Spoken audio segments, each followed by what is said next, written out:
Hello, hello, hello. How is everyone doing today? Yeah, today we're gonna be doing some more. We're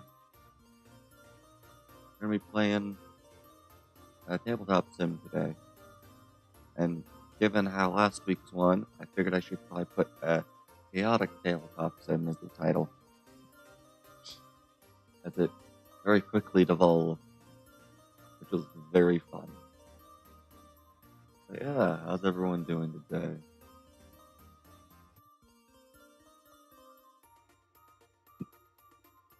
Yeah, we're just currently waiting for things to kind of get spooled up a little bit more on the kind of post end. Person who actually has all the modes and stuff. But yeah, how's everyone doing? Kind of a bit different. Um,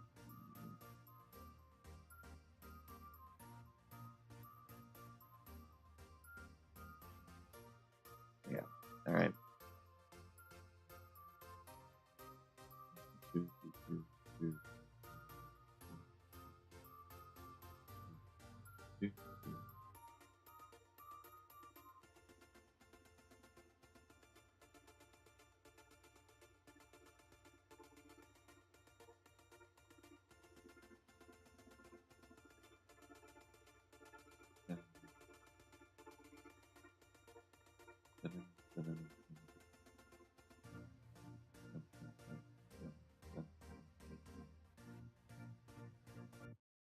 Yeah. All right. How's everyone doing today? Just currently. You know what? I think while we wait, I'll yeah. All right. We'll keep on this starting screen for a little bit longer. But there we are. Yeah. Yeah. How's everyone doing today? We're having quite a chaotic stream today, which will be fun.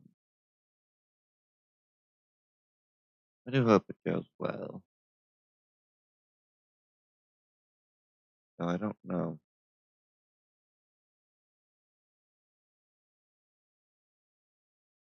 Yeah, how's everyone doing today? I know it's kind of a little bit of a lower kind of paced stream today.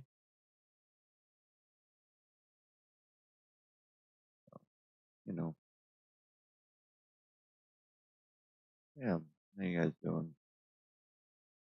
How you guys doing? Yeah, here we are. By the way, we're gonna be kind of having a bit of a longer wait period for this beginning part, so I think we'll yeah,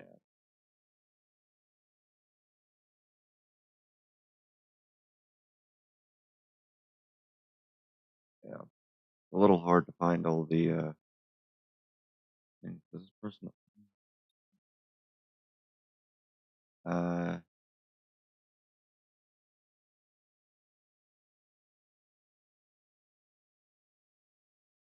oh wow. I looked at their older stuff.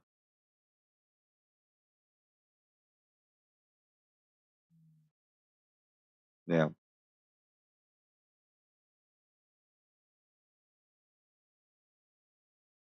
Huh. Yeah. How's everyone doing in chat today? It will probably be a couple more minutes, so.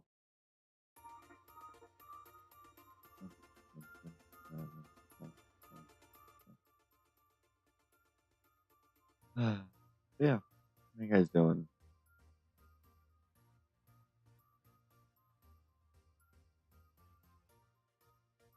I'm trying to come up with exactly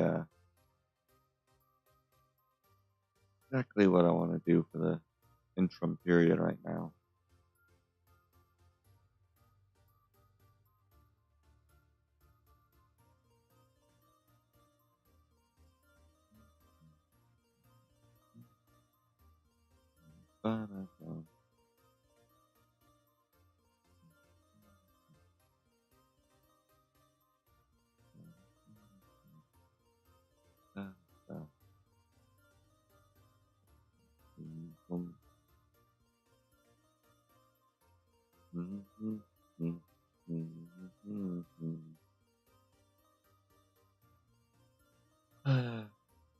Yeah.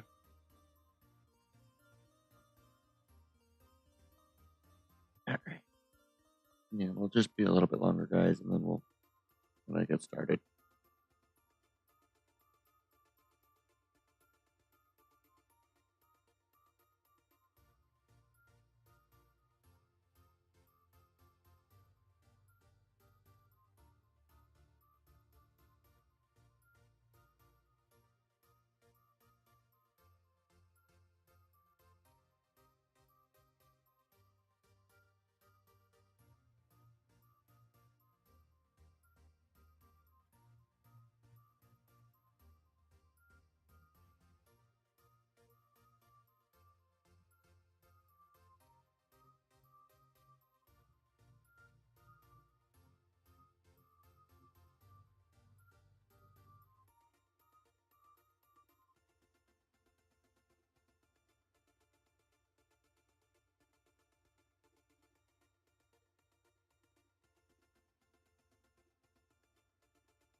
Hello.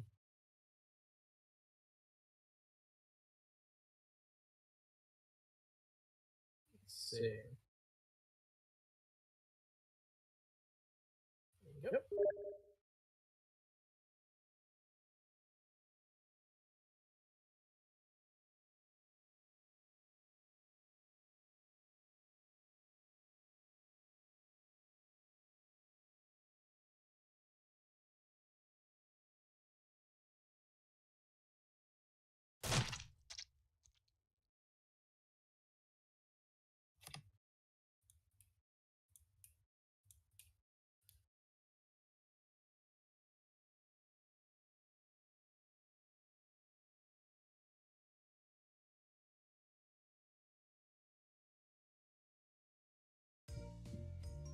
There we are. All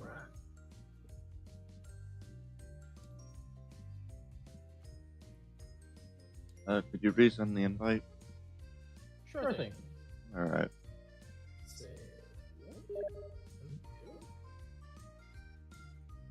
You.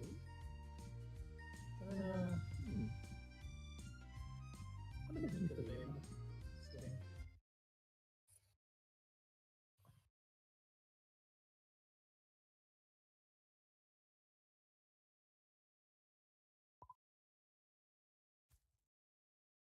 Here we are.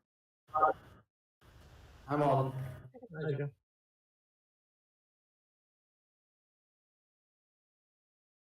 So, Italy got released.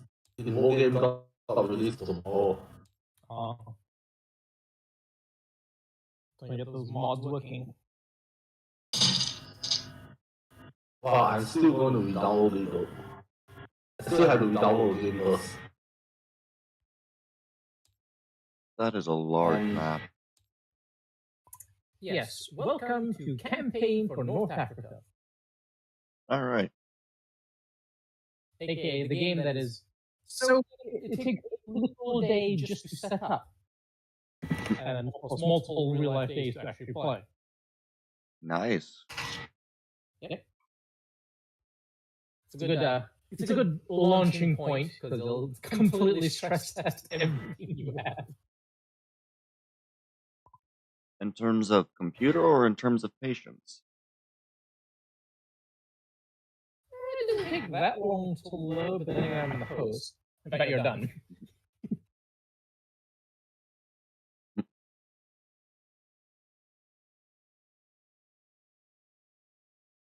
I love how part of the setup is, what is that, like 8 calculators? That's Yep, just because, part of the board is 8 calculators. There's a part of the game, because it's those kind of games use like those little tokens with numbers on them. You have to calculate how those numbers go down the terrain, and then calculate what they'll actually do to the enemy. I can see there is a lot of information on this board. Jesus. Yeah, even the smaller variants of this sort of like gameplay, they're extensive. So one has to really get into it if you want to play. I can see that. Since I'm going to take time for me to look, I'm just going to do my dogs first. Yeah. All right, so you've got the ridge, encampment, or no. I cannot read how that says. Upper slope, border, airfield, flying beast basin, flying boat basin, flying boat, fighting area, major river, minor river. Oh boy. Yeah, it'll get crazy if anyone actually tries to play this. Which famous YouTuber Veilfist is going to do apparently in a week's time. So we'll see how bad it goes for them.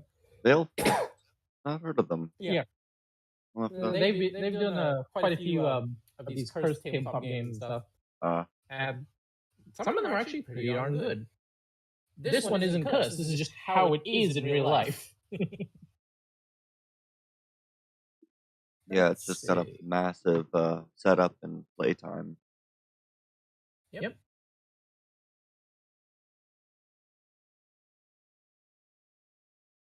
something that is cursed, but does load quite smoothly. As your ping hits 999. I mean, it loaded quickly. I just have high ping. So, Uno Infinity is, as described, quite infinite.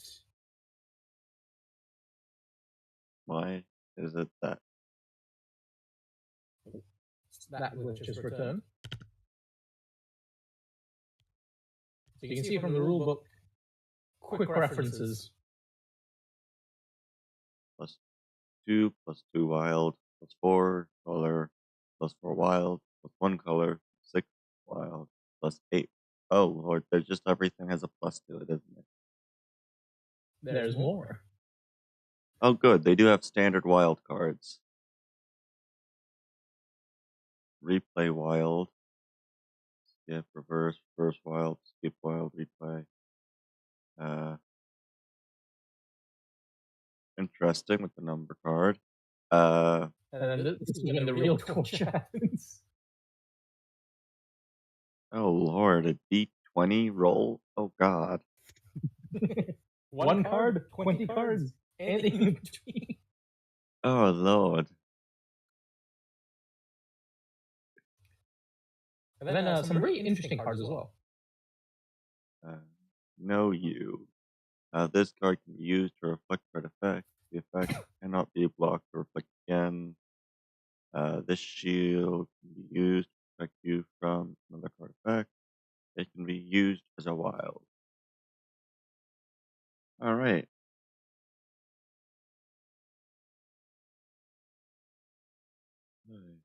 There's quite a lot there. Yep. And this is the deck.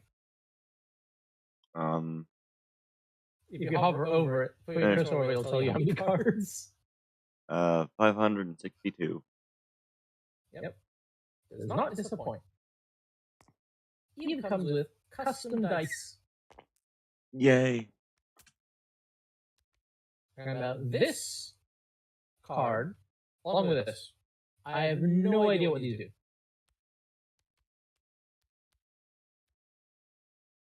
I guess things like a house rule thing, you just do whatever. Maybe. This is the 8-color deck. Here's the one with just 4 colors. Oh, good. That's nice, at least. Yep. I can definitely see why you'd want a full table like this to play this game. The thing is, you don't really need that much space. In fact, half of this table would be more than enough for the full number of people. Especially in Tabletop Simulator. Yeah. I'm just saying you'd want this many people to play it. Yeah, when you get this many people to play it, it does use up the deck quite nicely. Yeah. That's Uno Infinity. That is, I can see why it's called Infinity. Yep. Let's see.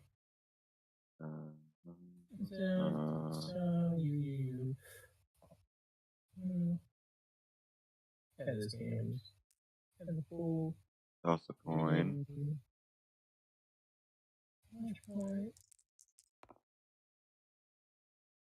Here you go. So there's also games that Veiled Fisk himself has made.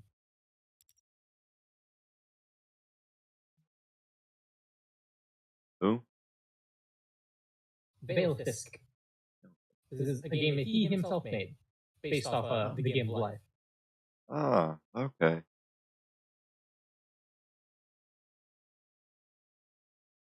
So the realistic aspect comes in the job-specific cards, which can do crazy things, depending which job you end up with. Ah.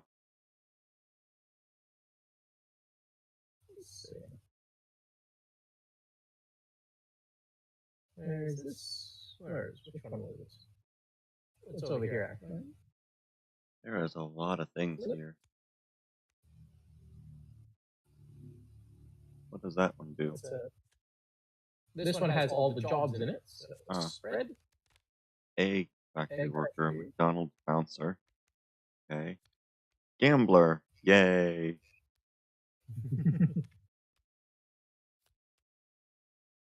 These are the long-haul jobs.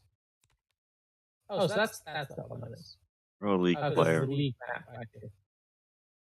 That's So that one has the least job cards. Everything else has 9. It only has 6. interesting. And you can see from here, flip, spread.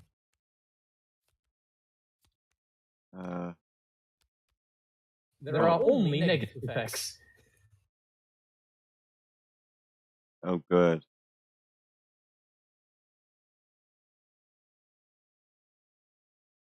That is a lot of freaking things.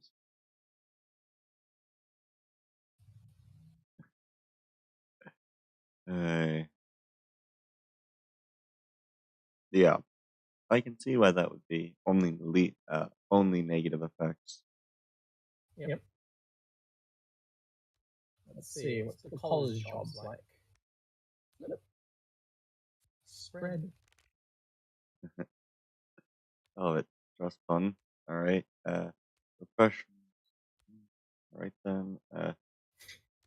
The latrine pit manager versus the latrine pit inspector. Yes. This iron lung. Room of the stool. Quickly to press entry level software engineer. Yay. And DB as in DB Schenker, the renowned for being bad German train service. Ah, of course. Of course. Also, on the board itself, there's fun little things. Yeah.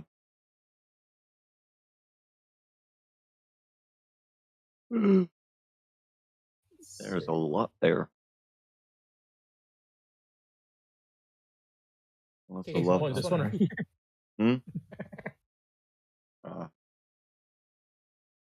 Find a uranium get. All right then. A uranium? A uranium. A single uranium atom. Not really doing much for you, is it? Yep.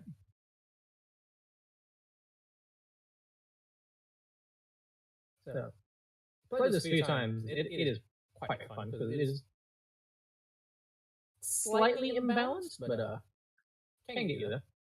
I can There see is, in that. fact, worse versions of the game of life that I know. Oh, lovely. Let's see. What else has Veilfix brought upon this land? Oh yeah, there's Curse Catan. That I'm working on my own, so we'll save that for another design. All right. Let's see. Let's see.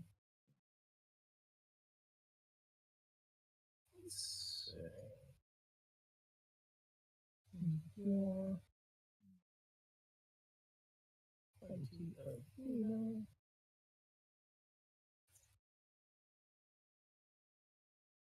Yeah, various assortments of Top Trump games, if you know that card game. I do not. Let's go with this Contact Collection one. Okay. Cancel. Stupid. Oopsie. Alright. Unlock. Pad. Useless. So, Top Trumps, the basic way it works is you take the top card of your deck, and only the top card, you can actually shuffle it around. Okay. You choose the stat that you think is the highest, and then everyone else will place their cards as well, and you see who has the highest stat. So in this Contact Collection one, they're using directly the data from the game or the wiki. Okay. And some, if it's a smaller value, it's a better value. As shown by this category section here, supply use, if it's lower, is actually a good thing. Okay. So supply use lower is good, and you're just trying to get the. It is. Yep. Okay. Yeah, it's the Contact Collection Top Trumps, which you and your brother had issues loading. Currently showing Thunder around all the examples. Yeah. Mika has Oh. not responded. Neither has Liu. And Alex, Yeah? this is my name, and this is me and Tundra's name around, and you got a Russian flag. Yep. Let's see.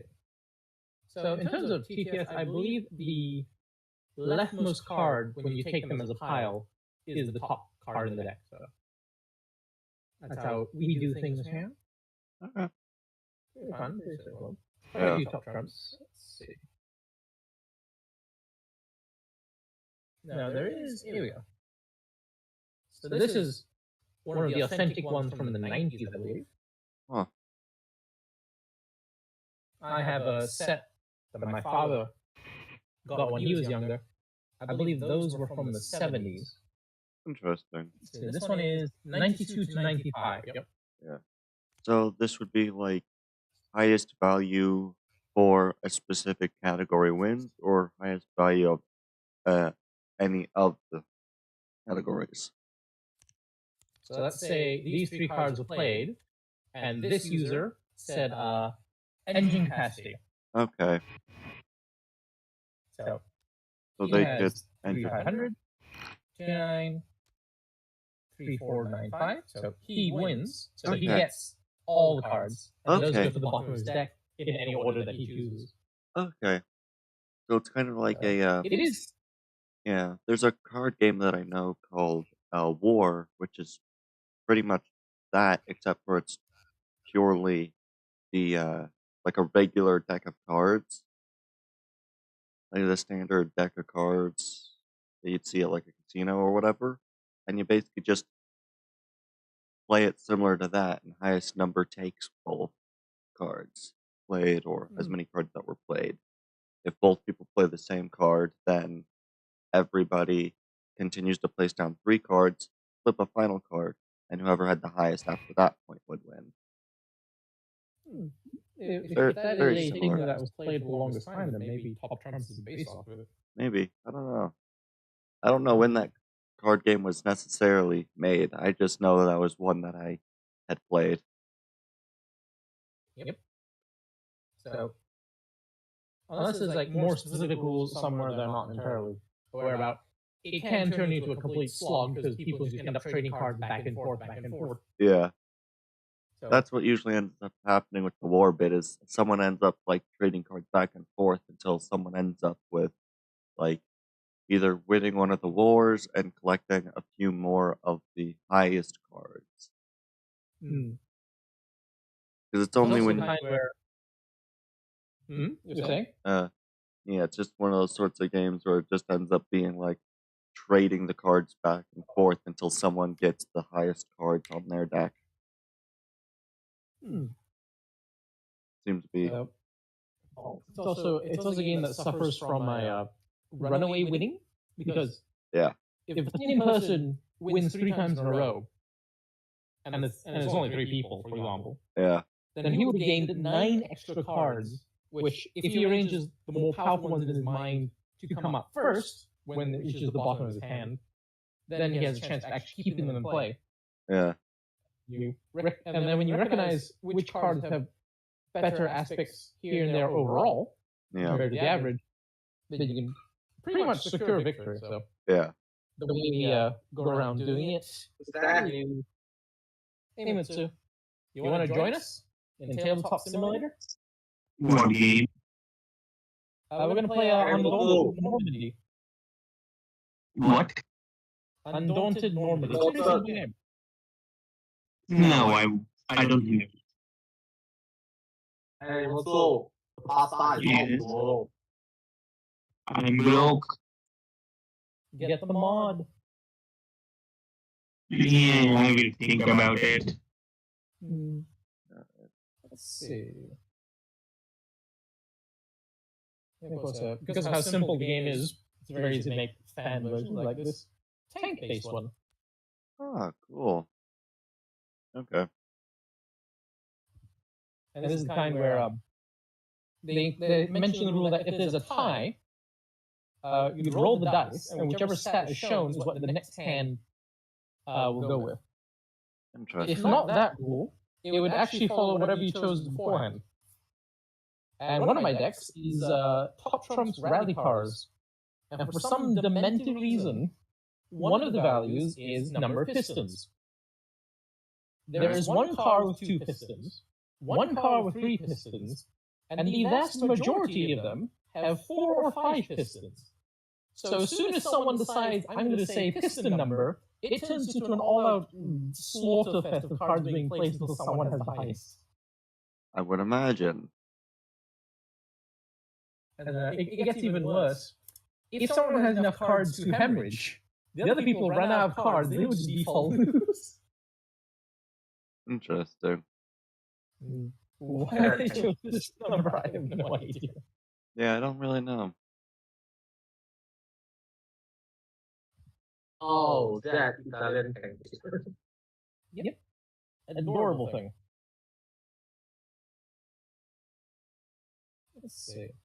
That as a recall unit than anything. Yep. Let's get into the actual game and see if Mutsu would like to get in. Let's see. I can't explain what I can see. Oh, I have to load the mod first and then share screen. Let's see. Full play setup. Let's start with scenario 1. Basic scenario. Get the dice tower in a minute. Okay. Scenario 1, barrage. We'll find Who's objective tagging me point. with their dog? Come on, at least. Dog. I don't exactly have tabletop at the moment. Oh, you don't have it installed? No.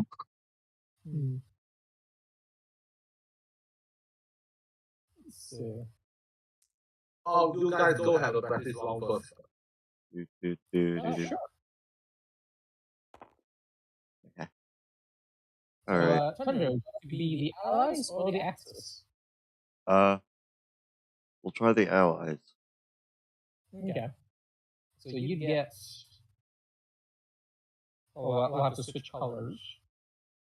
Let's see. Change color. So you'll have to switch to green or white. I'll switch to blue. Since it's right there. There we go. I'll be green, I guess. Okay, so. Okay. Play. Play. We need the dice tower. But that's what I mean with a Soviet power-wise.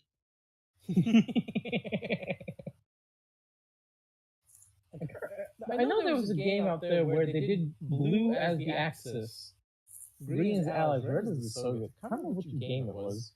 Would that not be Flash game. Stalingrad? Might be what? Would that have been the Stalingrad one? The Stalingrad was that was a scenario, and that doesn't really follow colors, really. This year you are not talking about heroes and generals. Here's generals. The Axis, they were gray or purple. Blue, They had a setting where you could it would be blue for your allies, red for your enemies, and then when you switched it, it was brown for the Soviets, and then green for the U.S., and then was it blue? No, I think it was gray. I don't remember. Remember, during the roll in the map, usually when the map is loading up, I remember Soviet is red, Allies is green and blue. Rotate that down. That should fine. Okay. Let's see. So I believe it was 4 cards you have to draw on your. Let's see. Being a while, keep getting these specifics. Yeah. Card, man, war. Draw cards. 4 cards. Yep. So 4 cards in the hand. 4 cards. Yep.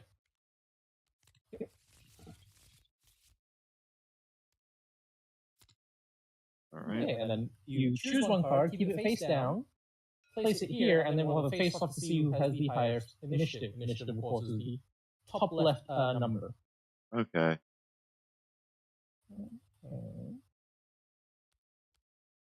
Choose this one out. Once Once you've got your card going, right, Yep. flip in 3, 2, 1. I have higher initiative, so I have. Dang it. So I get to go first. Okay. Let's see. Do I have? What do I have? Scout A, scouts from Team A, scouts from Team B, rifle from Team A, rifle from Team B. Right, so I will play Carl Hoffman. He will perform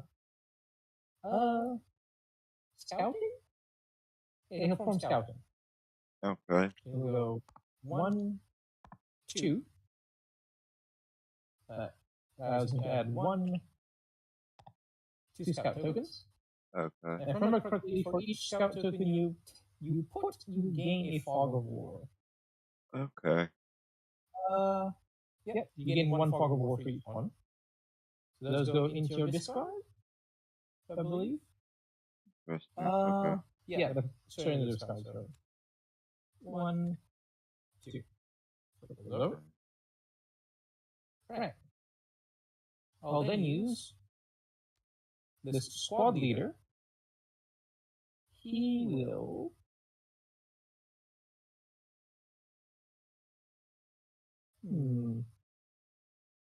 What shall he do? Let's see. Okay. He will inspire the scout, which means I take scout back, and I play him again. The scout will form the recon action, so I'll ditch this fog of war card. It is now out of the game for the rest of the game. Okay. Yep, and only if the fog of war card remains. Okay. So that concludes my actions. So these will go then discards. So Now it's your turn. So this one as well. okay. And this also goes to the discard. Okay. And so this goes to discard. This one right here. Yep. Yep. There we go. Face down. Then you So work then with. you play the cards from your hand. Okay. And Okay, recon scouts. is a thing that gets rid of fog of war. And you can move and recon with the same thing, or No, you can only choose one of the 4 actions listed. okay. To perform another action, you need to have someone use Inspire for the card. Okay. And then how does the attacking stuff work again? So for attack, you would choose a target, and then you would then calculate the range. You calculate the armor value. The armor value includes the range, which you and the target, their cover value, which is the shield value on the square itself, and then the armor value on that specific token. Okay. So if you're shooting from where you are right now, that's a range of 1. Right. Plus the train, that's 2, and the scout has 7. So you need to roll. Was it higher or equal to? Let me check. Attack.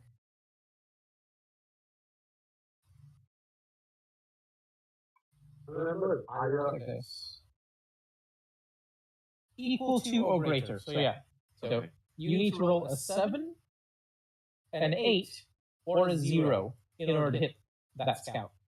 Zeros count as criticals, they always hit. Yeah. Okay.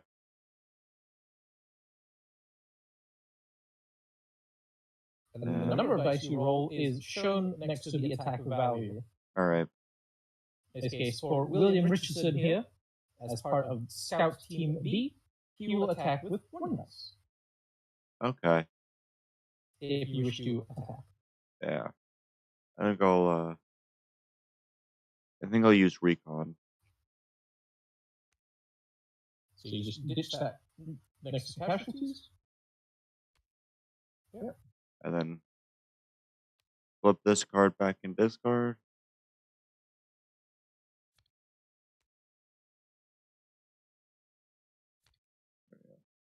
All right. So now that's done with. We continue. Draw another 4 from the deck. All right. Let's see. Well, that's a much better hand.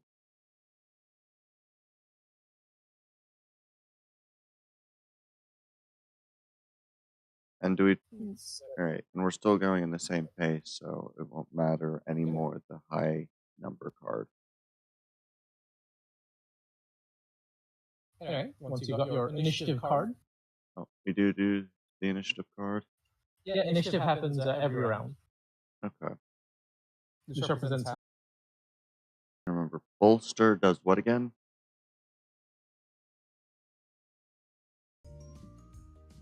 Well, it might also be my bit rate for my stream has apparently gone poorly. I've been disconnected from the lobby. Hold on a minute. Gotta restart it. Okay. Hopefully the autosave has saved it. Hopefully. Thank goodness for it.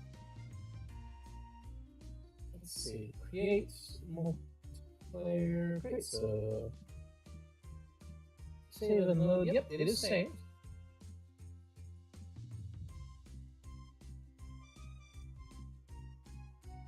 Okay. Yeah.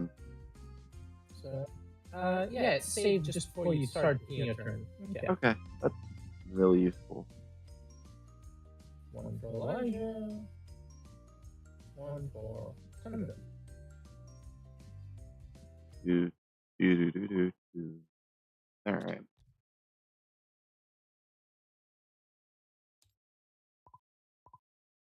All right. Yeah. So basically, Okay, saved go as I was ahead trying and to figure out create what it. the heck I need to do. Yep. Okay.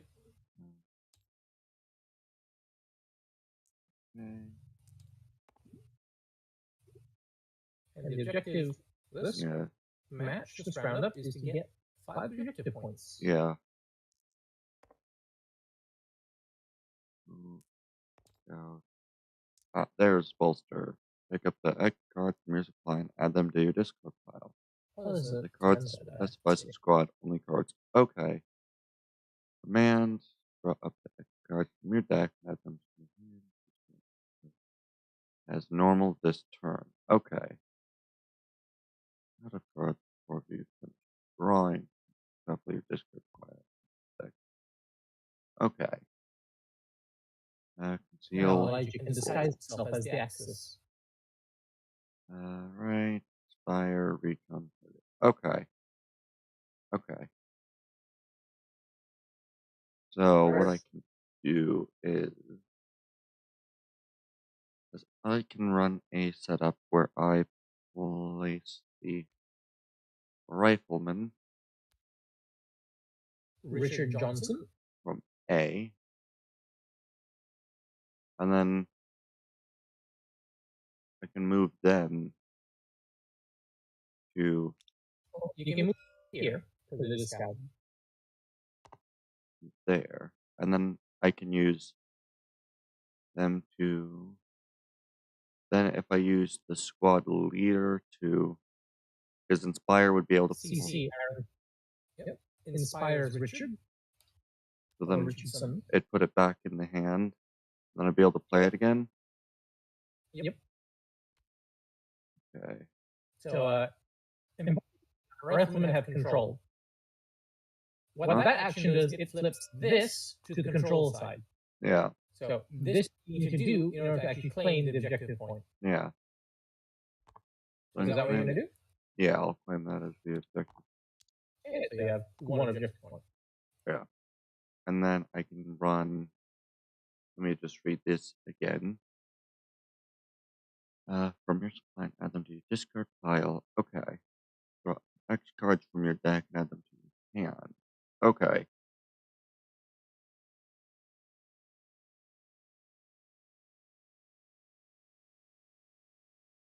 So if I play this and run command, I'd be able to take that card shuffle this and then take one more of these. Yep. Okay. Jack Sullivan. And then I can run these guys. Right? Joseph. And then I can use them to scout here, right? You can scout up to 2 places away. Okay. So scout is basically their move. Wait. Oh. Hmm? Where did these come from? I don't know. Oh, by the way, what weapon does Tom start using in this game? Huh? Let's see. For the Americans, the Allies, I see an M1 Garand. I think he had a whatchamacallit. So I can run that, and then if I run For Rifleman. The German, Yeah. They're using Car 98s for standard stuff. Alright, and then I can use them So extract to... them having sniper rifle, but that wasn't the case. Well, there are dedicated snipers in this game, so. These Riflemen. So I can use the Rifleman to attack the scout, right? Wait, what? Can I use this Rifleman to do the attack? Okay. So you're attacking Your scouts. Matt Dunstan? I don't know why they chose I don't know. such heavy cursive. Because there are some names that you just really can't tell what the letters are. Anyways, you're attacking. Yeah, you take a dice and then you Roll it in the big boy. Yeah. dice tower. Let's see. That's a 6, which is less, so you do miss. Okay. And we'll just put this back over here, and now I get to... All those bad boys in this card. I want the whole deck. And then I need to take 4 cards.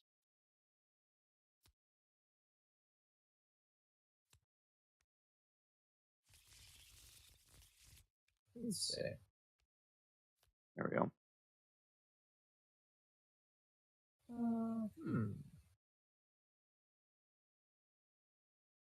Let's see. Alright. I can kind of understand how this goes now. Alright, so I'll use Dieta Fall B Scout. Scout Okay. from Team B. He will scout there and there. Okay. 1, 2. We've got a lot of the area scouted, but very little control over any of it. Yep. Let's see. And then Or I'll use my scouts to do similar. let's see. I'll just use this rifleman, Herman Stiegler from Team B. I'll go 1 movement there. Okay. I'll play squad leader for Team B, Gunter Haas. To replay He'll that. inspire Herman. Herman will go again. He'll move. Yeah. Okay. That concludes my turn. Alright. Yeah. Then we do highest card again.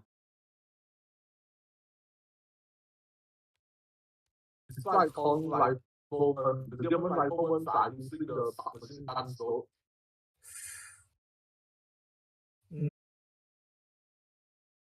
however, the American riflemen is using the riflemen. Respect them using SMG squads as well, but no. Yeah, these here are the specialists, the upgraded riflemen. So that's why they're shown like with submachine guns and stuff. Yeah. These guys are the ones who actually have grenades. They are much Alright. stronger. It is time to duel. Alright. 3, 2, 1. So in a tie, whoever had initiative before keeps it. So I would keep my initiative. Yep. I'm very glad I did that because I didn't really care. Alright. I'm gonna play Scout. William Richardson again. Let's see. What does Conceal do?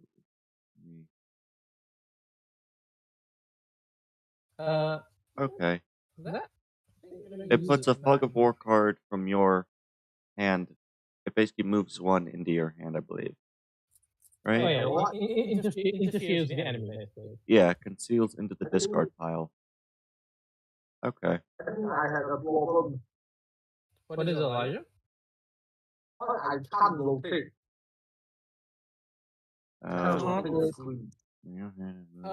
Move it. Maybe you check card your from your perspective. deck. One of the different cameras on X's. Or it can be. I believe it's the P key by default. Okay. Not sure. Okay. Otherwise, you're gonna have to check your configuration settings and see which key it is to control the camera view.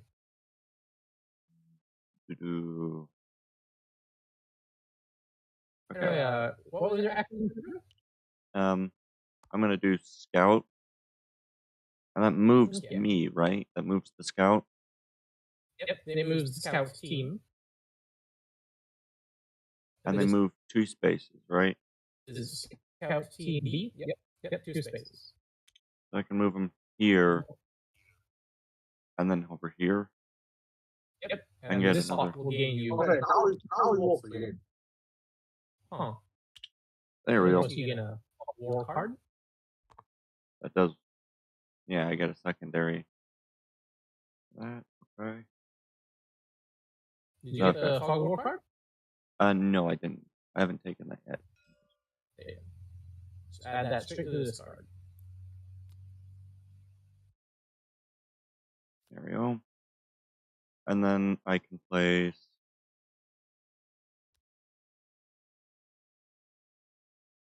another Scout. I'm going to use Scout A Bell to attack your scouts in this sort of central area. Okay, so same thing. It's still 7. Yeah. Let's see. No. That's a miss. All right. I'm going to use Squad Leader for Team B. And I'm going to have Team B scouts fire at your scouts again. Thomas Brown. So they're attacking again. Let's see. Another 6. And that's a miss. Another miss.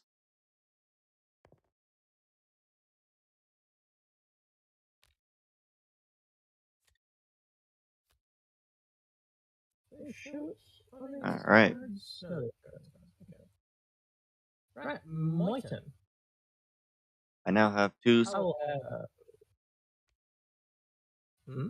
I've got 2 pretty decent setups for my units right now. Kind of pinning yours. Your scout. Walter Winter. He will. Walter Winter is from Team A, so he will move. Move him up here. I'm gonna move. And that concludes my turn. All right. What we'll do.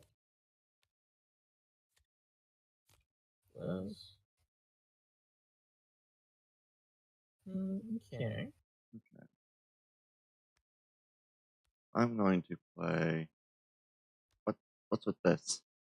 Why are these here? They didn't go into this deck. Okay, that's what happened. I only grabbed one of the cards and put it in the other deck. Okay, I figured that out. Okay. I'm going to use Rifleman from B to shoot at your unconcealed Rifleman. We haven't done initiative yet. Oh, right. I just realized that. Let's see. Hmm.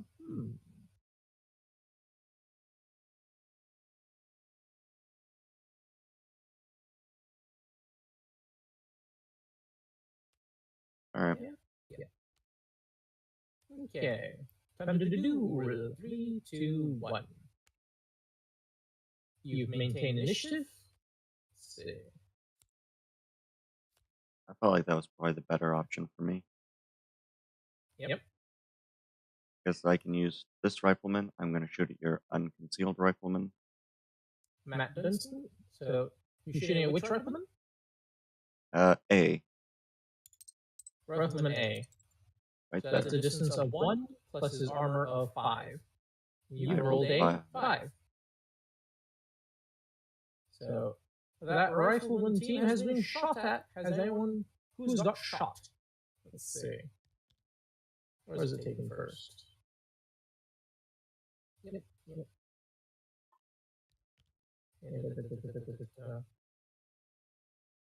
Targets. Okay, casualties here. Card from their hand, first and foremost. So that is a rifleman A. A. I don't have one in my hand. Next step, it comes from the discard pile. All right. Let's see. Do I have a rifleman in my discard pile? You have a lot of fog of wars in the discard. Yep. Right, so Walter Winter has been shot. Dun dun. There we go. All right. And then what I'll do is I'll play this rifleman, my rifleman 5, right there. Johnson? Yep. And I'll shoot at your scout again. Okay. That scout's basically been being assaulted for the entirety of the time he's been there. Hey! I get it this time. So that is Scout from Team A. Which I do have. Let's see. Carl Hoffman has been shot. Perfect. All right. And then I'm going to use squad leader to inspire the rifleman again. So we'll just move it back into the hand, move it back out. And then I can use the rifle. I can move the rifleman, right? Yep. As long as it's a scouted area. All right. So I can move the rifleman up here. Yep. And then I'll just sit my rifleman there because I can't do another action. So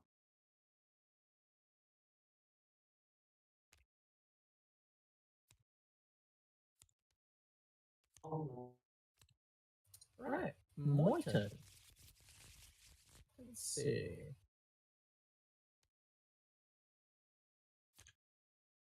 all right, perfect. Hmm. I'm actually quite pleased with my current situation.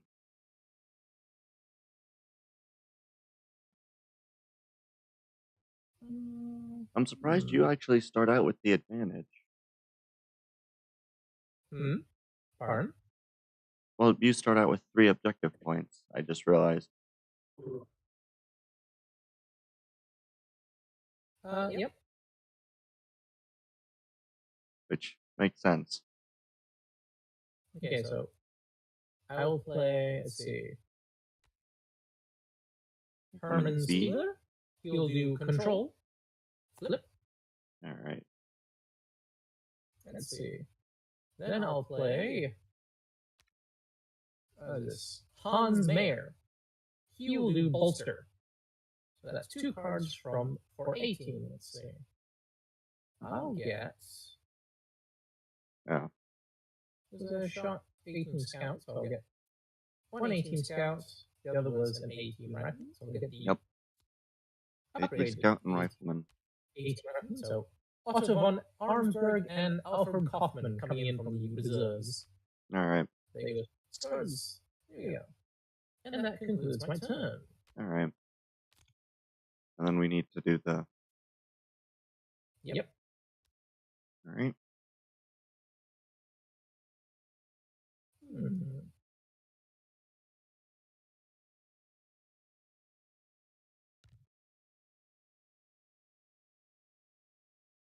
Let's see.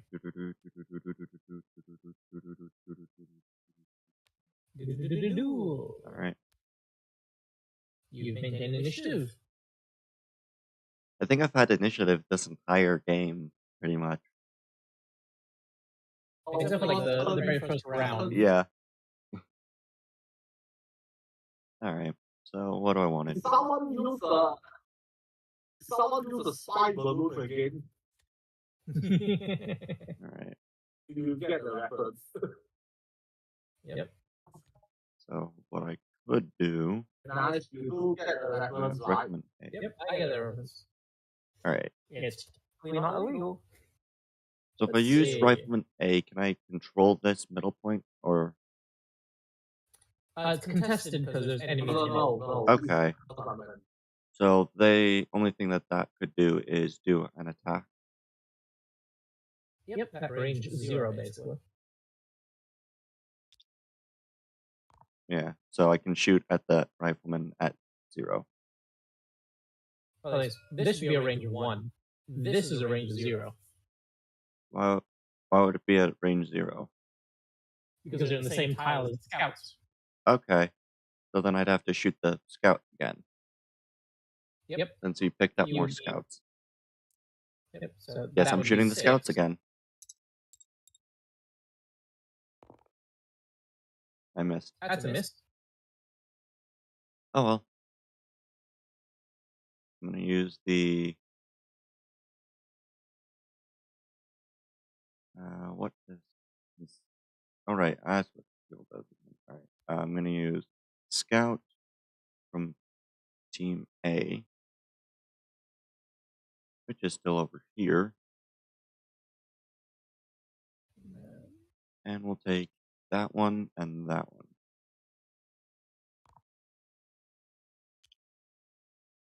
I just want one.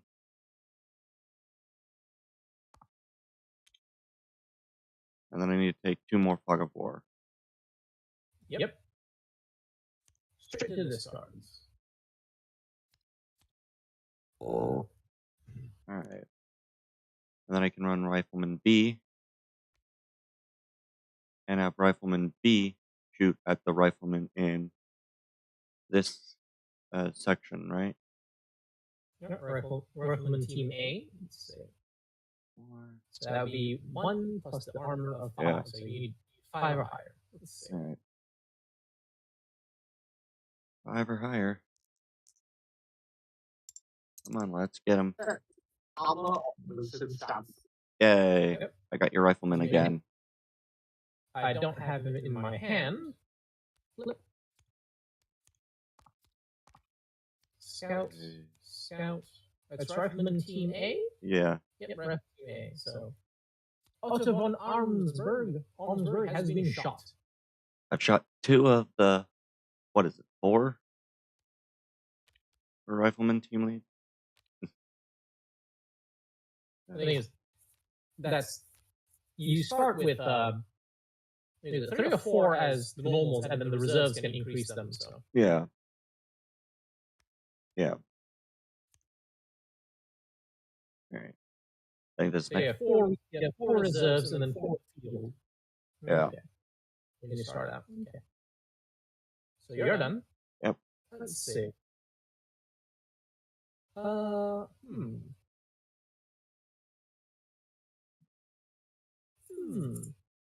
Nice that I keep removing scouts from that area. Alright. When you're possible, bolster, Team B. Alright. And bolster is the one of pulling the cards from your hand, right? Yep. So, let's see. So he will get... Bolster is supply or bolster is from... Yeah, bolster is supply. Alright. That was the last. Yeah, okay. Alright. So I'll get... We'll get 2 Riflemen for B. Alright.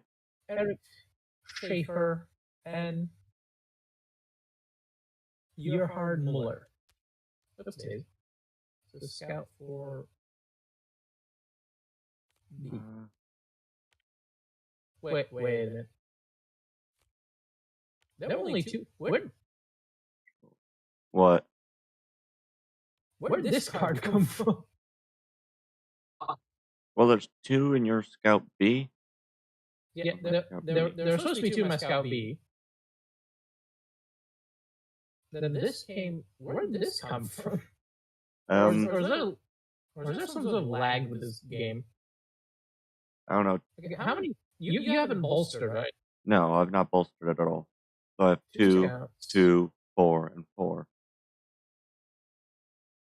Where did this guy come from? I don't know. I didn't shoot at it. I didn't kill any of your Scout Bs, did I? No, you've only shot at Team A. Yeah, I've only shot Squad A. Where the hell did this guy come from? I don't know. How many do you have in total right now?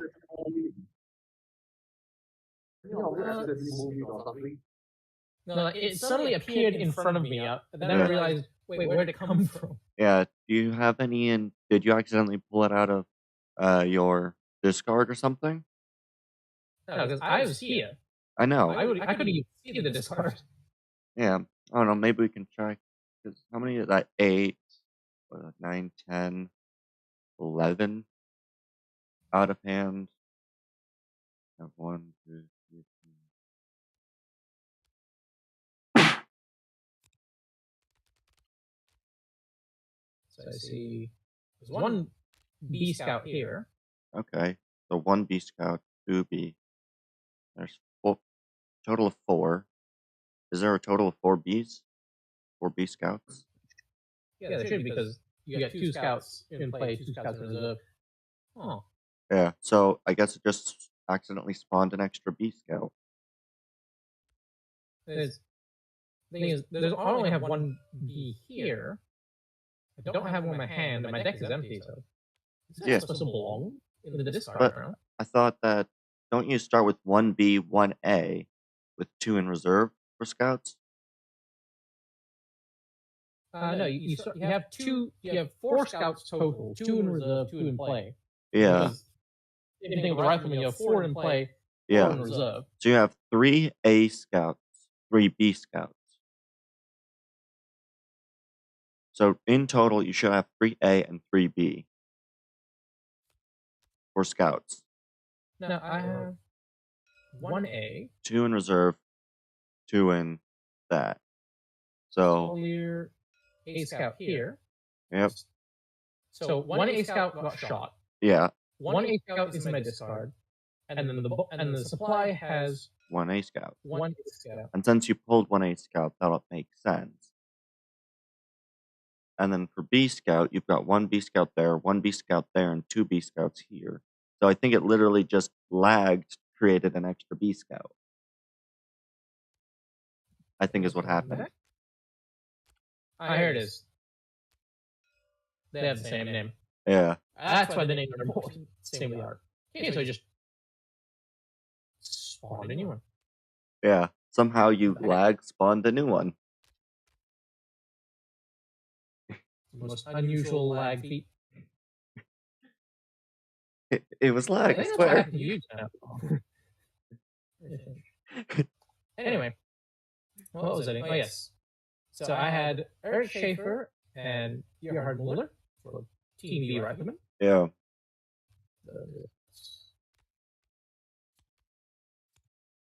Then I will use Platoon Sergeant Rudolf Wagner. He will get, let's see. Yeah. He's going to bolster. He'll take 1 A Scouts. Yeah. I think next turn I'm just going to bolster. I think I'm going to do pretty much what you're doing right now and just use the turn to bolster my forces.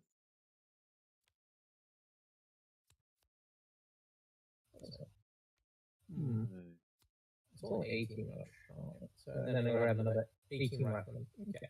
Yeah. That includes. Oh. Yeah, because we only have riflemen. It did it again. Did it go to sell or something?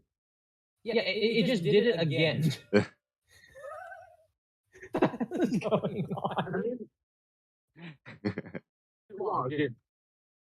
It cloned a card I just pulled from supply. And it's the exact clone. Yep. Uh, Hold on a moment. Hold on a bloody moment. Do you see what my cursor is right now? If you can get your cursor right on my cursor.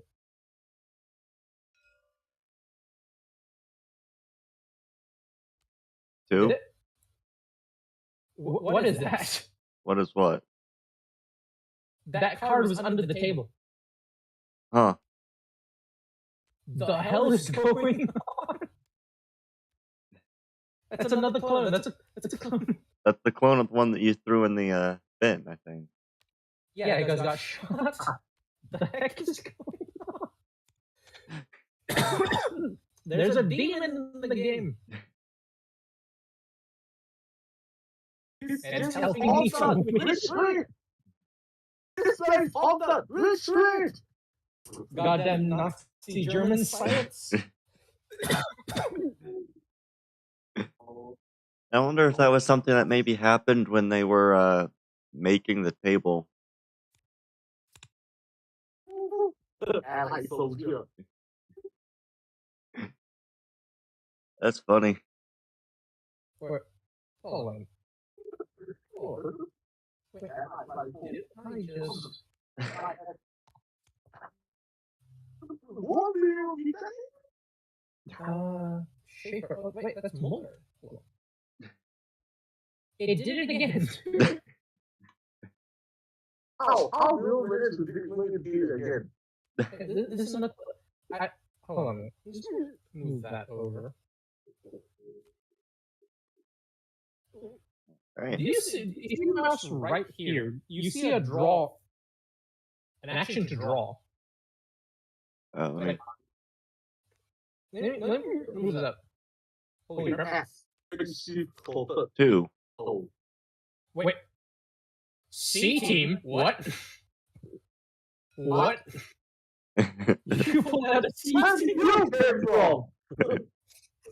What is your commanding officer, son?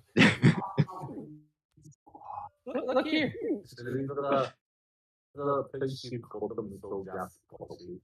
My guess is that they had a bit of a. Oh, you can see them. You see it below the table. I think our disconnection must have caused some sort of chaos. Well, I wonder what happened. I wonder if what happened was that maybe while they were creating this table set, right? Like creating the mod, I wonder if they accidentally ended up with cards in that area and just didn't see it when they created that round. This is the first time this game has done this whilst we were playing. Is it? Yeah, then I wonder Yeah, if the disconnect had some sort of thing to do with it. That's kind of funny. This disconnect's one thing. The game also recently updated like 3 weeks ago. The first time it's updated in years, and lots of people started saying things are breaking. So this could also be part of that. That could be it as well. Okay, so Nazi Germany is cloning soldiers, including those without their commanding teams for Team C. All right.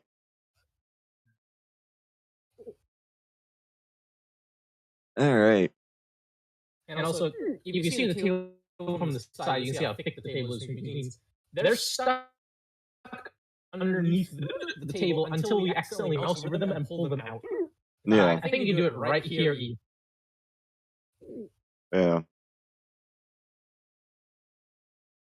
This spot right here, I think there's more you can pull. Yep, Yeah. you can pull out a panther.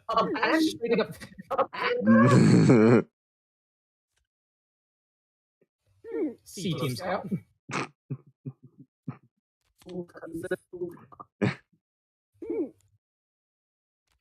There's Panzer 4. Oh, look. The German army is coming to help me.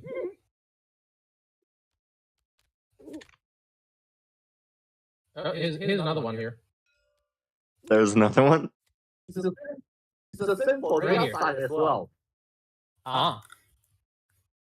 So this is not cloning, this is a time paradox. No, so time paradox is so someone open the rift and call reinforcement that way. So this one right here. I wonder if when the Out. game doesn't. I wonder if this is maybe something for when like the game, like when you change the different scenarios. I wonder if that's where they stored the cards. Yeah, maybe That might be it, but we've never found it before, which means that means one of the coding lines that prevents this from happening didn't trigger. I found the machine gunner. 18 machine gunner. wait. Another Panzer IV. B team machine gun. C team machine gunner. Another team machine. There's a C team scout, another B team scout.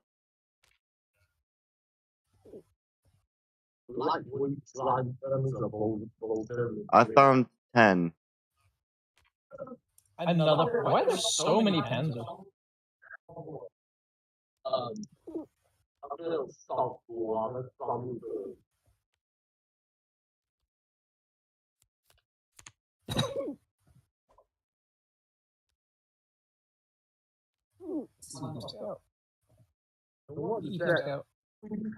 I found an extra 10 fog of war cards.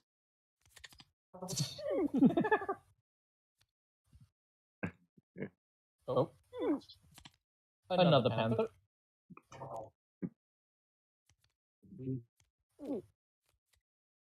I found some C team riflemen. Considering they're directly under supply, I feel like the game tried to spawn them in, realized that it was full of A team and B team, and just didn't spawn them in. Or it attempted to spawn them here, but then got the coordinates wrong. Because C team only appears when you're playing with 4 people. So one person would have the command units along with one of the teams, and then the other player would have the 2 remaining teams. Hence why this command token represents that. Who has the commanders? I think I've retrieved most, if not all, of my excess cards. Found another Panther. Wait, we found a few more.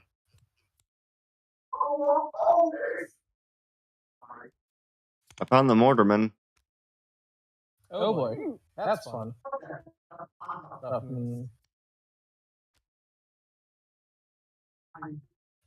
And what is that? Oh, there's the sniper. Yippee.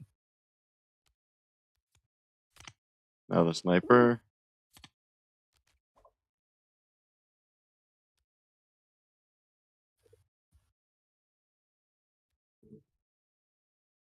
There's another mortar. I also just noticed there's cards here which apparently fell off the table at some point. That might be my problem.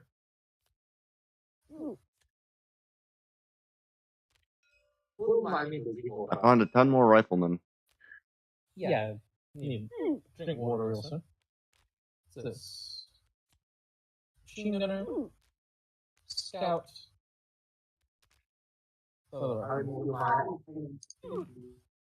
Yeah, this game has gone hell in a handbasket. Well, at least we spotted it. Yep. And at least we also know how to play. Yeah. I think I found the stack of 10. Stack of 10. What you call it? Fog war cards. Yeah. Yep, here they are. I found the Team C rifleman.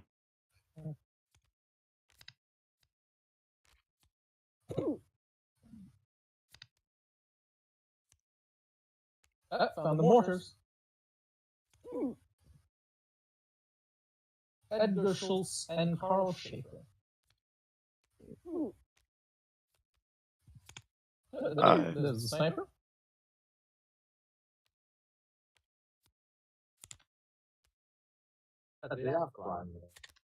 More. All right.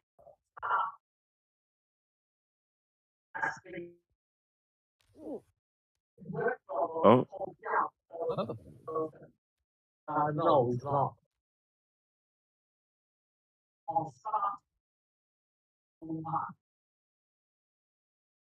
像蛇老虎。他说我的朋友说的。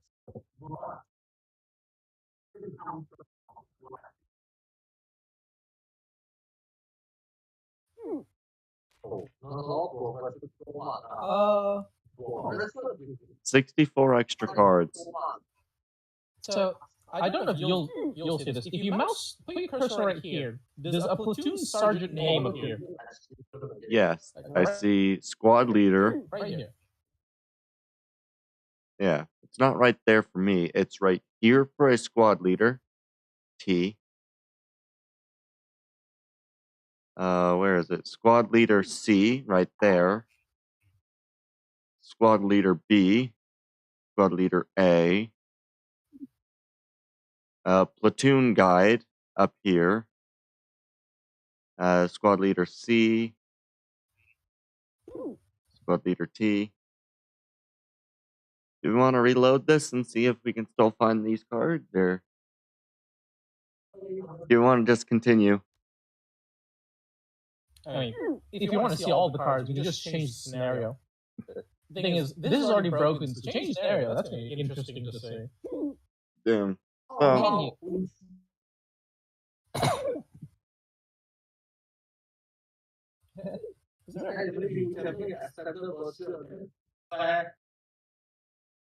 在他名义内，还有一场的收入。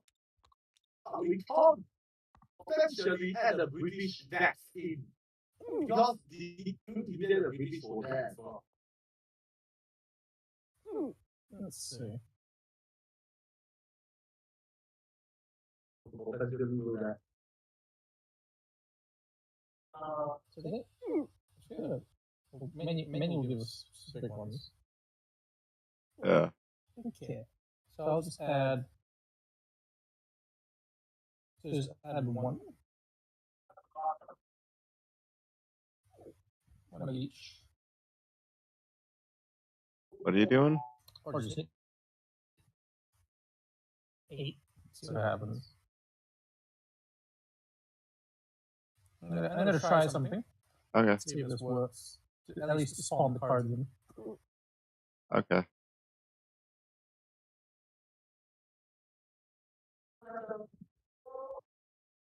If it doesn't work, that's very quite. Let's see.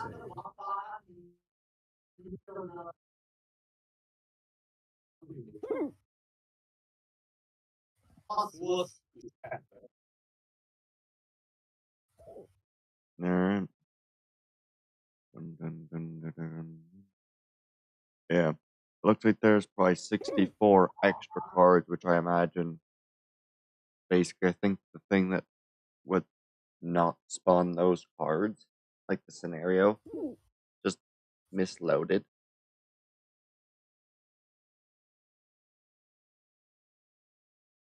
Which is an interesting scenario for things to happen. But, whoa. So, that's a interesting effect. Okay. Interesting. This is a very interesting situation. You are tiny. Copy. Let's see. Okay. Menu. Custom. Paste. What are you looking for? Oh, that's an error. We need to. Okay, I'm going to add the credits. A.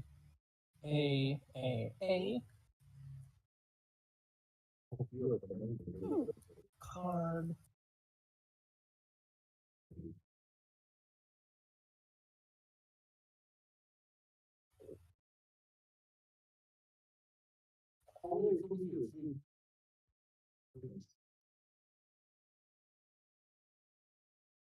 Oh, Oh, so you had those as well. I got booted. Let me see. Oops. Up. Uh-oh. That's not a good sign. As well, if not start adding immediately. Let's see. This is quite fun. And I think this about fits what I labeled my stream. It's not that.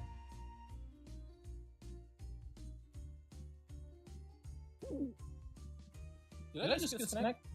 Or did someone? I disconnected. Dedication. What happened? Nothing? Did all three of us disconnect? Yeah. Did we? So we broke the game. Interesting. Right. Is someone fighting a war and then damage some underground internet cable or something? That's what happened. Is that what happened?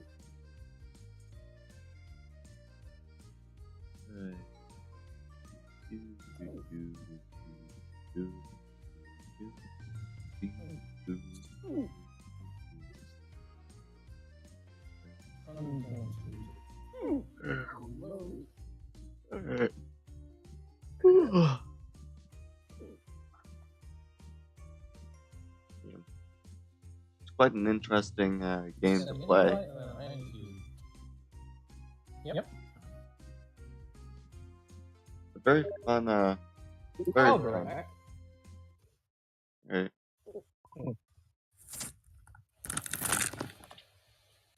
Here we go. Okay. I will also be right back, so.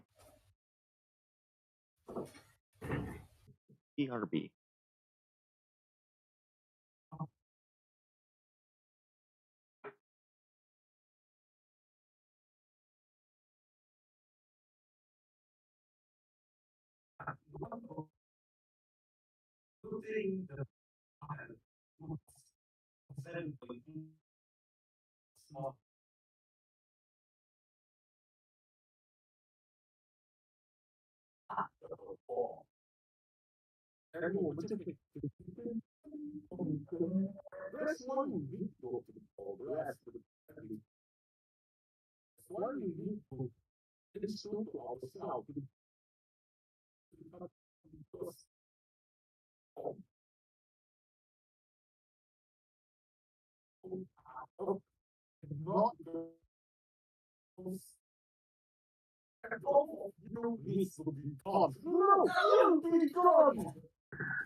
但是我手力就是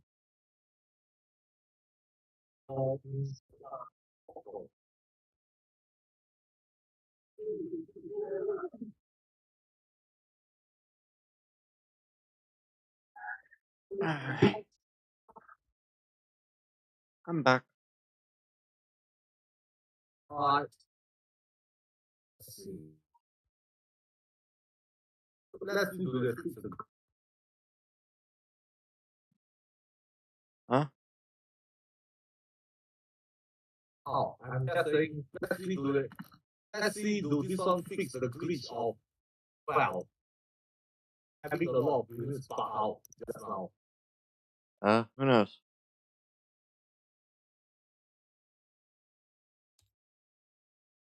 Two tensor form. That's the difference. There we are. Oh. The American VTuber. At least with this scenario, it doesn't look like there's anything there.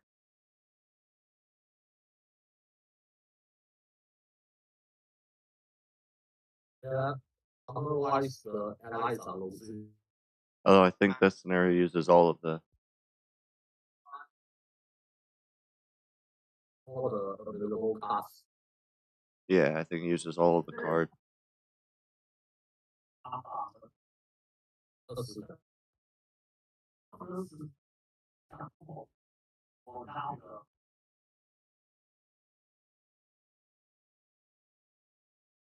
Interesting.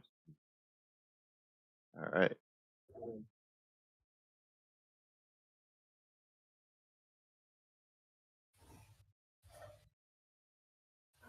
Alright.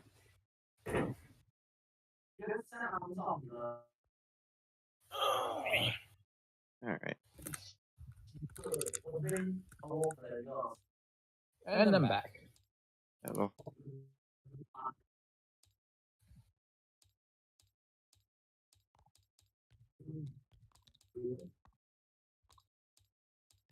Which scenario are we gonna do? Are we gonna try to redo the first setup of the first scenario? I just found the scenario to see if it had the most of the cards available, so you can actually see all they had to deal with them. Yeah.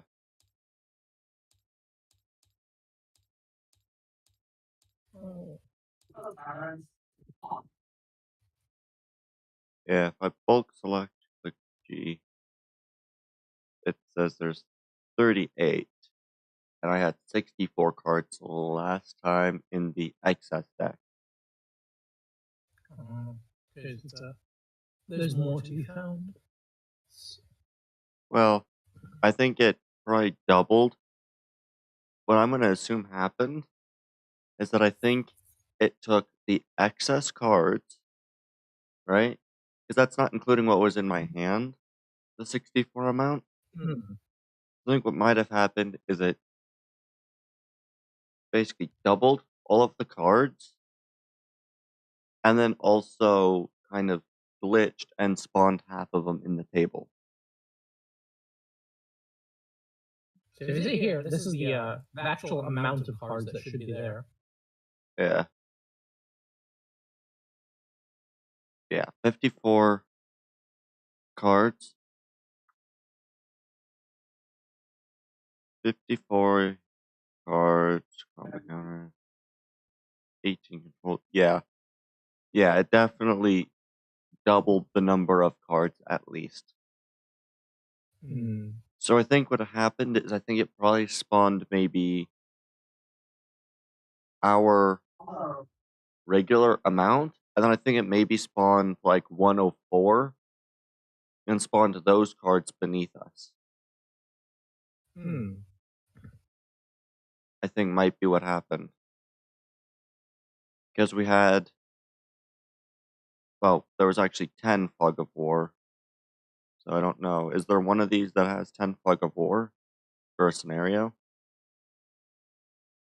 I think no, Fog of War is just in the supply, and you get it as you go, and you also get rid of it as you go. So. Yeah, well, I'm just saying total. It says 54 cards, so it doesn't mention. Yeah. I think there might have been, because that stack was 10 Fog of War. So I think what actually happened is, yeah, I think it spawned an entire, maybe this set of cards. I think it spawned the entire set. Not necessarily doubled, but with everything that would have been in your hand also in the supply. And spawned all of that below it.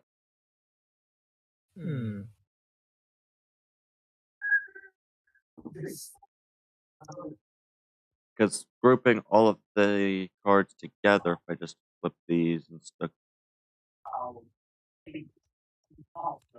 that says 52, so yeah.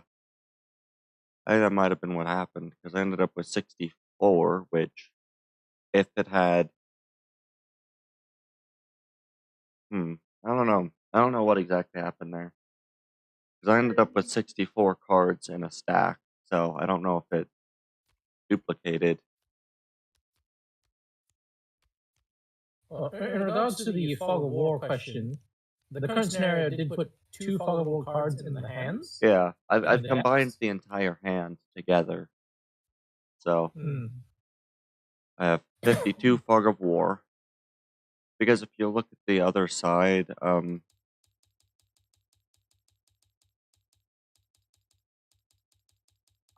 yeah. Oh.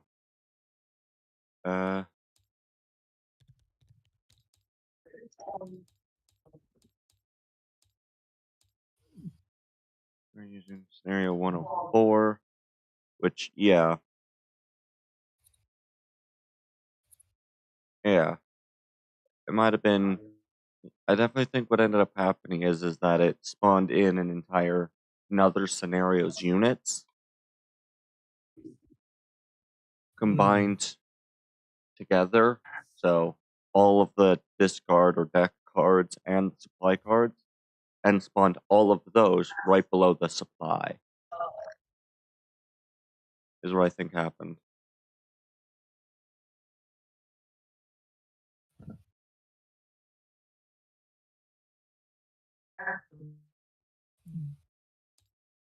Let's see. At least now I know the basics of Undaunted. Yeah. Play it better perhaps one fine day. Well, I mean, you can always play a different round. True, but I basically played it anyway. Yeah. Much too distracted. No one else is available, so just the 3 of us. Yeah. We can do that game.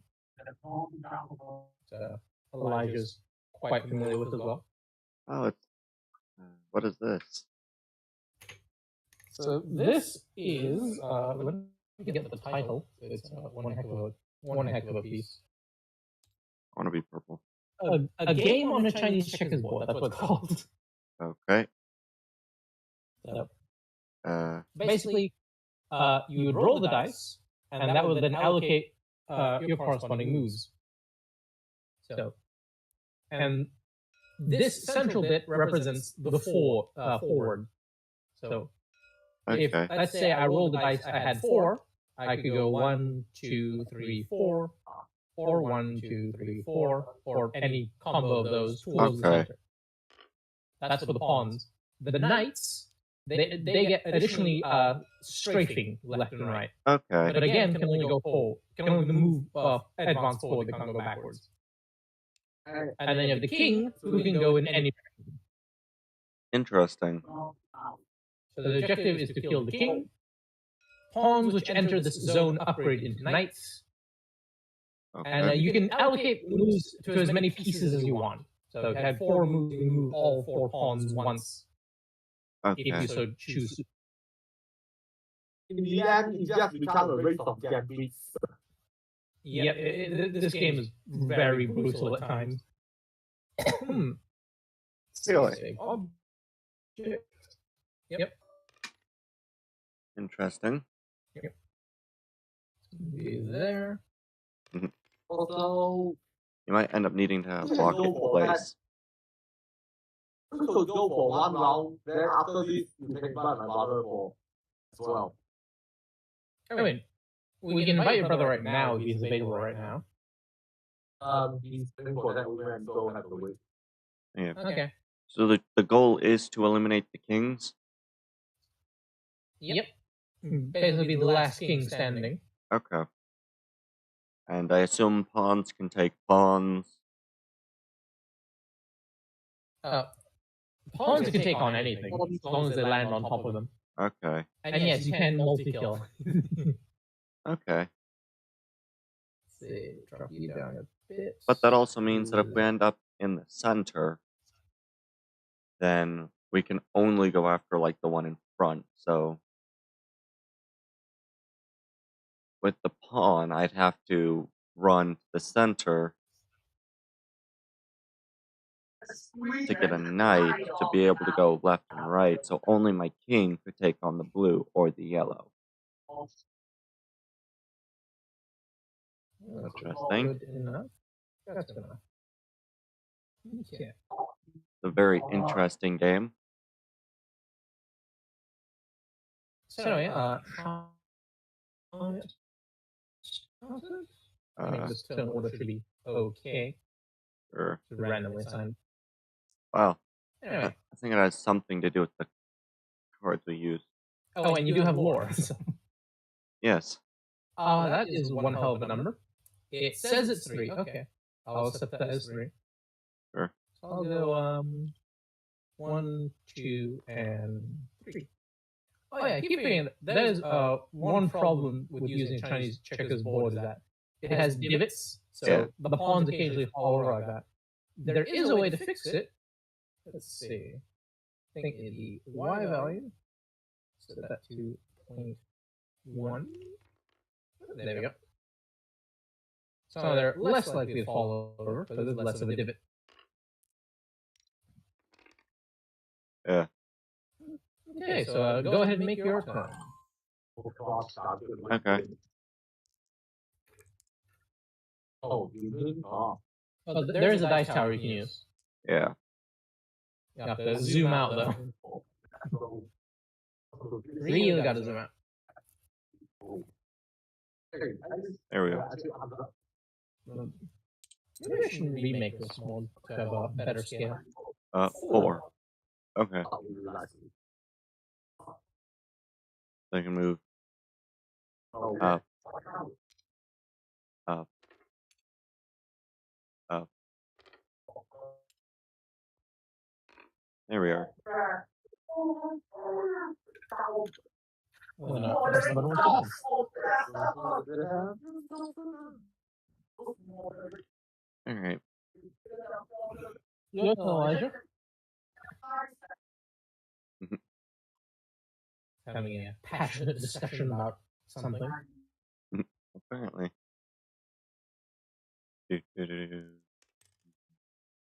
And he got a 4. That was me moving the dice out of the table. Oh. Case in point, this dice and this dice are the same. Yeah. Oh, you got a 2. 2.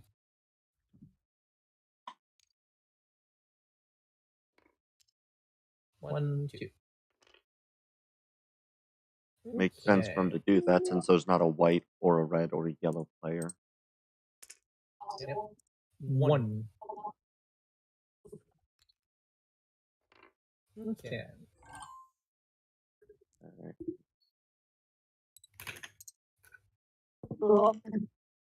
1.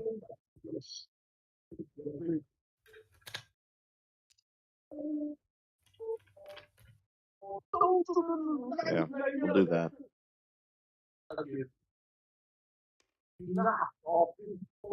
So, the king can move in any direction.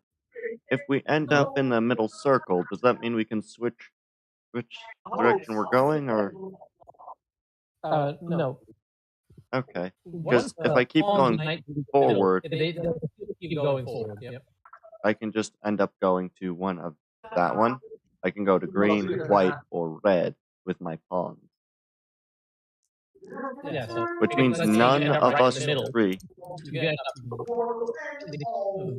up there, or the extreme of there, or you zigzag your way to the end there.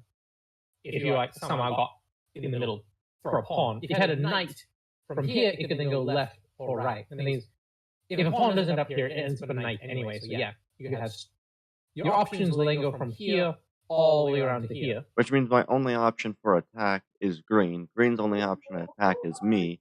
You have no options of attack. I mean, I do. I right now can attack you. But not my king. Unless I move my king out.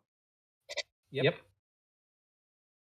So the options is purely to attack each other's pawns until we all lose our pawns, and then try to get each other with our kings. Let's see. Why is it stuck on the measuring tool? Alright, let's see.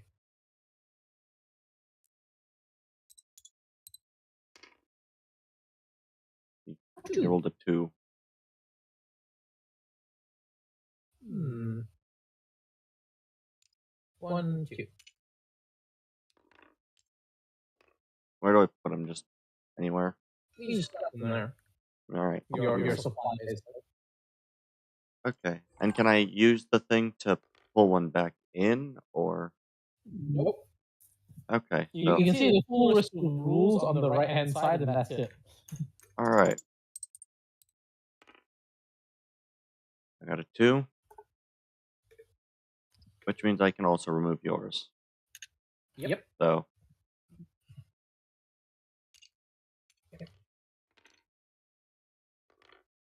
There we are. Let's see.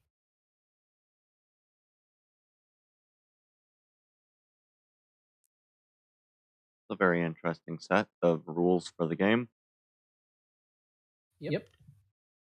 The fun part, of course, how quickly devolves into madness here and there.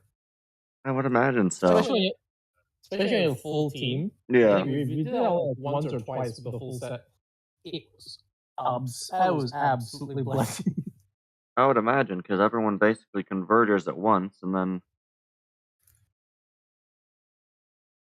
Yeah, a slaughter begins. Yeah. And after that comes the duel of all the kings. Pretty much. It's an absolute slaughter, then it's a duel of kings. Because the best I can hope for is to get a knight, and I can go after his king with the knight. But that's the only thing I can hope for. You Oh, done with your turn? sorry. No one's watching anyway.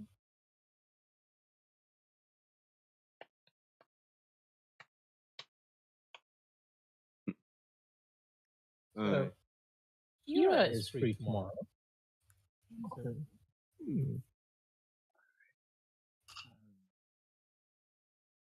Perhaps introduce him to the Pentagon Casino. 2. 2.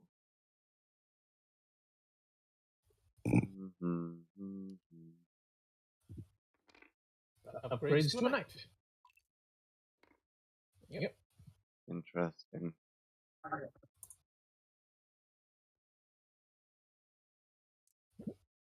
And then you run. You got a 4. 1, 2, 3. Pop these both off. And 4. Yeah.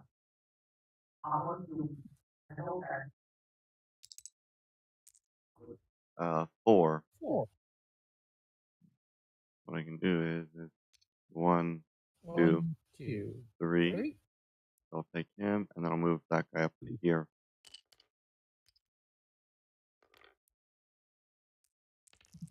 There we go. That one. Really? Yes, he got a 1. Let's see. 4. Oh yeah, look. Oh yeah, I got a 1. A 4. 4. 3, 4.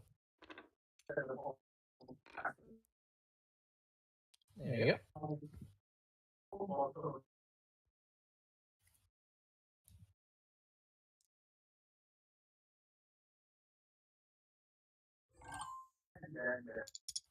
Alright, 3. 3.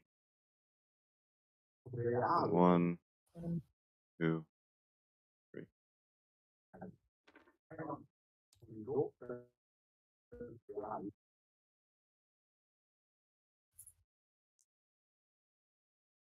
I'm attack a bull, which I didn't want. 3.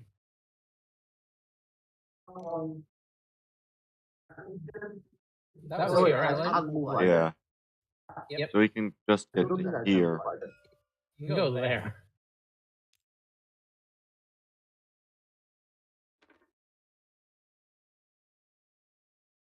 Which gets turned to a green knight.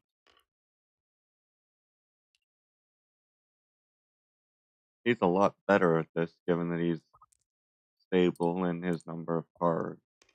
I think 2. Okay. So 1.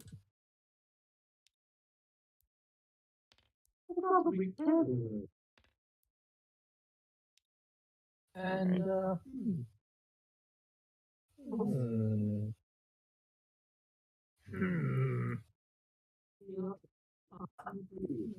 two. Alright.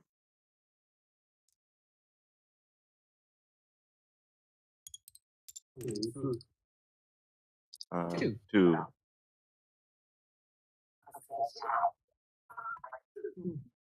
So if I do this, 1, 2.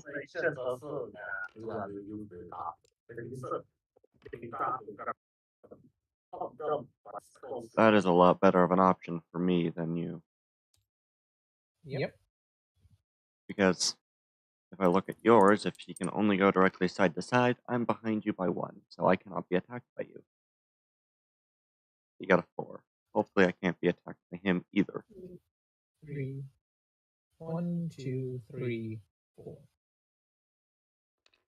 1, 2, 3, 4.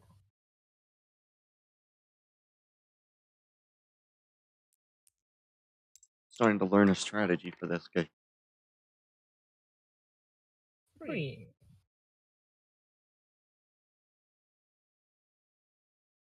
I just showed my personal sacrifice.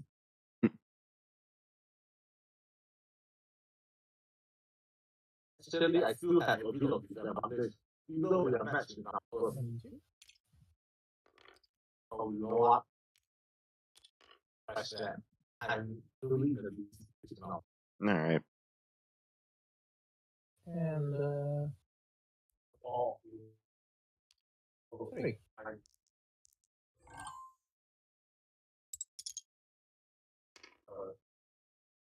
I got a 1.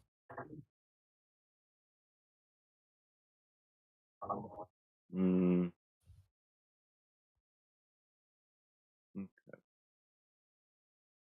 I'll move my guy. No, that's side. That's backward, so I can't move him backward. Yep. Hmm. That's your options. Let me go move forward, so I'll do 1 here. No matter where you move, you might potentially end up in range of another beast.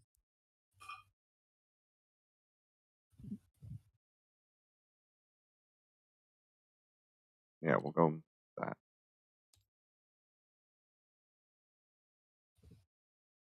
Okay, let's see.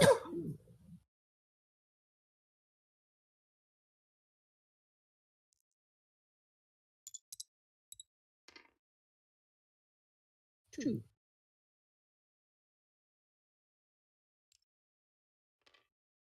Alright.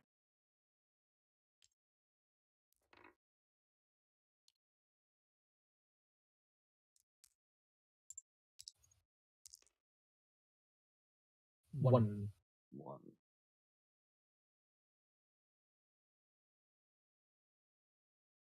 I've kind of gotten a bit of a strategy at this point, which is nice. Okay. Alright. Oh, that's one of the white pieces. That's not a time. That's the dice. 1. One. Okay.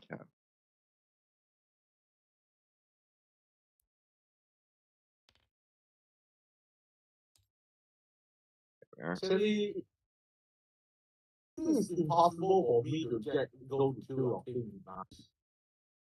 Yeah, it is impossible for you to get his king with anything but your to get to the king, you'd have to use your green pawn. The thing is, the green pawn has options which go there, there, there, there, there, there. Yes, exactly. Which is why the only way for him to kill the king would be for you to move your king into one of those positions. So this pawn is still in play. I thought this pawn is already removed. No, that pawn's still in play. That pawn never moved. That's its starting point. It never moved. Oh. Remove that. Right now, I think my purple knight is the only one that could actually threaten any of the kings.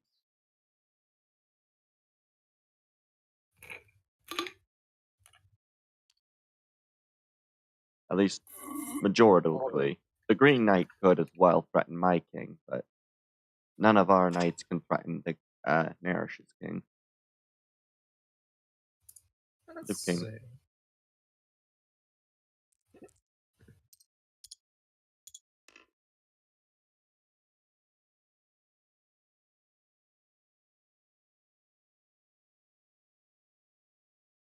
One, 2,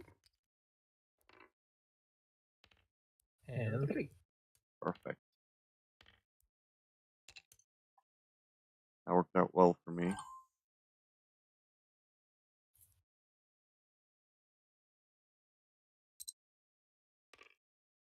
One.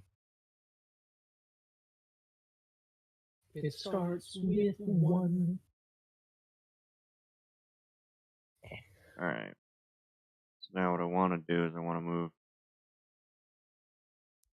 you over here.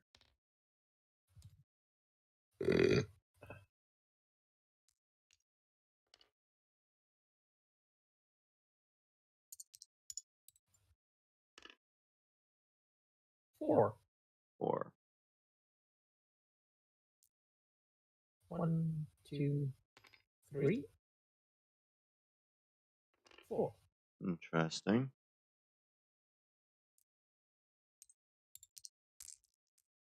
Oh. 3. 3.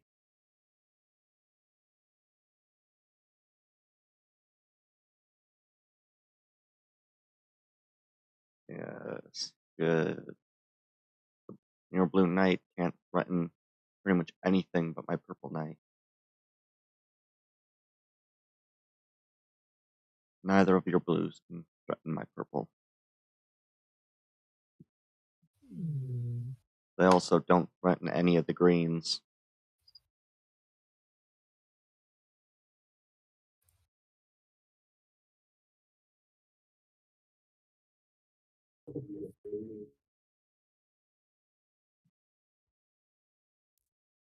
One, 2, 3.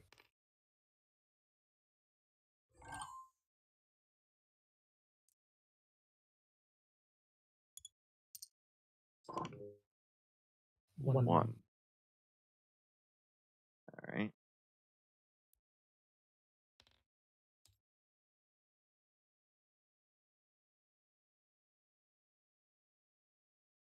This is surprisingly a tactical version of this game, I see.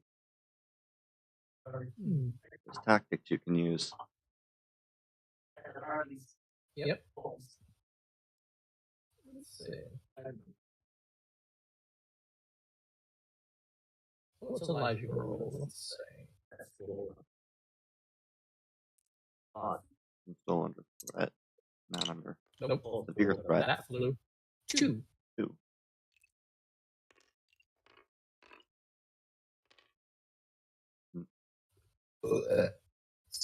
You're gonna end up rolling. You rolled a 2 as well. 2.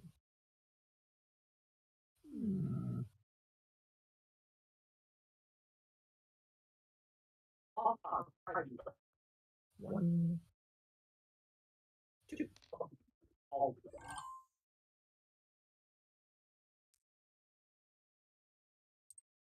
Oh shit, I missed. In the dice tower. Jeez, that flew a lot. I got a 3. 1, 2, 3.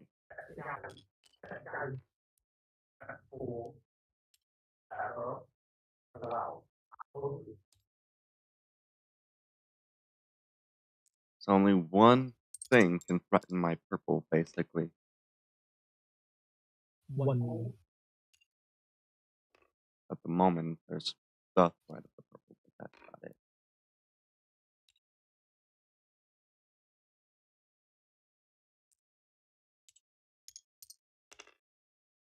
3.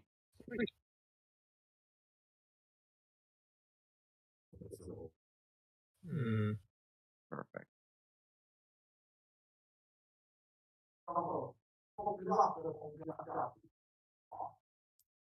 One, 2, 3.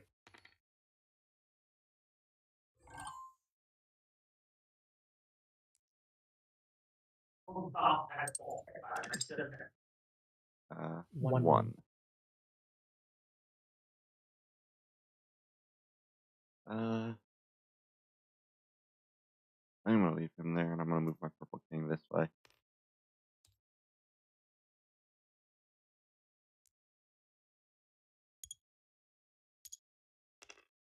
1. 25% chance to get a 1. Yes.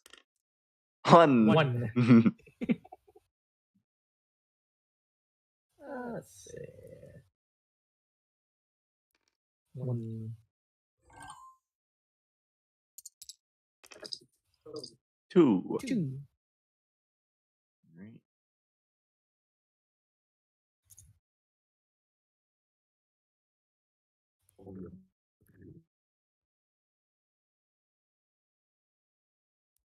1, 2.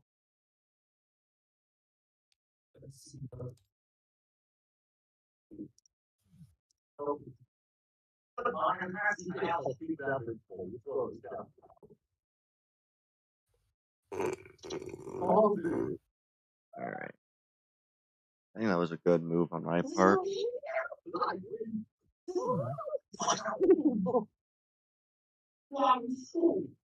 Let's see what move Elijah can pull out.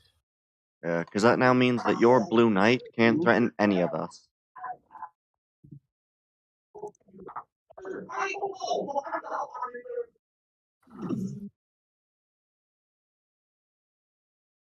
Yeah. Let's see what Elijah rolls. Who knows? All I know is that your blue knight kind of is a pointless point right now. 2.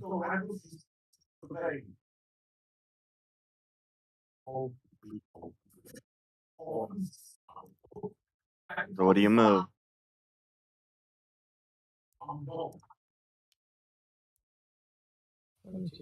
Perfect. Let's see. 3. 1, 2, 3. Alright. So now it is purely kings. The king gambits. 4. 1, 2, 3, 4. Hey, we are playing.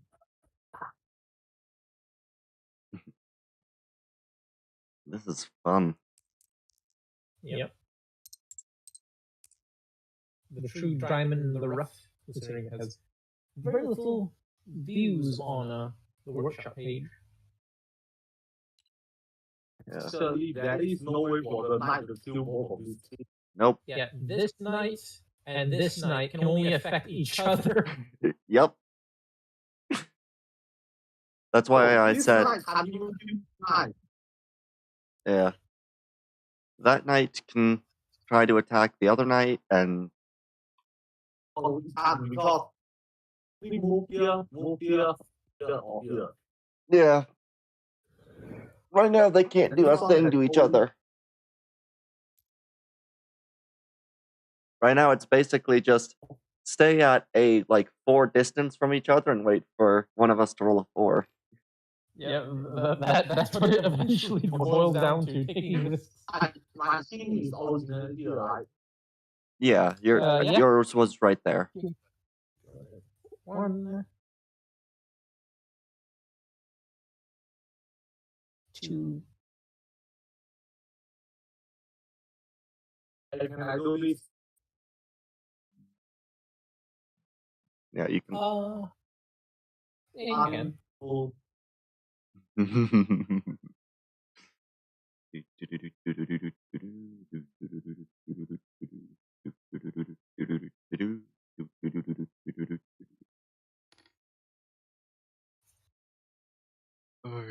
The good, the bad, and the ugly.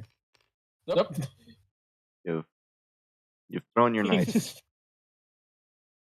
Right here, he was right here. There we are. that's how it's done, I think.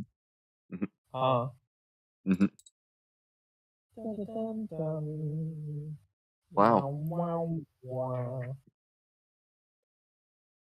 2. That's impressive for it to get stuck at the bottom of the dice tower. Yep, because it is a flat zone there, so it is entirely possible, especially with these 4-sided dice that have very big flat areas. Yeah. Okay. 1, 2. 1. 1.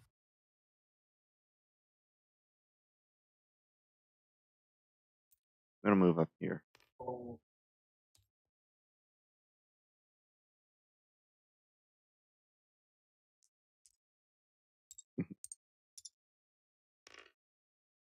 1. The stakes just got tighter. A lot tighter.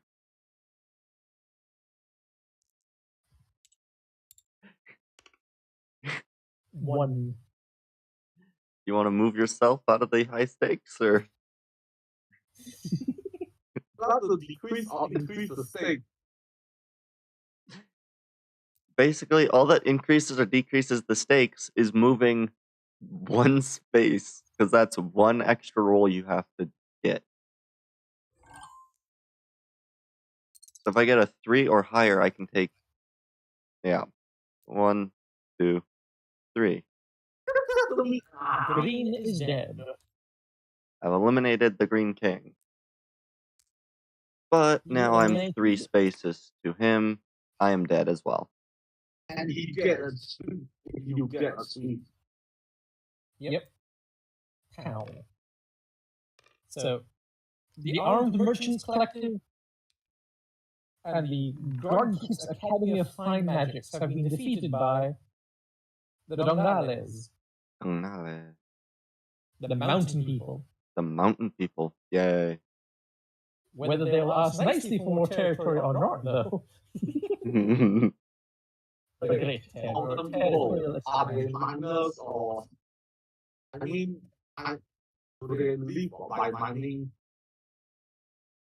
Probably. It could be dwarves, basically. Yeah. Dwarves who dwarf everyone else. Yes. And of course, it's in the name of God, since we're playing in the cathedral. Of course. Good stuff. Timber. My brother. Okay, I'll send it. Send it. Yep. All right. Once it gets in, we can figure out what to do next. All right. This I have not checked. Let's see.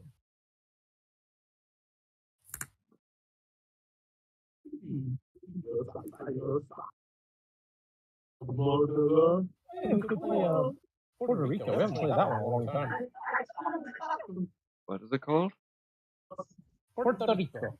What is that? It's one of those Euro games you build up your own engine of things to make it better so it gives you more stuff. Oh, okay. And it's especially fun due to one key aspect which people slowly later realized. You also play Uno Dominoes as well. Oh. Because Puerto Rico would take quite a bit of time, actually. Yeah.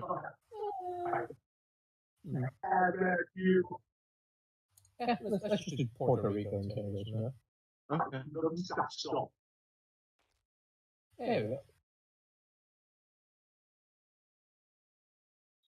Second, so I can.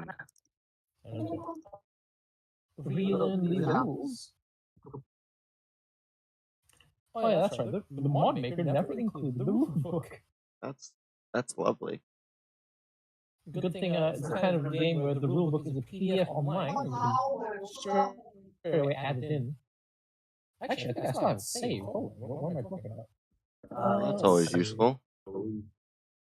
Objects. Do I have it directly saved? I don't think I have it directly saved, but I can easily spawn it together. Yes? Go back to the previous one. Oh, your brother wants to play that? Yeah. Okay, just a moment. Which one? This bad boy. Oh, all right. This one. I just saved that. Bro. I was thinking about all of us to change the color. All of us to change the color from so we can face each other instead of now. Well, the problem is I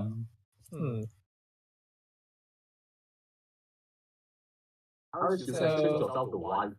yeah, change myself back to my default white. I'll have a white stand up. And now the thing is in my face. The hopper is in my face. Lovely.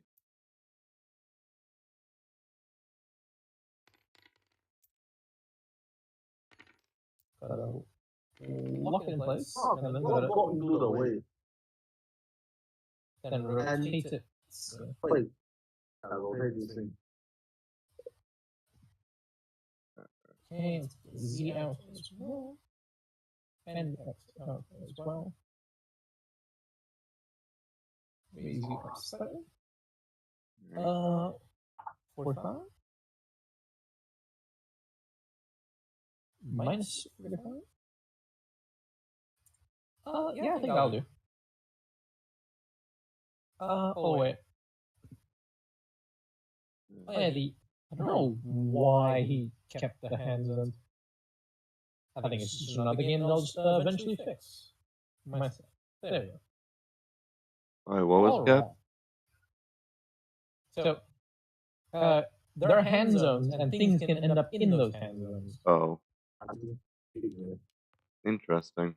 Has happened before, if you remember correctly. Anyway, let's turn the turn on.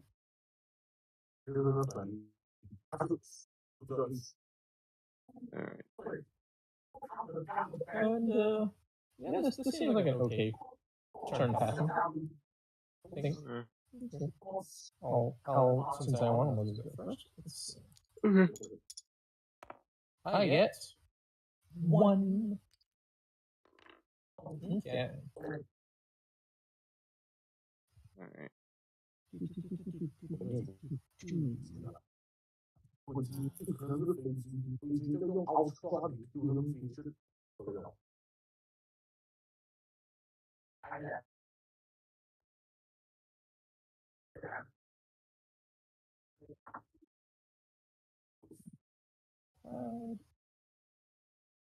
Clutch.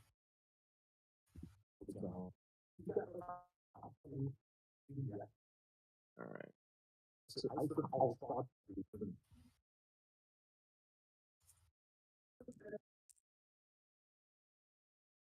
All right.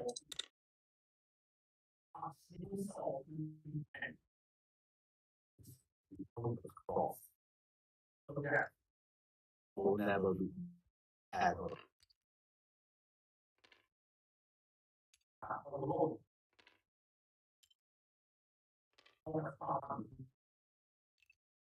can beat you 1,000 times more. Okay. Now, what's the meaning of this? Can I? Hmm? What's the meaning of this? Huh? I can't place this. Oh, but I haven't flattened the table. I should make a version of this mod. I should make so many damn things. Let's see. Things will pop. One. Not good.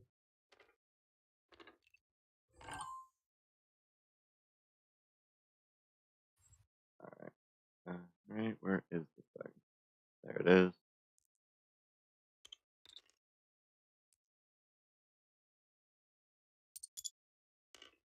Time for some weaponology. Two.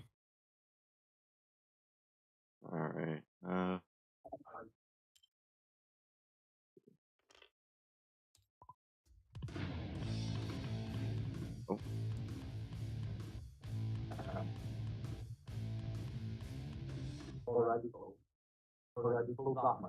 I'll just remember to mute that on my end. That way, there's not a chance that that's. Yep. 4. Got it. Oh. All right. There we go. 1, 2, 3, 4. All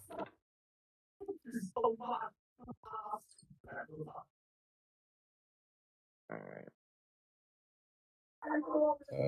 The song in question that you muted was the opening track for the Discovery Science series, which is part of the Discovery brand called Weaponology. Interesting. Brother haven't rolled the dice, right? Rolled his dice. Yeah, it's not his turn yet. Or was he disconnected earlier? You were DC earlier. Okay, so go ahead and roll the dice and make a move, since we're not close enough to cause any damage yet. Yeah.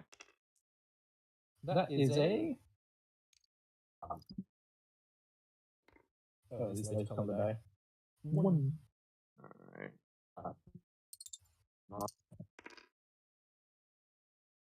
1.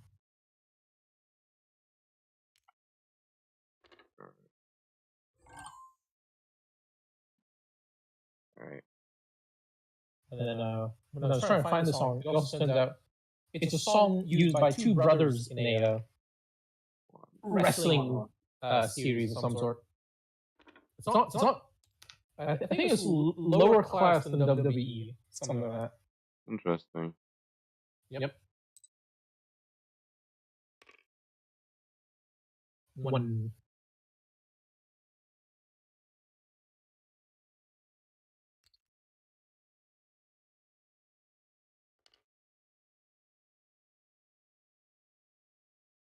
Same. All right. 4.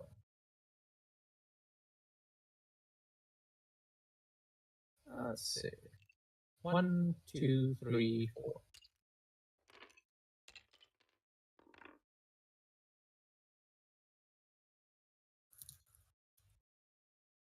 Great.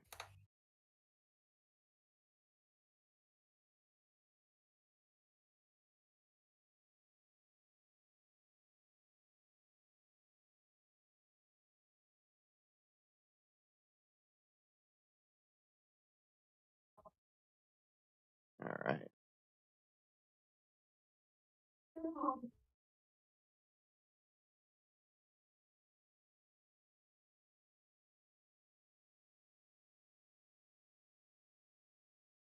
Interesting. No! What? He just noticed What? the max curves units. Oh. Okay, there's units are all over the place.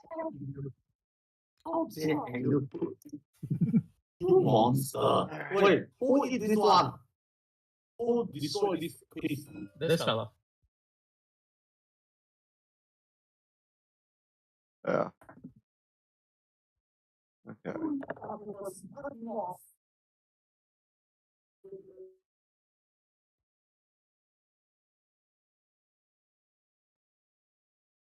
All right.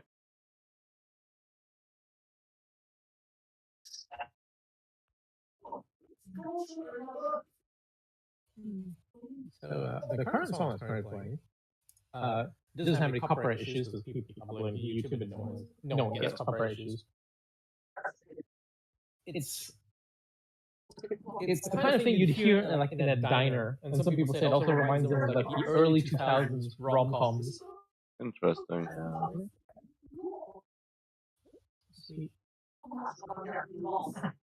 Hey, Elisha, go ahead and roll your die.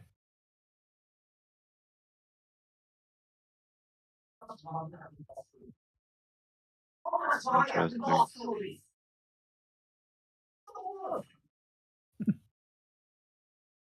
So, you lost 2 characters already? Oof. Yep. Right here got a 4, so 1, 2, 3, 4. Yeah. Sweep right across. 1. Another one, seriously? Good old 25%. Always. What do I get? 3. 3. 1, 1, 2, 2, 3.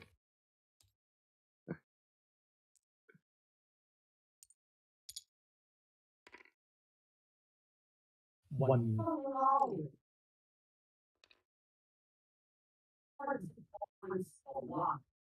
Do, do, do, do, do, do, do, do, I was do, do, do. about to ask the same question. 2. 2. It's only getting a good use time though. 1, 2. It's a very interesting game to play. 1. Another one! I swear, this hopper is rigged!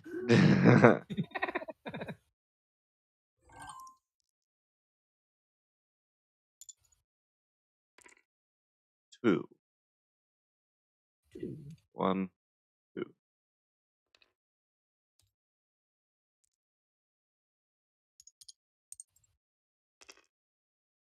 3. 1. Promotes. There you go. 2. 2. I'm gonna do that? Alright. 2.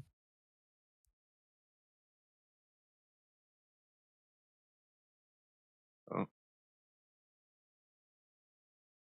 See it? 2. 2. Alright. Alright. Oh yeah, he moved it. Yeah. Okay. Let's see. Moved it forward, then left, then back to its original position. Or, Yep. no. Wait, never mind. 3. Moved it one. Let's see. 1, 2, 3. Do, do, do, do, do, Where's do. the sound back? Huh?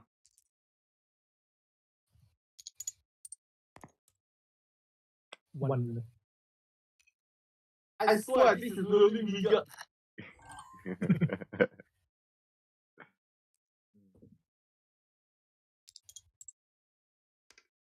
4. 4.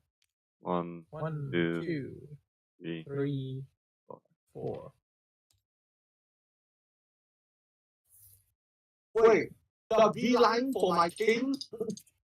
Yes. Yep.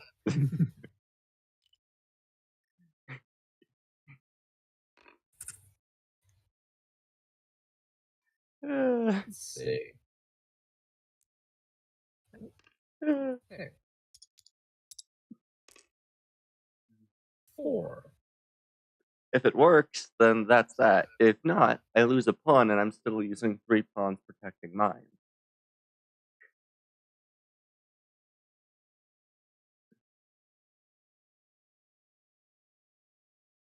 One, 2, 3, 4.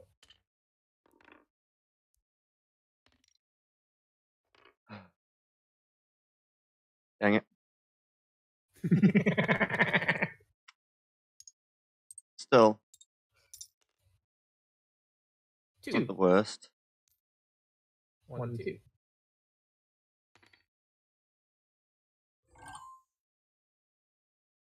Alright.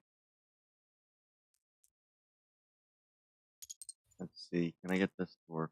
1. 1.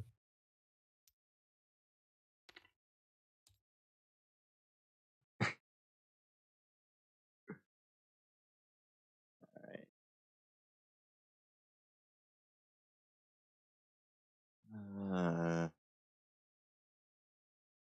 The beeline for the king did not work. You still got a 3 or above. You still have ended the match. Yes.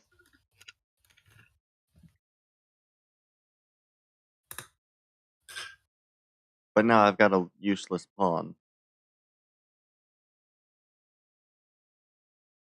Well, I guess not quite useless. It still has. Right now, he has my king. I don't know anything. It's not out of the woods yet. Yeah. I just noticed he's not useless yet, but he will be. Oh, he disconnected. Yep.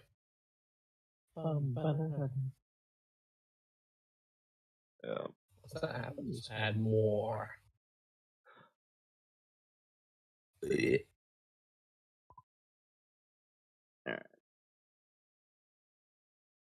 Alright. Hopefully we can run this well.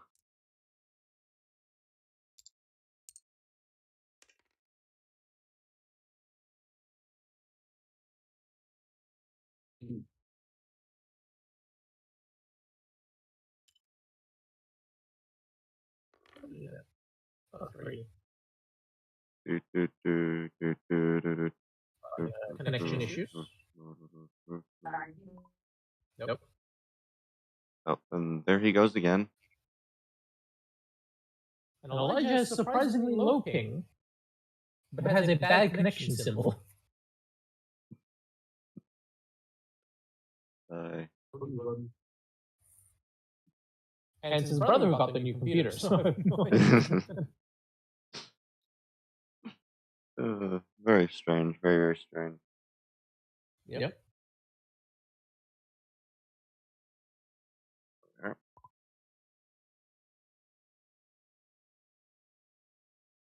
Connecting. There we are. Okay. So he had he just rolled a 3, I think. I think. Hasn't rolled yet.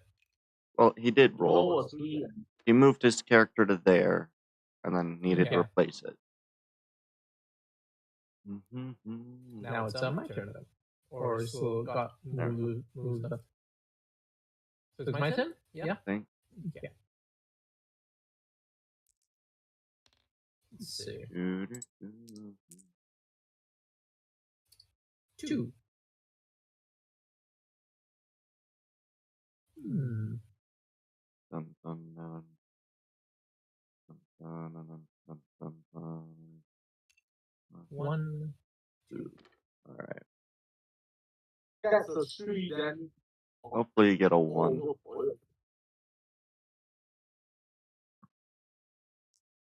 This taking a beeline is on the back of One. Yes! This is- I have a chance. I just need a 4.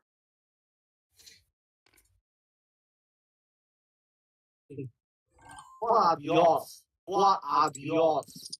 1 out of 25. Oh, 1.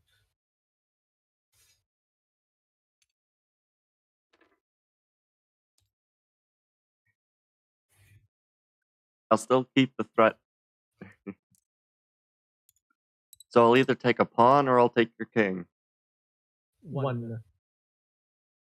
It either leaves you with 1 pawn or 1 king. But at that point, my character then is backed into a wall and cannot move. So Let's see. it would have been a suicide mission, but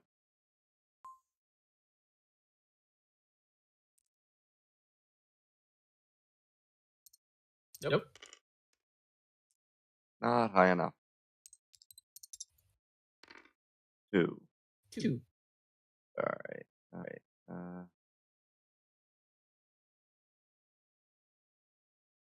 What can I do? What I just can I try to do? save your king. We'll move both of them up 1.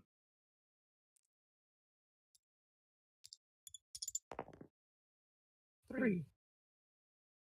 Well,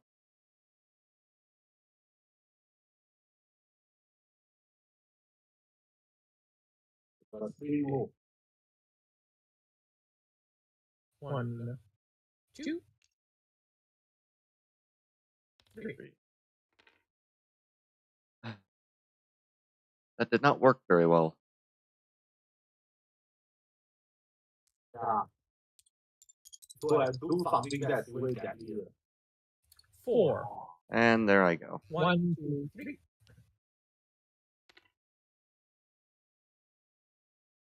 One move left. So I'm not the game. I guess I can still move around my purple pawn, but he's kind of useless. If you want. It's not going to really do much. 1. And still cause chaos for other people. You're basically a Ronin. 1. Again.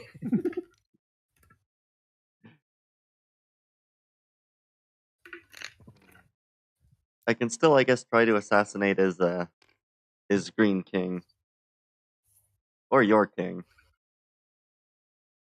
Just a straight up bloodlust. Let's see.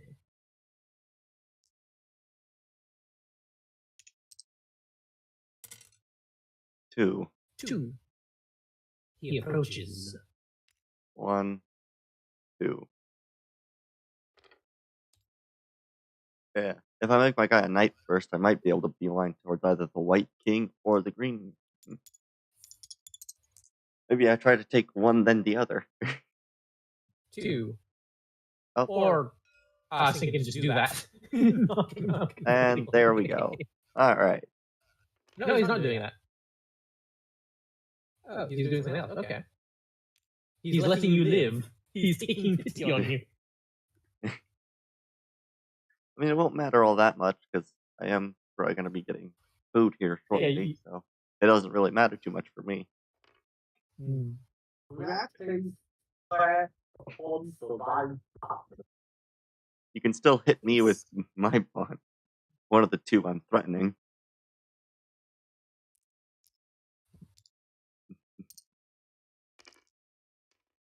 Oh. 3.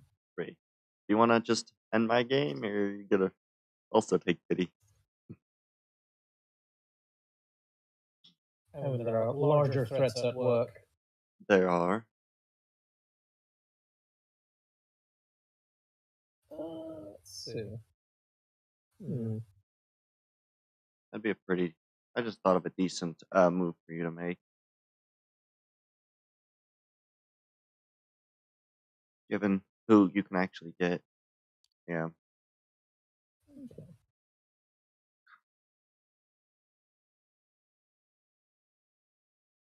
Alright. Him letting you live has allowed someone else to mastermind his downfall. Well, I mean... You're not pulling the strings behind the scenes.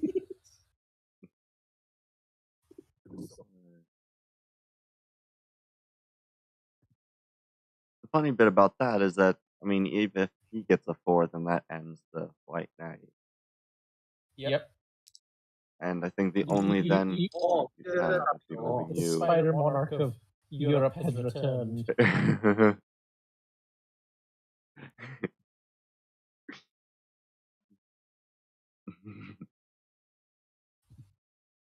Alright.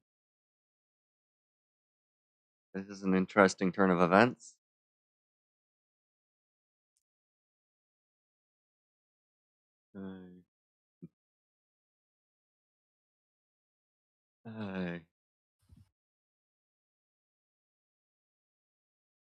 Elijah, you gonna press the button? Alright, let's see what I can end up doing. I can get a 1. 1 minute.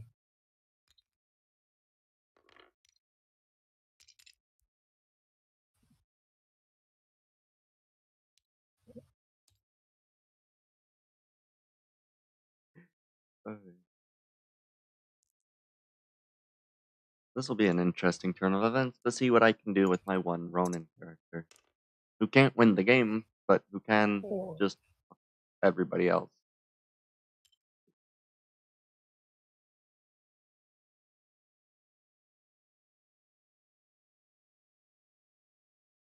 Yeah. Actually, what's your pawn now? I think it was right there, yeah. Yeah, he could have done that or that. With a 4, he can go 1, 2, 3, 4. Yeah, Oh. he can take out both of those knights with 1 move. He could also take out your White Knight currently threatening his Yellow King. Yeah. You roll a 4 and you have a very advantageous situation. But also, if he does that, then he'll be in range of the Green Knight. That is true. But none of his pawns could necessarily get him, and that White Knight can hit anywhere inside of his own pocket. Yellow has gotten himself in quite the predicament. Yes.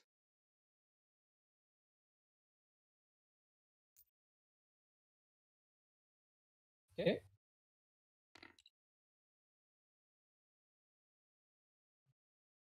Let's see. So you choose to take out the knight. Alright, so you 4. Yeah. Yeah. Just now he didn't take out this knight right here. That's costing the match. Yeah. Let's see. Yeah, that would be his end if he didn't move, take it out. So. That's probably the better option. 1, 2, 3, 4. Interesting. Alright.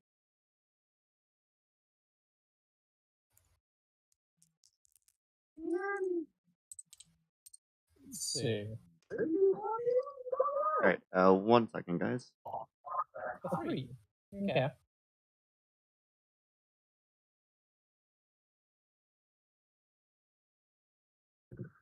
Ready for the end, brother?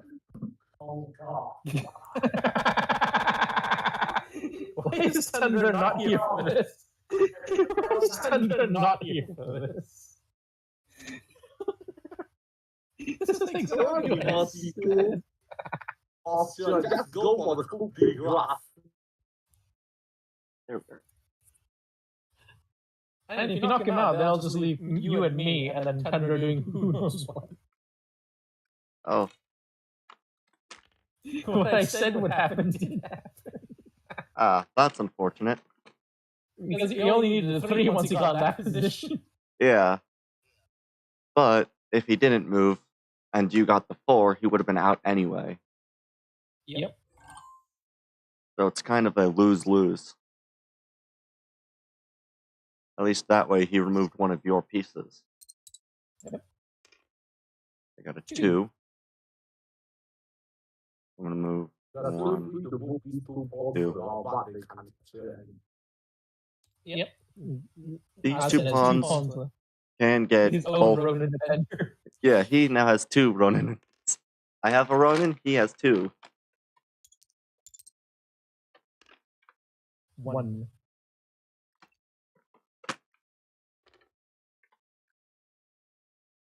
There.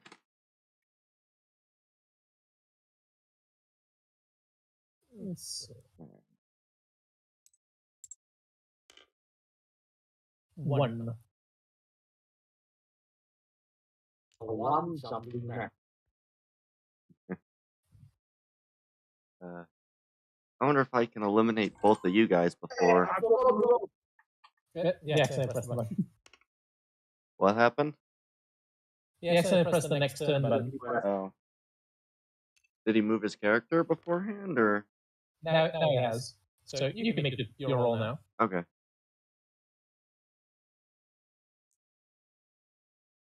Truly a clutching moment. 3. 3. 1, 2. Don't want to go there. I want to go right. Us here. 1, 2. I can move.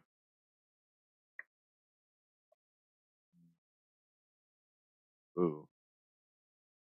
So I was right here. Do 1, 2.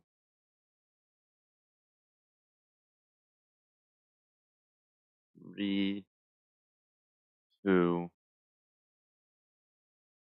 Huh. I guess I could do 1, 2, 3. There we go.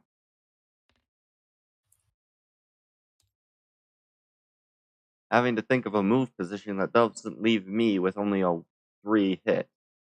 Oh wait, no, I'm still a 3 hit. I'm not a 2 hit though.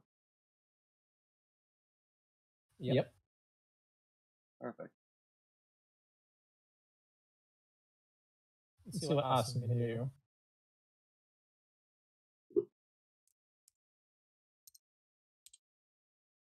Yellow gets a 1.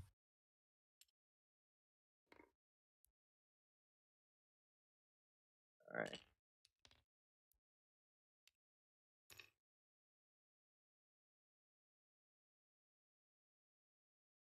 Hmm.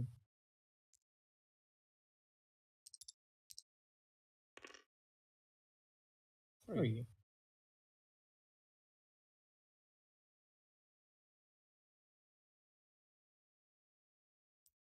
One, 2.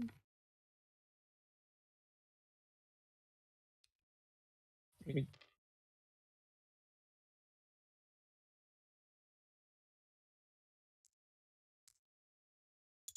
All right.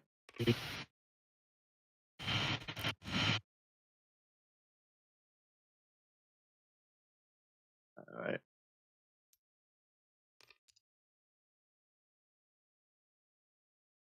What did he roll?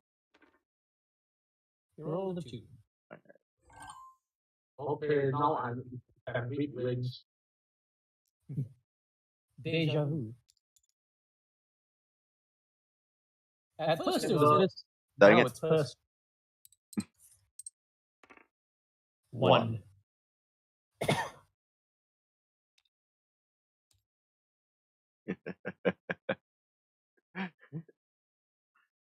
I will eliminate both of you. I mean, technically, you are not supposed to eliminate. Technically, you wouldn't be here with the Rodents. Yeah, actually, that's a lot of things I can do with this game to actually make it crazier. We're in a very interesting situation right now. Yep. 4. But it's quite the Ferric victory because it is not a safe place to be. Not with the Ronin attempt. Well, you guys can give it a shot then. See what happens. Can you eliminate the feudal system entirely?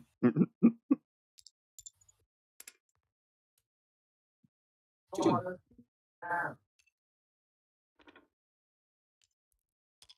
Yes, now it's one, but I will just continue. And we destroy everything or we die. Can the Spider King get his last laugh? And no. No, victory is more or less.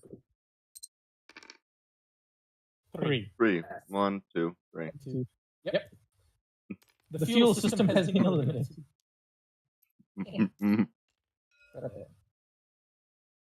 Yay! Everybody knows. Everyone was murdered. And he's Except water. Purple's now stuck there, Yeah. only threatened by yellow. Yeah. Yellow is threatened by both green and you. Well, no, just green.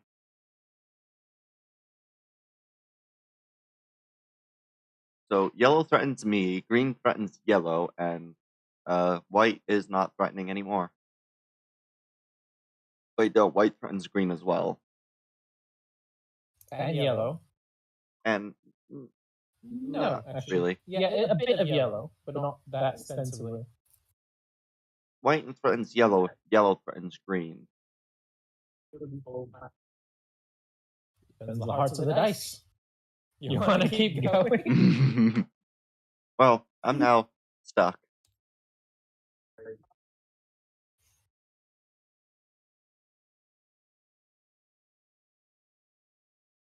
Go ahead, Austin. See what vengeance you can draw upon.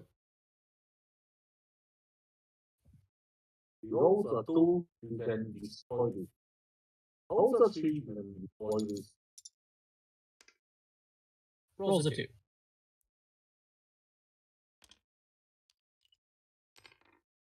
That was here.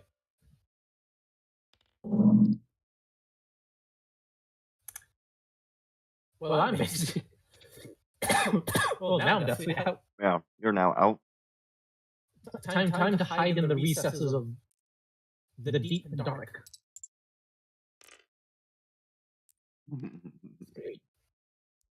Yeah, you love your peanuts. I'm basically occupying what used to be the Spider King's lair.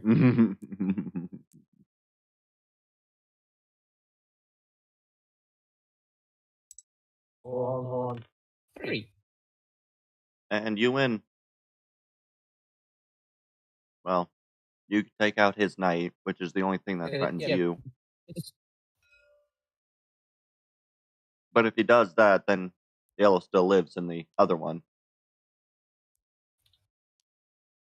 Yeah, if it is like this, though.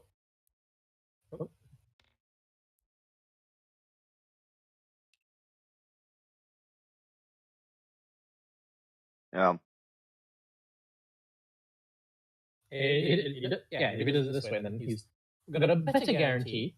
Unless the dice are not in his favor, and he loses that night, and then yellow can just proceed to chase after purple and eliminate him. Mm-hmm.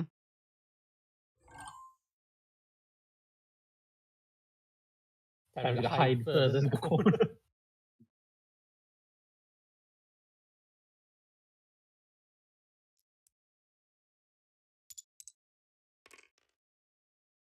Three. There we are. You can pursue, if you can. Let's see. You so choose. 1, 2.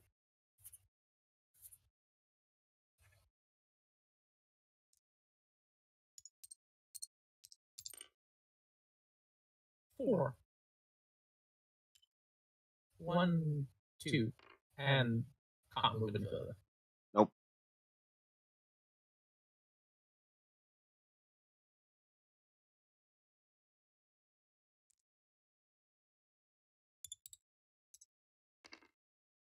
1.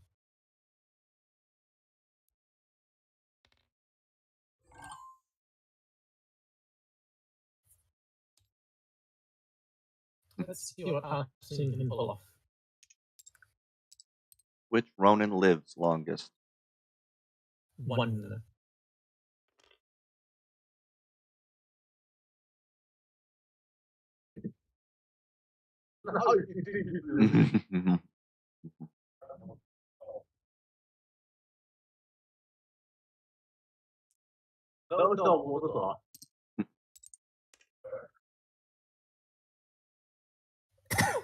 I just realized something fun. Hmm? No matter what happens, I can live.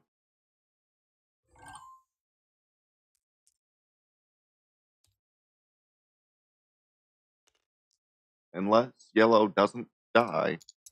Like if Yellow Yeah, Yellow doesn't die. Oh, yep. Oh, yep. Oh, come on, really? Yeah, he comes in night. Wait, you know the night? Yeah, you can move him He's- forward 1, make him a knight, and then get green. He was here, right?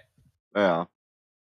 So he comes in night there. 1, so that's 1. And then 2, 3 takes out that night. So Yeah. yours is safe, basically. Yeah. And then means I die. Only Or a if he matter goes of time. 1 from there, so 1, 2, 3, 4. Would he be safe? Yeah, he would be immediately safe if he goes behind.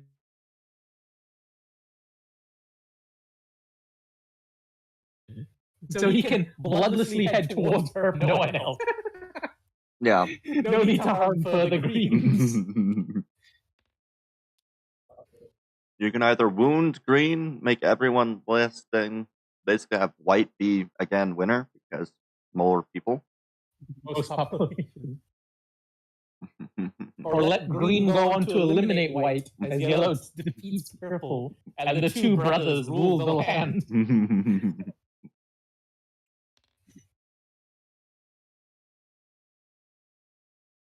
Yeah, make this choice. Wow. Time to play the music. Oh. How do you add music again? You can click on music, and then you click on playlist to add to the playlist. Wait. You cannot just add a YouTube URL, right? Yeah, you have to MP3 URL, or you can upload from your computer files. I don't have that. Oh, damn it. That's how to find YouTube for MPC then. Yep. I use a loader.to, which recently updated, which confused the heck out of my mother. Mhm.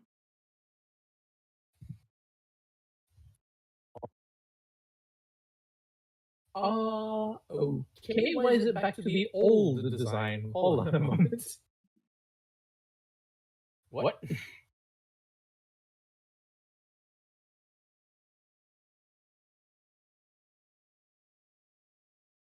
They reverted?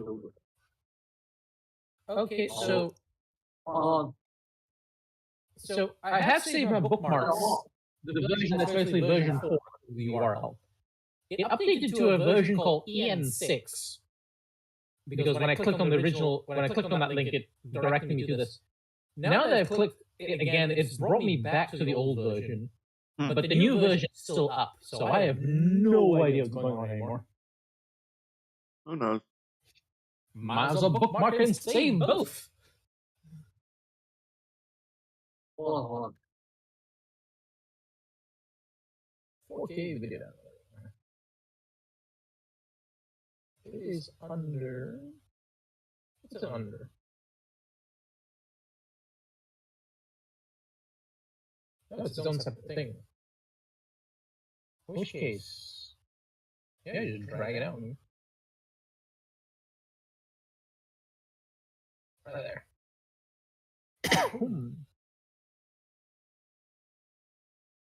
Shove that back in its own hole. Okay. Oh, Come on. and now it says browse local files. And Yeah. after I put in the music, it says upload file to a SIM card or load from your local disk. Cloud. Local disk would only allow offline players and LAN players to hear it. So cloud is what you want. And of course, don't forget to put the name of a name. It doesn't have to be the name. The name, something with your name. Like it gives you an option to put the name as you upload it. So you just give it any name, really. It doesn't really matter. As long as you know that it's your song or identifiable as your song. And now it's uploading on. Oh, now we can talk about this. So this is the old version, which when I clicked it last time, redirected me to this new version. But both are still working. But both are now working. Oddly enough. Oh, you usually take the load. Not that long. It's just an MP3 file. Loading for me.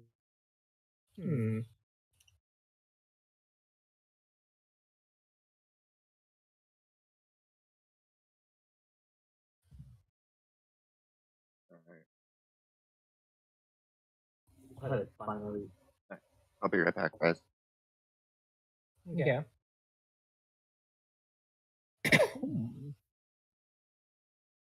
There you go. Or did you over Yeah. Okay.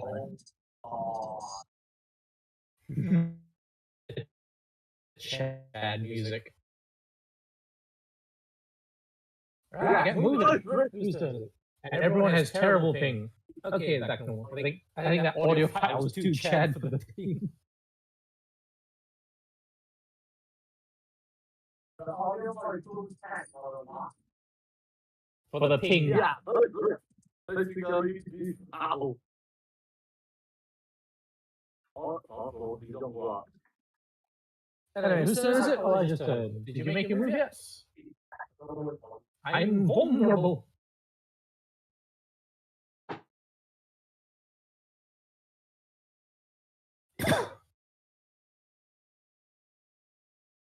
Oh, that's way for the other time, man. Well, he can't hear it anyway because he's streaming and he can't risk getting copyright struck because that is a bastard and a half to deal with. And I'm back. All right. So he's got the Lindsay Watt song. That's his boss music.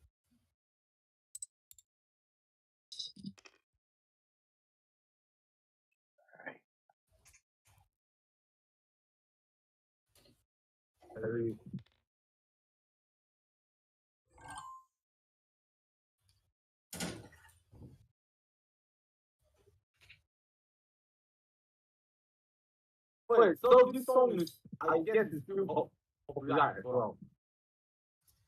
Yeah, occasionally some music pop out.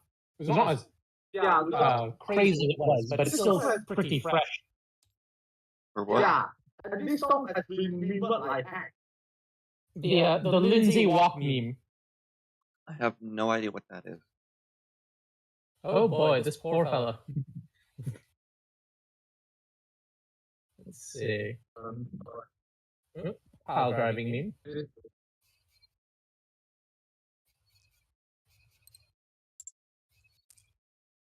Oh, that is a lot of pounding. Well. Now we just finish this. Oh, they'll share the pounding meme as well. Alright. Yeah, because why can't I go? This meme is still relevant. Let's see.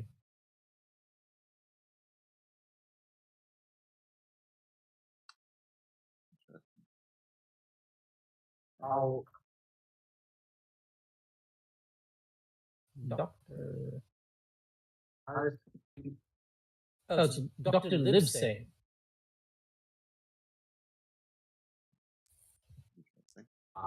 Alright. So we're just kind of waiting for the other two to finish us off. Which Finish one off are what's we? left of white and purple. Yeah. And then what's gonna be the Oh, it's that thing. Yep. Other matter That's where we walk. Yeah. Oh, So it's that that was thing. the Okay. specific one he has is the GTA San Andreas bit as well. Oh. Let's see if we can find it. Jason. Yeah.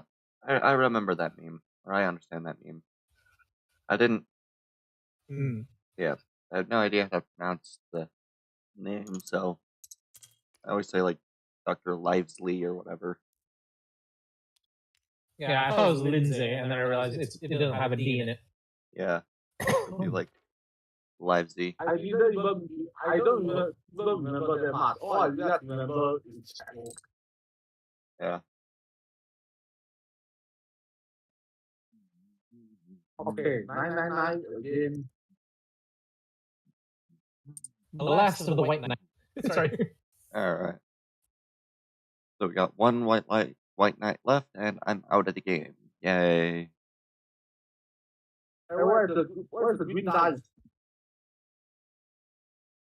That would mean green gets everything.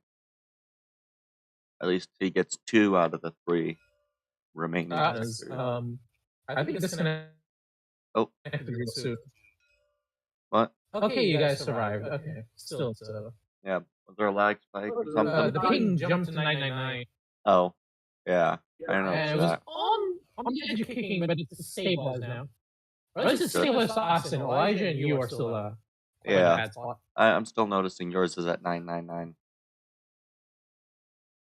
Yeah, it was me always having 999. Oh well.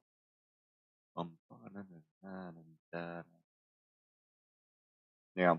Oh well. 999.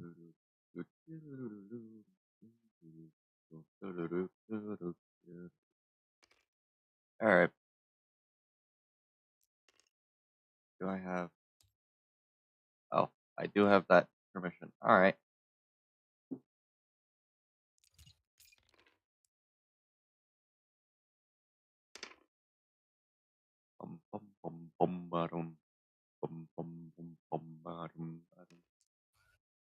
Alright. Oh, and there I go. Alright. Do we want to do a different Brothers game? Or... rule the land. Yeah. Playing games. We did want to do Puerto Rico. I think we'll have something simpler instead. Let's see. Alright. Game. My brother is absolutely done with Puerto Rico.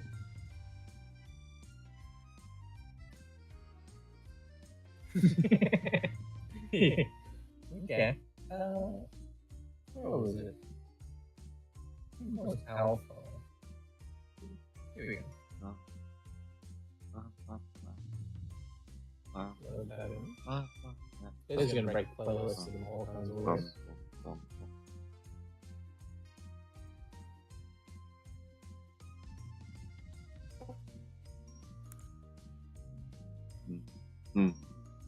Or just load it in different tables. I don't necessarily need to lose. Yeah, it'll be fun to load this in. Okay. Games. Save and load. Save this. Yep. And this still has that music, doesn't it? Yeah, it still has that Mario sound effect. Which one? The Flint's Corner. Remember the compilation of few games? You added that sound effect in to play to give emphasis on something, and then it stayed there because I saved it as part of the save file that I used to duplicate. And the thing is, there's no easy. I don't think there is a way to clear music completely. Well, that seems weird.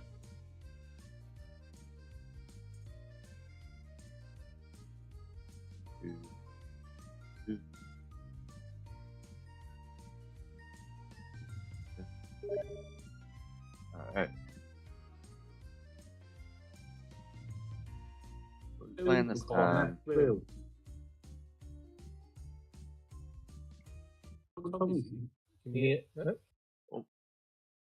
Ah. A big set of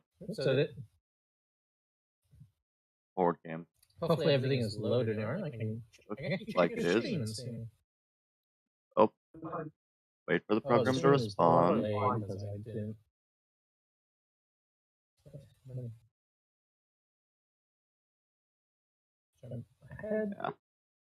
Oh, you got a lot of loading issues, bro. And I disconnected. Oh, boy. One thing you do before you rejoin, Tundra, you go to, is it? Yeah?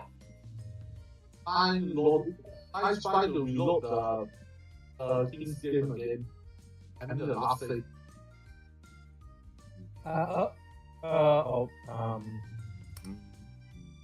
Yeah, that got overwritten by the save.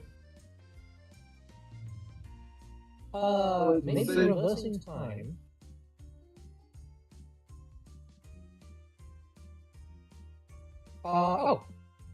Okay, reverse time. Okay, that helped. Here you go. Anyway, I was saying, under your settings, there should be an option, like very early, it's, mod thread loading or something like that. Configuration. Yeah, mod threading. So you can disable that because what that's trying to do is use multi-threading to load in mods and all the stuff like that. But it's known to cause issues. So if you disable it, theoretically you load slower, but else you actually load, which is the important thing. So you load slower, but it's basically hopefully will stop the game from going, that didn't work. That didn't work. This refused to load. You only see white things. Yeah. Alright. Because it'll just use the... And the thing is, they claim slower. No one's actually really noticed any slowness compared to their own internet. Yeah. It's no slower than internet connection speeds. Yep. Alright. Anyone else in the invite now? See the victory parade of the two brothers.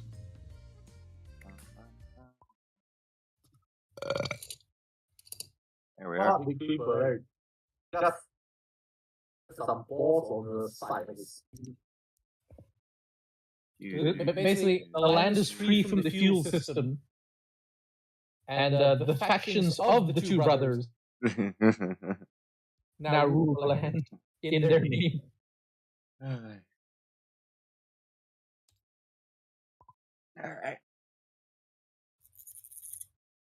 Anyway, let us load the other one and see if Tundra can actually load it this time. Alright. Hopefully. Hello? Yeah.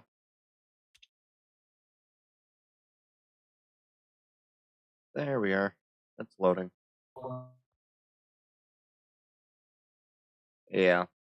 It definitely probably helps because I don't know how intense this game uses uses the processor, but mine is It's relatively intense. You know, it is all that 3D physics and all that. yeah. There are settings and stuff, server settings as well, where you can reduce how much it calculates physics and all that. Yeah. To make things much easier. Yeah. I'm currently The game is quite old in terms of its architecture. yeah. Well, I just checked. I think would be running at like 83% processor with the threading off. So that probably makes sense. Okay. So this has several games on it. Yeah. This here is Bejeweled, which is, funnily enough, someone made a board game for it. Interesting. They have Quandary, which is for 2 players. Basically, you want to get one of the pieces to the opposite side, and it relies on what's in front of your opponent. Let's say you're here.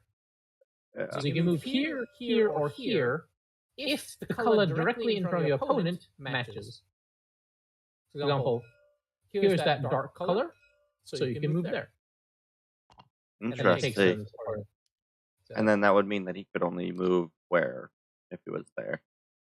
If he was there, he could move pink, dark, or white, which he doesn't have here. So you'd have to use one of the other pieces. Interesting. So as long as you get one piece to the opposite side, you win. That's a very interesting game. Here's Home You Go, which is with 2 characters from ReZero, because I asked my friend what character you want to put, and he chose ReZero. So Yeah. None of those images load for me. So. Right. None of them load for the Home You Go ones? Nope.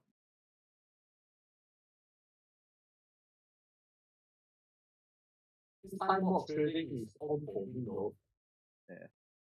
I mean, if it doesn't cause issue, you don't have to turn it off. Yeah. But if it does cause issue, then turning off is a good thing. Yeah. Supposedly. Maybe because these are old save files, or there's a specific issue with the tokens. I don't know. Or you have or might be a setting. No, it should be a setting. I don't know. Either one. Anyway. I don't get to see any of the stuff on there. Copy. Paste. Custom. Don't just find a random image. Yeah.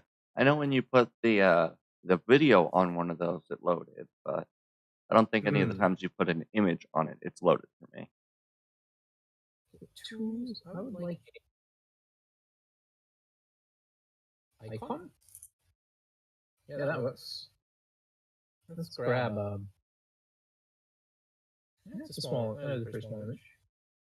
Image needs tab. Alright.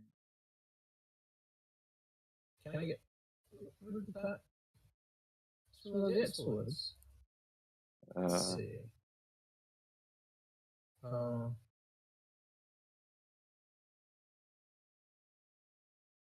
Import. Cancel. Can you see this one? Yeah, that one I can see.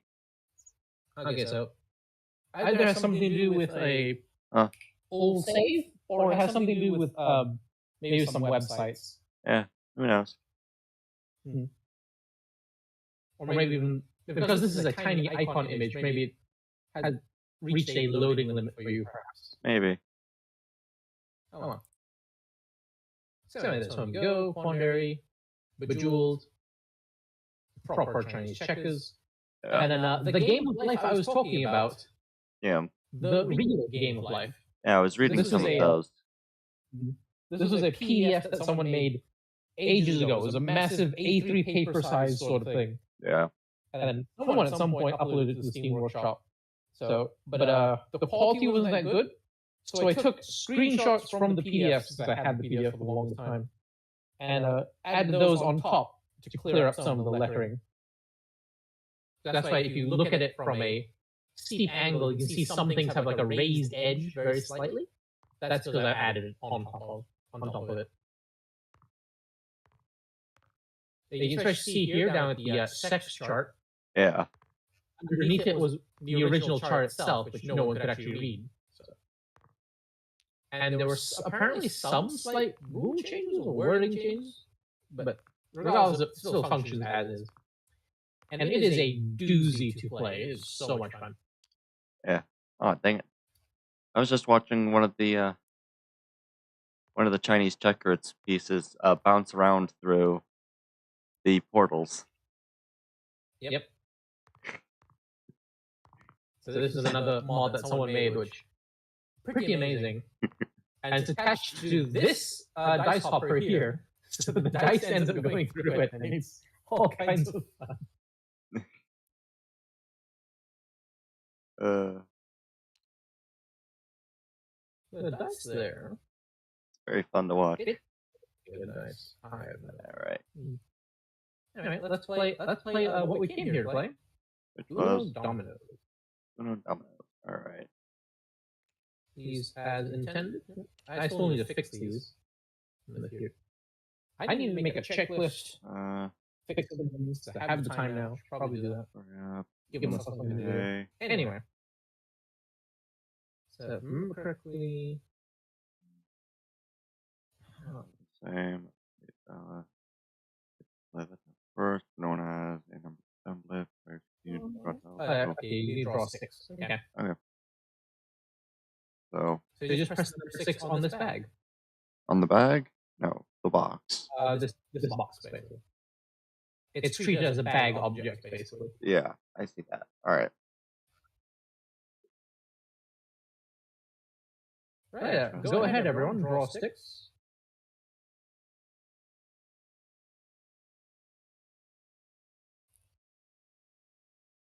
All right. How are we playing now? Uno Dominoes. Since we're not going to play Puerto Rico. Yeah. Yeah, because I say my brother is completely acting dumb. Okay. The game Do we begins. have enough places though? Number tileable. Do we have enough places? What do you mean by place? I think we are playing Uno Domino. Do we have enough places to place all the dominoes? Yeah, we usually play it around our head right here. Not place actually. Right here. Right in front of Austin's hand, basically. 4, 6. And the character on the table, if that has loaded for you. No, it's one big white. Yeah.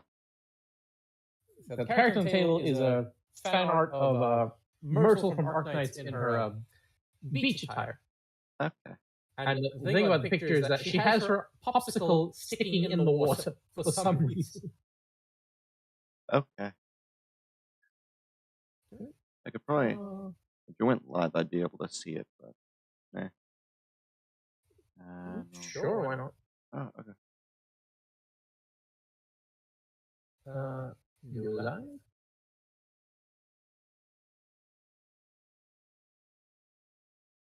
Okay.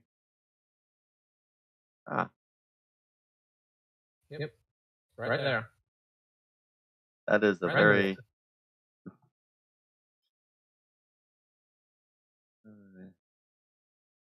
Now, the fun thing is, based off Terran lore, at least it's not seawater. At least it's not salty. Because this would be in one of the two lake basins. Most likely the one near Siesta, which is a city-state next to a formerly inactive volcano. The actual event where we learn about Siesta is when they learn that the volcano is actually active and is going to erupt pretty darn soon, in like a few months' time, based off the activity. And it turns out that the mayor did actually know about this because they were preparing to move the once stable city-state onto its own mobile platform. Mobile platforms being the main massive platforms all these cities live on in Terra in order to avoid the catastrophe. Okay. Nice. The way- I haven't drawn it. I did draw. Oh.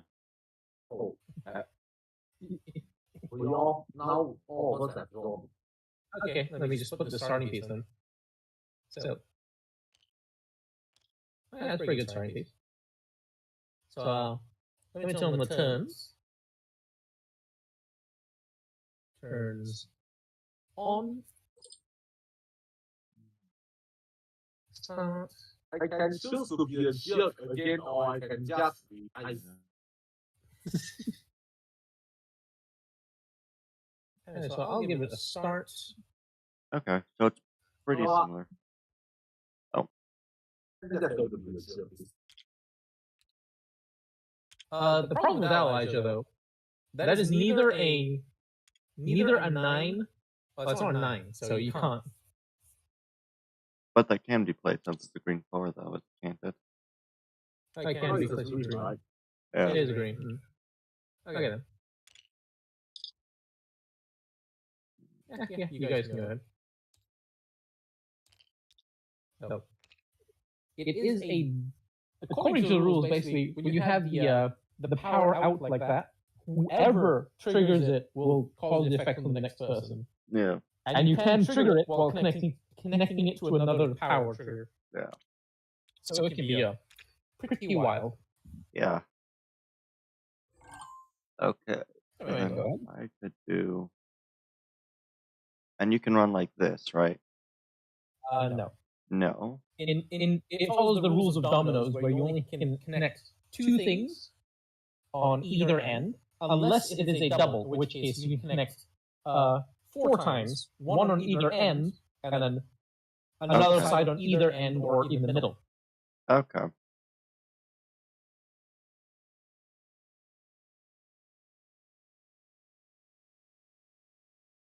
So you'll have no real choice but to activate the skip.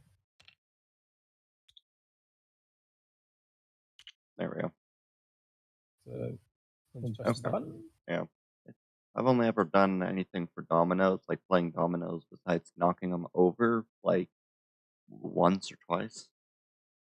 Having looked over like multiple domino rules and everything, there is not one mention of how a basic set of dominoes would go unless you use a point-like system. Yeah. I guess also the way that I did it, I think when I was playing, I think either dominoes or chicken foot. So I guess the rules are different than doing that. So Yep.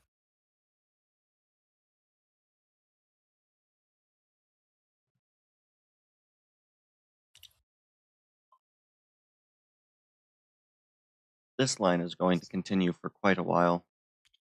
I mean, you can rotate it 90 degrees. So basically, Elijah can put it like straight, or you can put it 90 like this if he wants. Okay. Or you can put it 90 like this if he wants. Okay.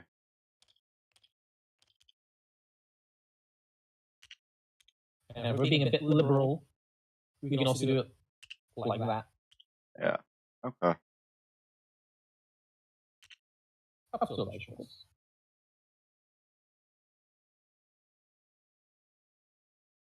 Dun, dun, dun, dun, dun, dun, dun, dun, dun. I don't think I actually got this. That means Austin is going to be forced to trigger the skip. Yeah.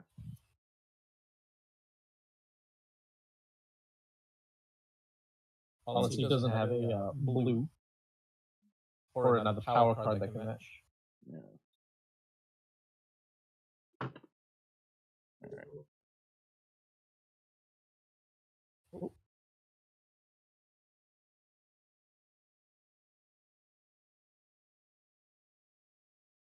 He's triggered the skip, which means Tundra gets skipped and it's my turn. Oh, you triggered the skip? Yep. All right. My turn. Okay, so before I hit the button, I need to hit the reverse option in the turns. Let's see. Turns, reverse order, and now I can press the button.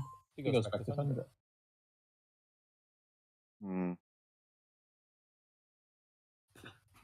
And you draw until you can play something, right? No, you only draw one. If you can play it immediately, you play it immediately. Otherwise, you skip your turn.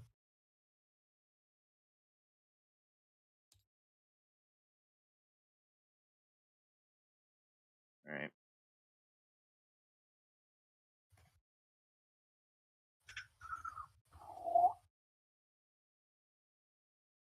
Very interesting. All right.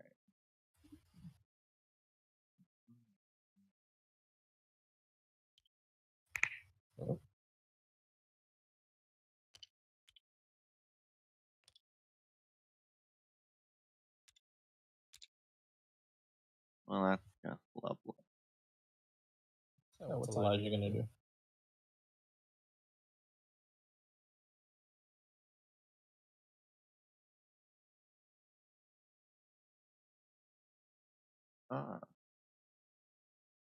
Ah, Double. a double 6. Yep.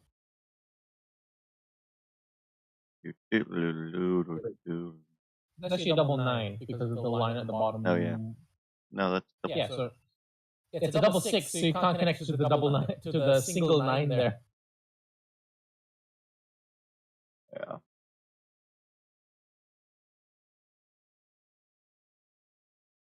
There we go.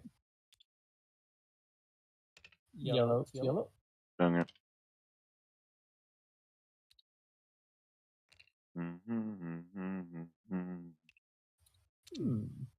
Very interesting. So this of course is a complete game ender if I actually did that. Yes, it would be. Use this bad boy instead. There we go. And I think I remember I did say I can do something.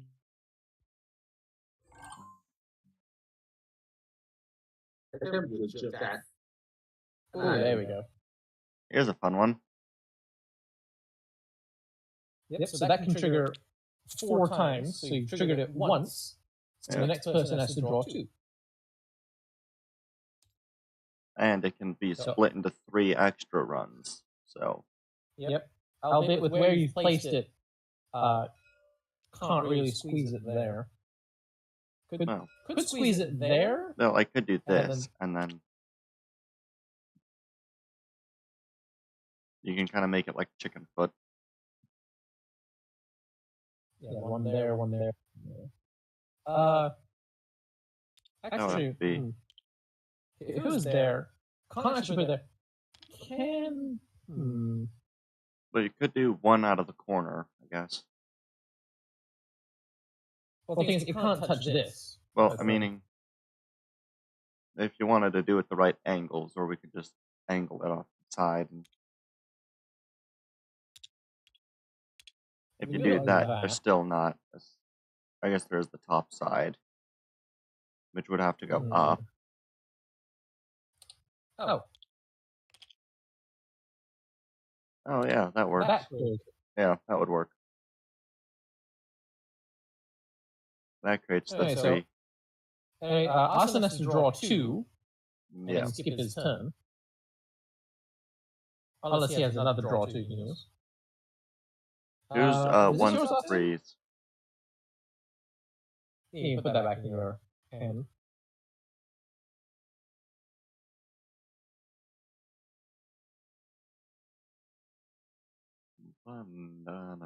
Everything okay, Austin?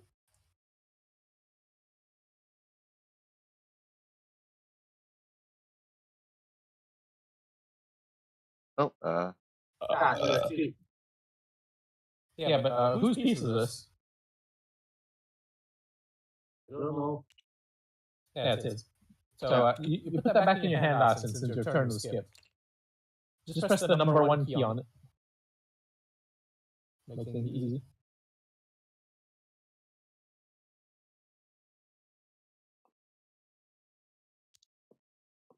There we go.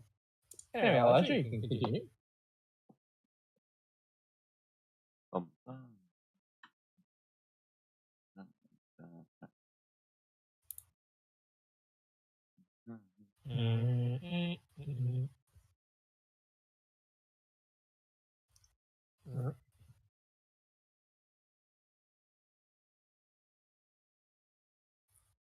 Elijah?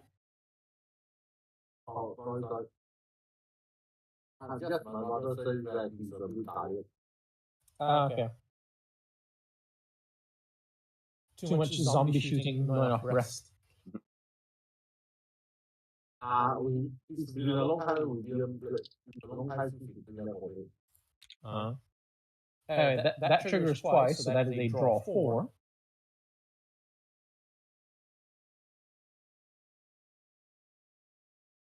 Go ahead and I have to draw 4. No, the next person has to draw. Unless I do this, in which case Tundra draws 8.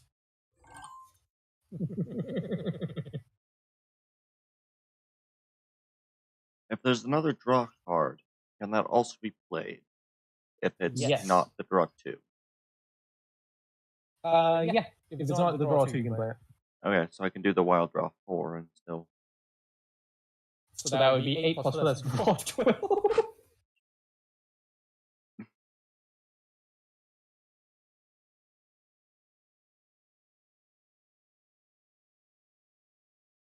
Why is it doing 180? There we go. Unless I So did it that way. Yeah, if you hold it too long, of course it's going to continuously spin. So that would now cap off that also draw 2. So that's now adding that and the wild draw 4. Yep, so this blue draw 2 is finished. Yeah. Anyway, so now it is a draw 12 for Asen, unless Asen has another draw he can use.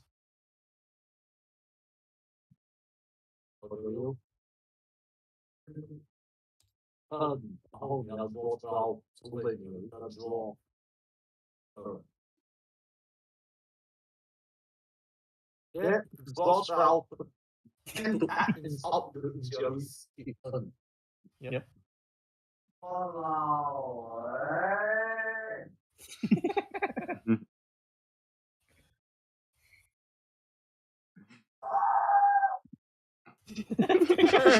Blood curdling scream.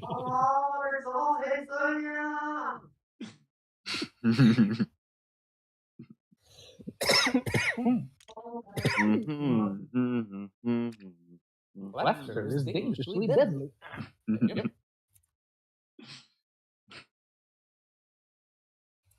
Anyway, I'll use this. Draw 2 for counters. Unless you have the counter.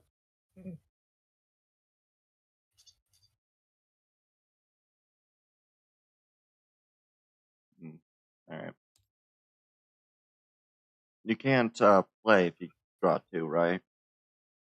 Yeah, it skips your turn after you draw your 2 cards. Alright. Austin now has a wide hand to work with, I'm assuming.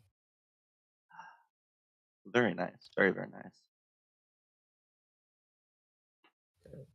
You have all the big bags and tricks. Oh, baby. Huh. So draw 2 plus 4, that's draw 6. and that's it all. Okay. Okay. So I got nothing, so let's see. 6. That's Uno for me to deal with. Yep.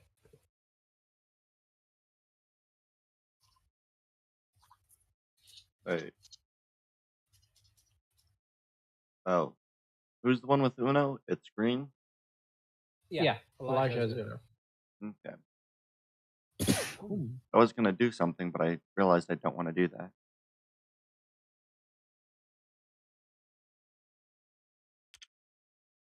Okay. Draw 2 for Asen. Unless Asen can counter. I mean, he should have a counter at least. Yeah, because the other guy has Uno, so we need to end the Uno, hopefully. As long as there's any draw card, apparently. Or, as long as you can... Can you not tap off the other wild draw 4?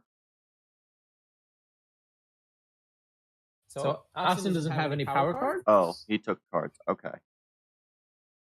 Oh, he already took cards, so... And that's... Isn't that green finished? This is Austin's card. This is Austin's 1-3 again, right? Yeah. So he was hit with a draw 2.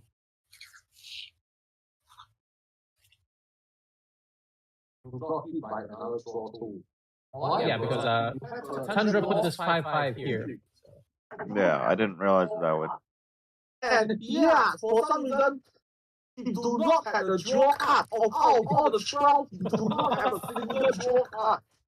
Oh, boy. Dang it. Well, now he draws 2 more cards, and this goes back to his hand. And the other person wins. Green wins, I believe. Of your past. Fine. Fine. I'll give you special permission. Apple. What's happening? I was just giving the permission to give me half of this. Of yours. Okay, then. Up to you. Because it's just to keep him in the game. Okay.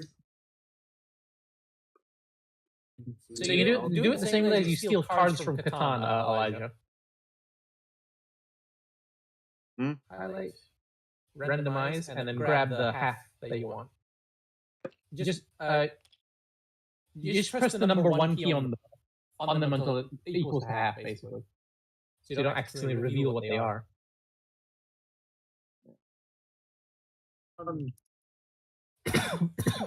Oh.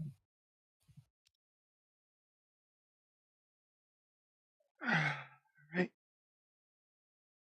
So green took the other half of yellows? Or half of yellows, is that the idea? He's in the middle of doing it. Alright. Keep the game going. Yeah. Because it could have ended the game right there, and we could have just randomized cards again, and then... Because he already have 14 cards to deal with, and he's on the verge of quitting, so I'm just fine. I'll be merciful this time. I'll take half of your cards. Alright. You want this? Fine by us. Yeah. Yeah. That's the most I can do. Oh, that's all.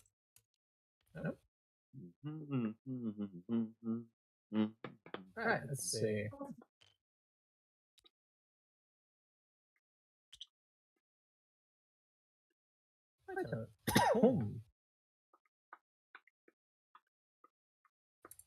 In that case,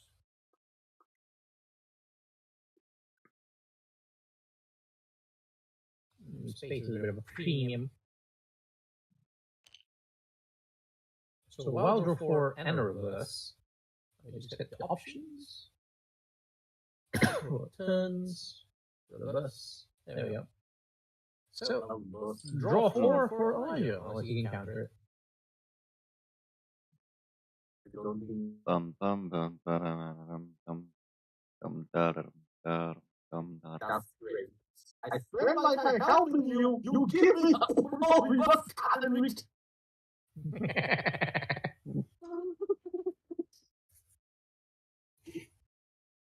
How the cookie crumbles.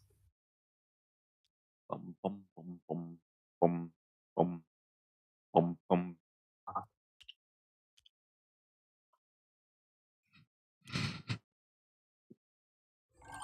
This is a very interesting occurrence. Only at least your chance of this is way higher than mine.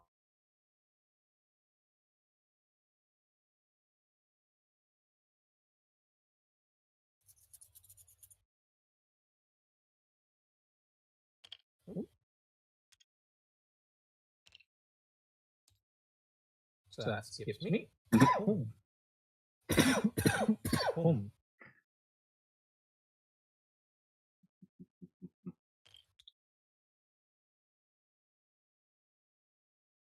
So we now have a very interesting tangle of cards. Yep. Bum ba-da-dum ba-dum ba-dum. The ivory is spreading. Yes. It's The thing about this specific model is that it was a smaller scale, so it increased the scale, but it didn't increase the thickness, which is why they look thinner instead of what they are actually were in the mods. Which is not a bad thing to have them thinner looking. Yeah. We'll remake these, we'll make that. Some things we make. Surely finish off that. You can rotate the 3s to the 6s. The other way around. That's the only one. Because that's it. You attack in that direction. Wow. Is a direction of all time. That basically removes one from this, so one skip can't be used, and that red 6 is kind of pointless. Yep. Unless someone has a yellow and a red, basically, or a yellow and a 6.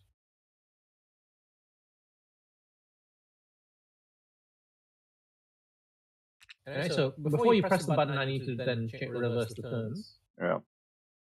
Turns, reverse. Okay, you can press it. Back to us.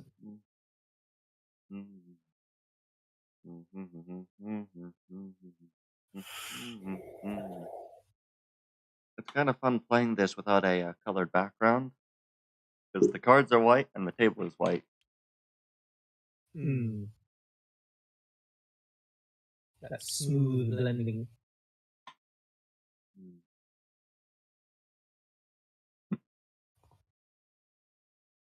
This is quite the interesting file.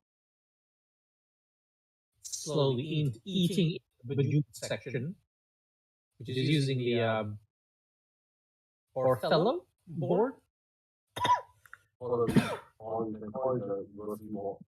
Yep. Bum bum bum bum bum bum bum. Hey, Elijah, have you made your move?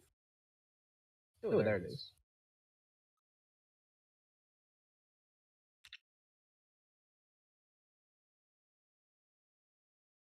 Let's see.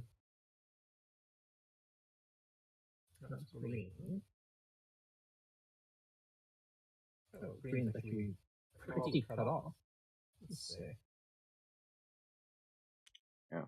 Very well. Why is that? So skip's been activated, and now it's a yellow on that side. So I've been skipped.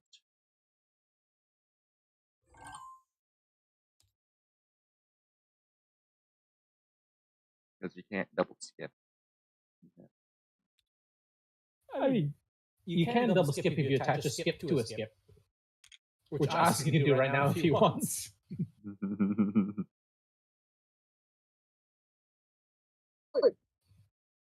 Sorry, hold on.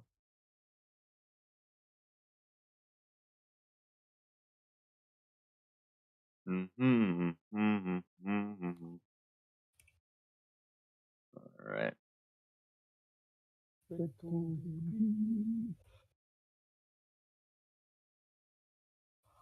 Bum bum bum bum bum bum bum bum. So me, Kira is free tomorrow. Nika later, maybe. Oh.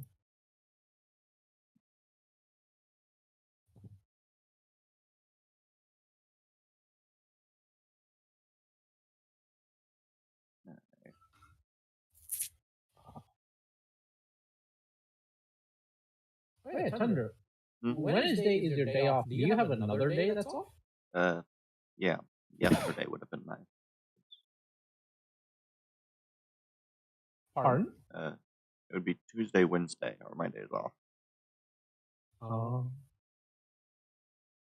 But I do things early in the morning on my other day off. So. See.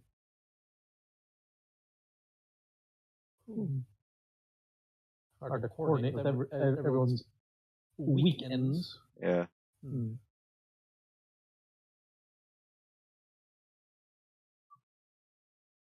Unless you get some big time off for some reason. Yeah.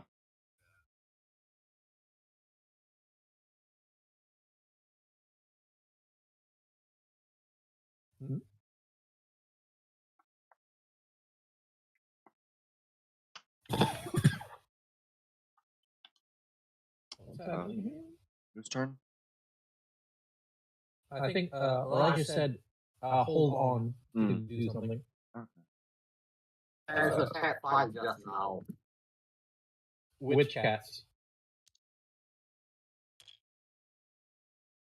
Puma and Hunter versus another cat.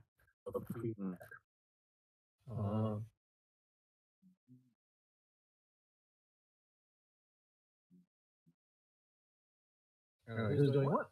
Oh, there we go.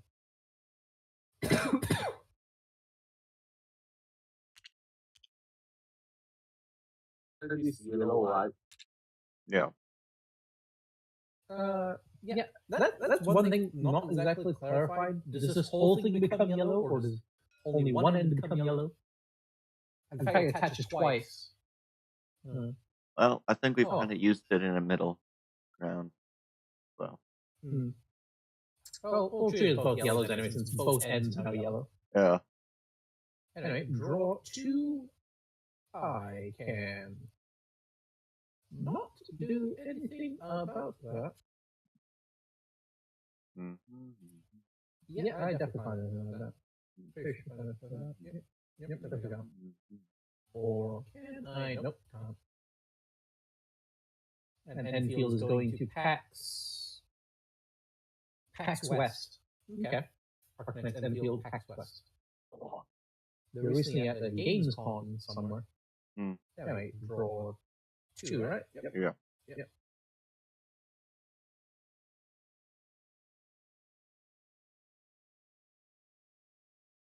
There we go.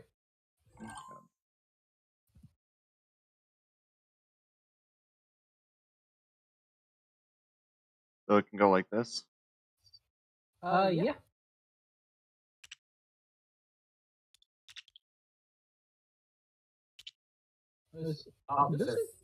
I think it doesn't quite fit if we do it like that.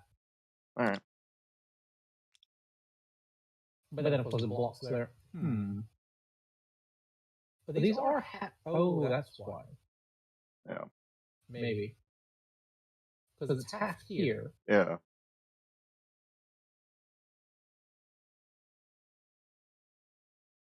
Do we care that much, or should I move it somewhere else?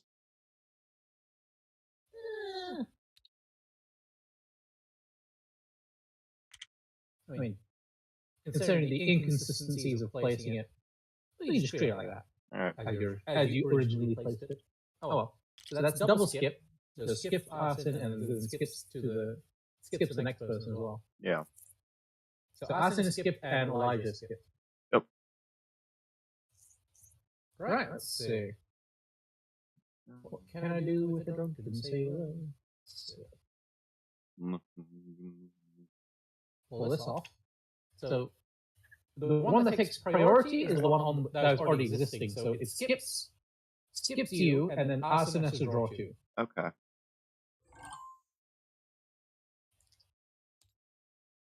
Unless Asin has a draw of his own that he can place somewhere. And what happens if you trigger a draw? Would that also, or do you have to place the draw for it to add? If you trigger a draw, then the next person in turn order gets affected. Okay. But if you had a draw 2 on your being put on you, and then you placed one to trigger a draw, it wouldn't do anything. It'd be basically like earlier, how we reached 12. Yeah. It was placed there, and then counter was placed there. Yeah. Anyway, so I need to draw anything or what? Did Asin draw his 2 cards and then end his turn? Yeah, it's my turn now. Okay, then yeah, you're fine as you are. That means I replace mine. Yep.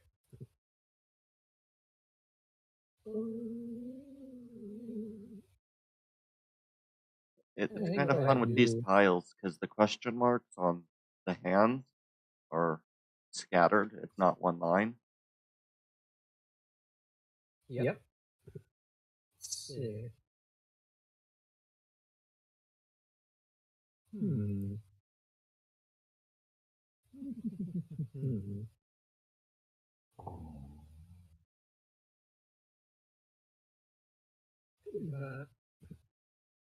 Should do that. Let's do that. All right. Draw 2 for Okay. Ooh.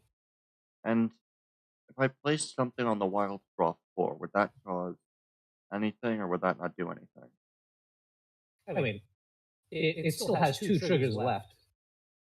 Yeah, One is but would that, stuck here, if I but placed one that, here. It will trigger.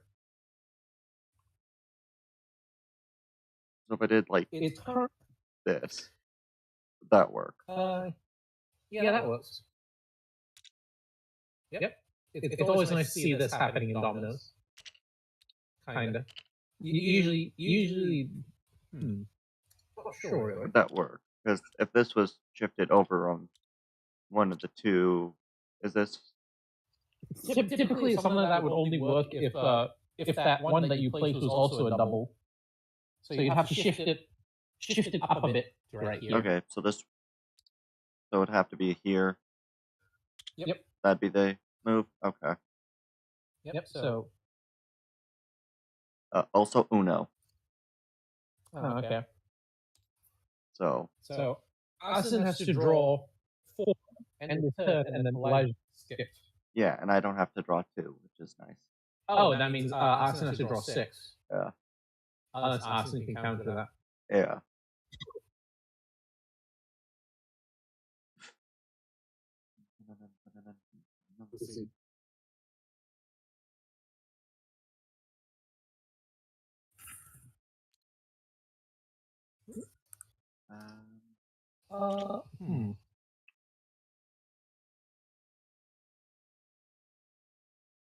You put that here.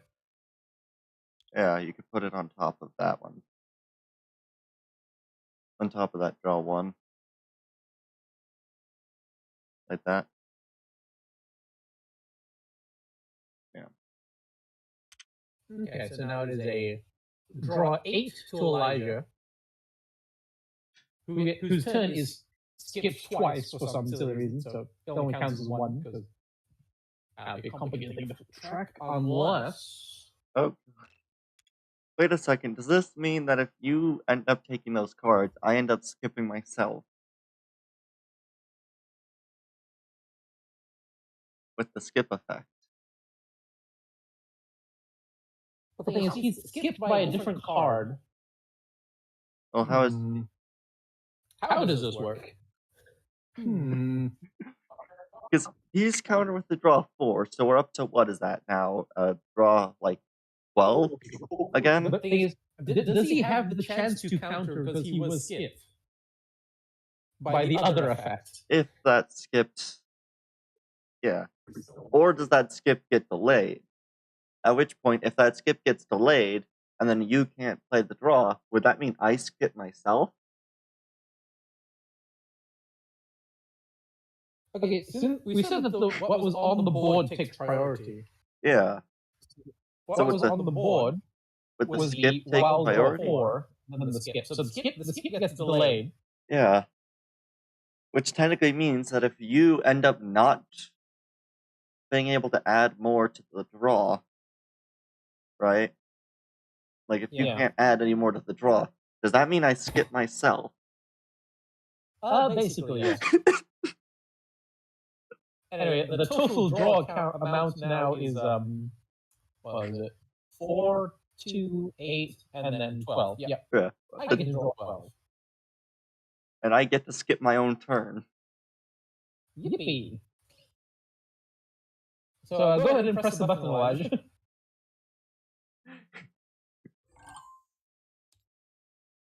I skipped my own turn, dang it. This is like, Dominus is the stuff of legends.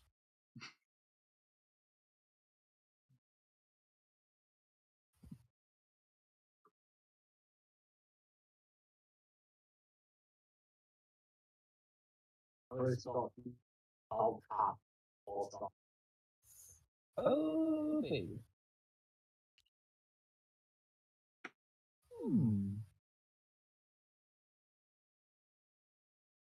Oh, nice. You want to keep the game for longer, or you want There we to... I'm keeping track of that amount of time. It just got a lot of fun stuff, so...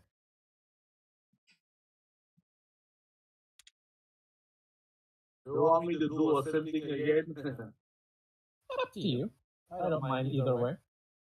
Bum, bum, bum, bum, bum, bum, bum. All right. Okay, actually fix it. Okay. This will be an interesting scenario.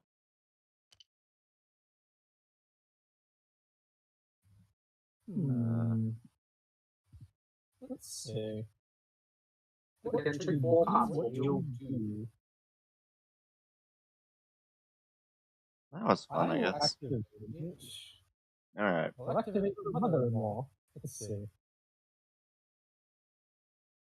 Oh.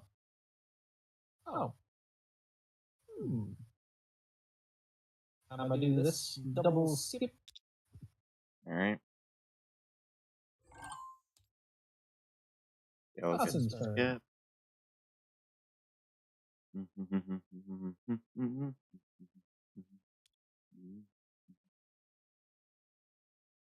Oh, you're skip, I think. Yeah, Austin is skip as well, yeah. So I used him.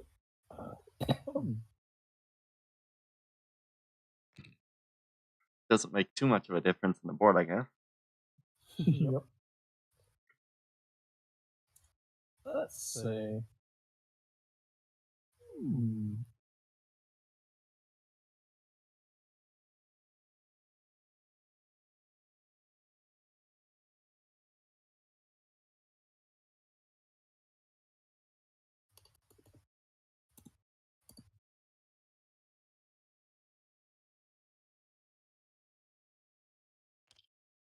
There you go.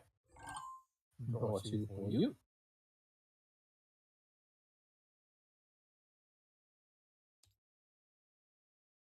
Dang it.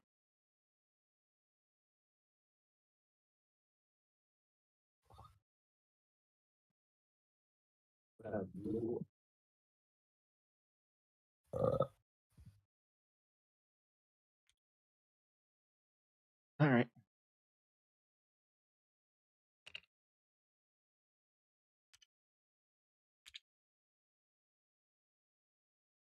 Well, that'll be interesting. This can become a closed loop right here. It can.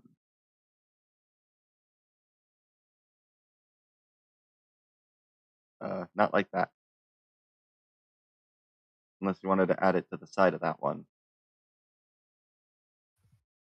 If you had a blue or a red, and Unless you wanted to rotate it to go up. It doesn't have extra space because this end and this end half it, so it's equalized. So it is going to be touching these two. So you need to make those valid first. Yeah, unless you want to pull it up. Here. Yeah. I think technically they are not touching. That's because it's overlapped from here. Yeah. You can put that there if you want, Elijah. Yeah. That works as well. Oh, I will. Okay. All right. Interesting. Press button. Let's see what can you do. All right.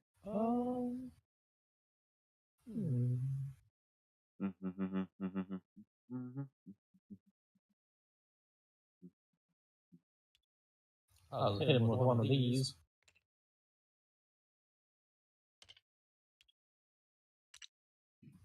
That's a skip you. Austin's turn. By the way, green is on 2 cards. Wait, I believe. my brother getting speed. No. I was skipped. Yeah.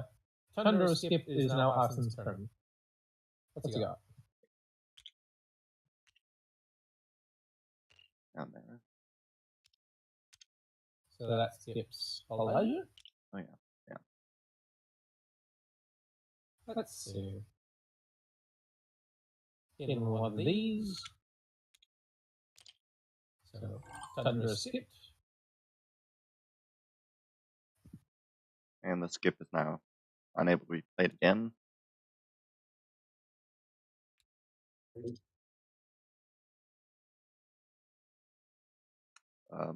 That can be played off of the 9 over here, or off this 4.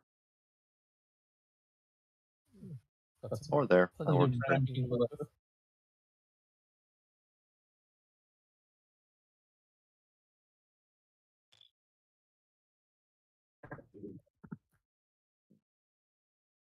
So I get skipped. Also, green, did you not call Uno? I did. Put him in I here. said, and that's Uno. Oh. Alright. Yeah.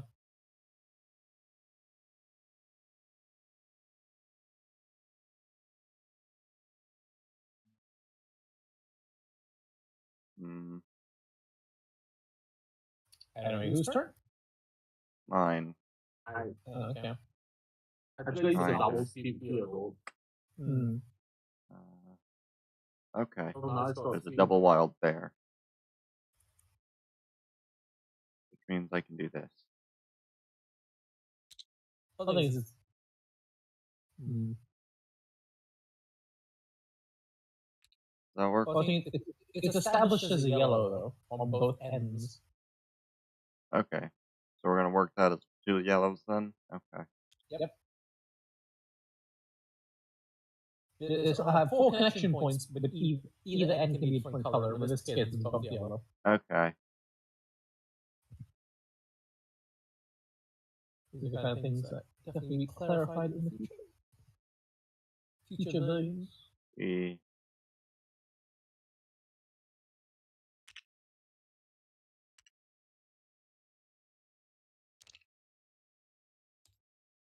Yellow, hopefully you can work off that double skip.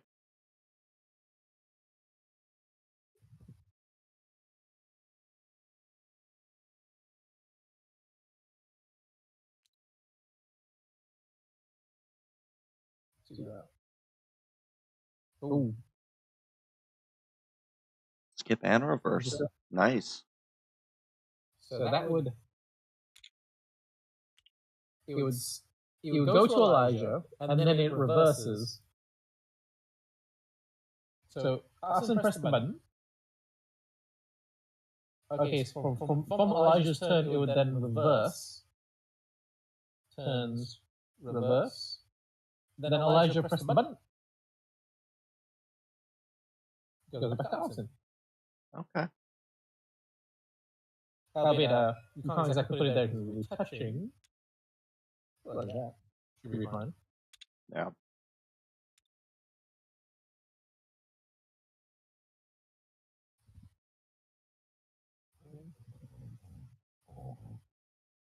Oop. Got a dead end. There are the double 5s up here. You can put it like right there. Actually. That you could. You put a dead end in the dead end zone. Yeah. Off that 3. Okay. Alright. There. And And you didn't call Uno, or did you? I heard it. You did? Okay. I didn't hear it. I mean, Alright. if he talks loud enough for it to pick up on the mic and then on the recording. Yeah. Alright.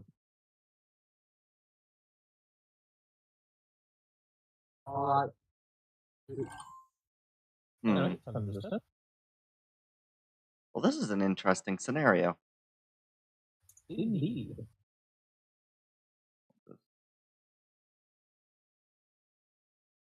We'll see what can be done. Also, Uno. All these Unos. So let's see what can happen. Who wins? Is it green? Depending on what you do, it's either green or purple that wins.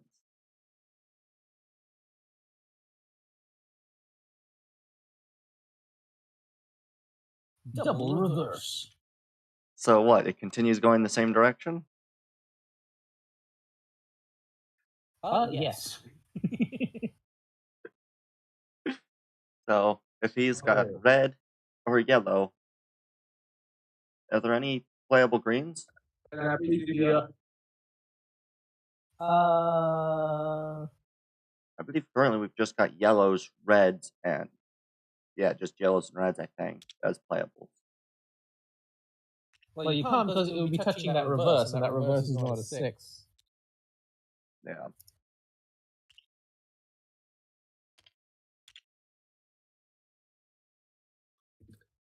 Since you can't play, you have to draw one. Yeah. Which means it moves on to yellow. Which, if he has a yellow or a red, we are that's game end. He's got a yellow. That I believe is what, game end. Or no, yellow has 2. That was him drawing one and then immediately playing it. He's able to play it. Okay, I didn't see that. And he did call Uno? Did he call Uno? Oh, You? Shadow. Okay. Alright, Austin's turn. Can he play? Can he not play? Let us find out. Shall he win? Yeah. If he has a green, he's unable to, but only if he's got a double green, I think. So, what color do we got? If he has a matching number somewhere, that should be fine. Yeah. But what we've got is 5, 9, a skip, a reverse, Oh, and a wait. 4. Elijah, was that a 6 or was that a 9? That was in your hand. That's a 6. That was a 6. Okay. Yeah.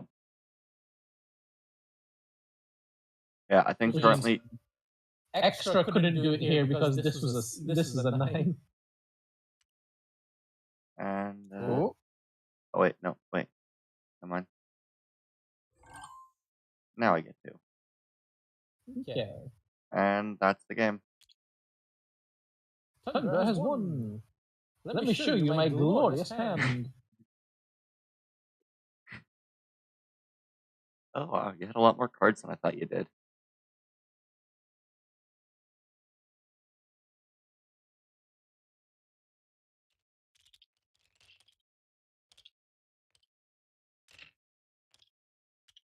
Yeah, just now.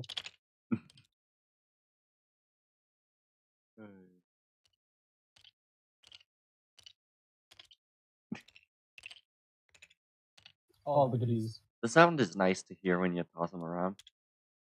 Yep.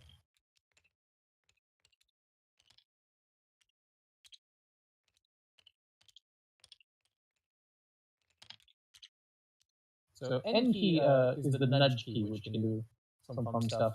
It gets the physics just right.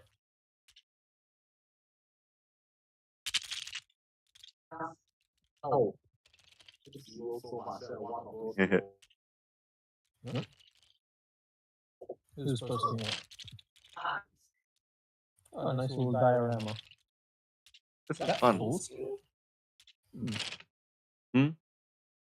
Yeah, so someone's posting an Azurlane diorama, which looks full scale. Huh. Sure. Post it in the sub. Oh, okay.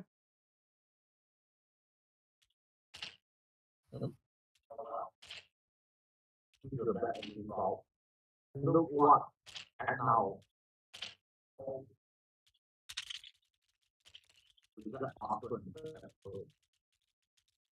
Y'all want to play some Bejeweled?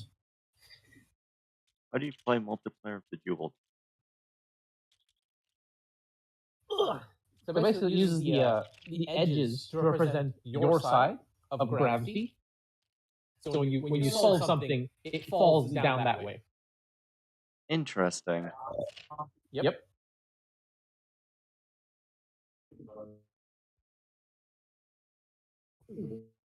Shall we?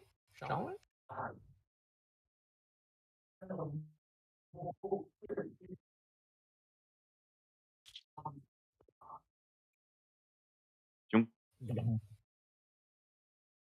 All right, I guess we can. Oh, Oh, there it is. All 81 pieces. All right. Interesting. So shuffle that a bit. So first order of business, put the jewels onto the board. Yes. Everyone start grabbing and start placing them.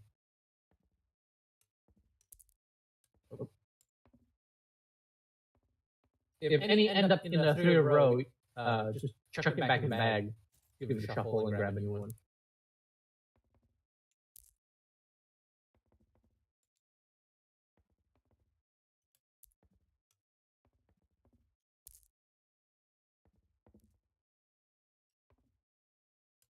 This is a very interesting account.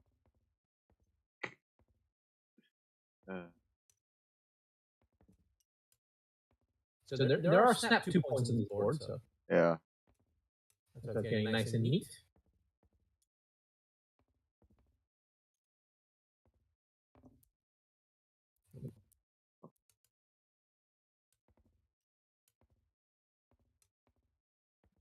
Any accidental 3 in a rows? Nope, looks good. I need to. I have to read the rules. That'll be an interesting set. Red 4. Red 4 or more, you get special effect. Guiding.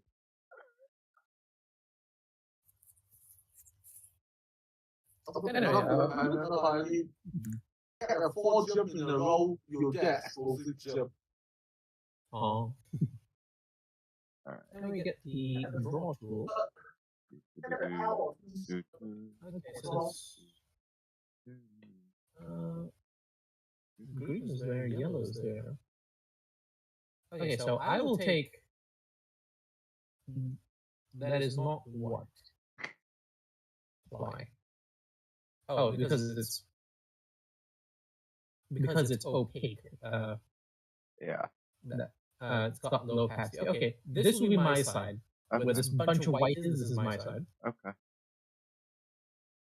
Change the color to. Okay, I'll take the opposite of all sides. Well, the thing is, we're on this side, Elijah, because of where your placement is. Yeah. So you can be there. I'll take So this. Tundra should be- Yeah. Yep. Which is nice because that's the orientation my camera is in already. Nice. Apply. Grab the erase. Come on, highlight it. Oop. There we go. And so this can be Hassan's. And green. Here will be Elijah's. So that's where gravity will be. These are the gravity wells. Yeah. So when you solve one, it goes that way. Yep. All right. Anyway, since you want Tundra, you can go first. Okay. So, when you collect if you collect a set, you collect one of these. Okay.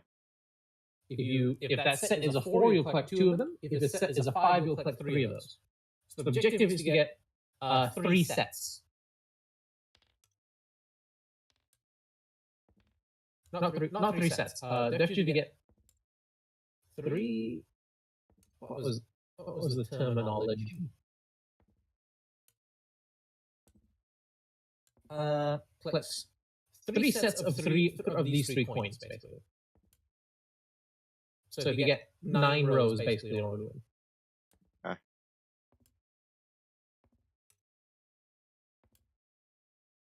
Okay, so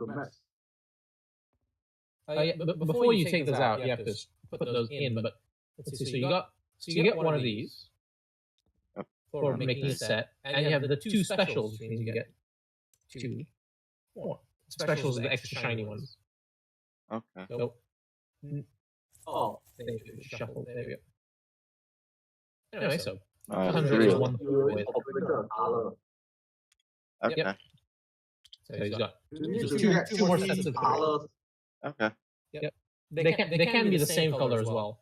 So there's no issue with that. Yeah. Let's see. Oh boy. Oh. Okay. Very interesting. I guess how physical it's very easy to stack them. And so now, oh yeah, and it'd probably be easiest to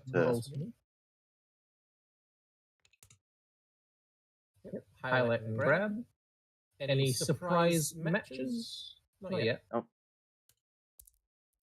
Oh, you call that surprise match? I call that combo match.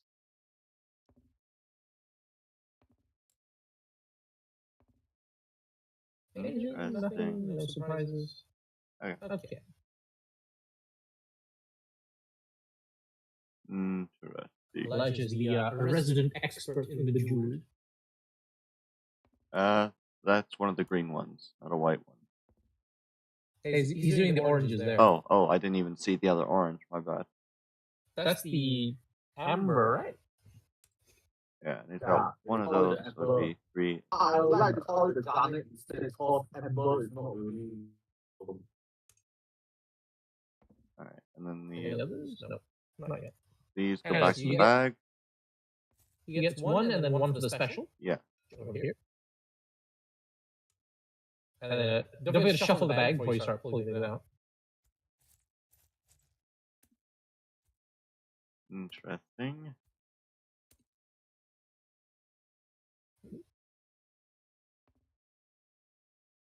Design. Alright. Let's see what Austin can pull off. Let us see.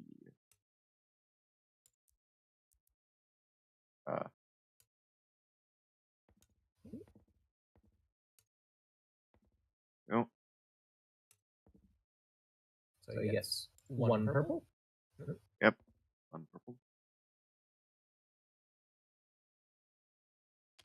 And then if you move those out of the way, then all of these fall down. Oh, he gets an orange. Yep. Yep. So these get taken from the bag. And Shuffle these 3, move down.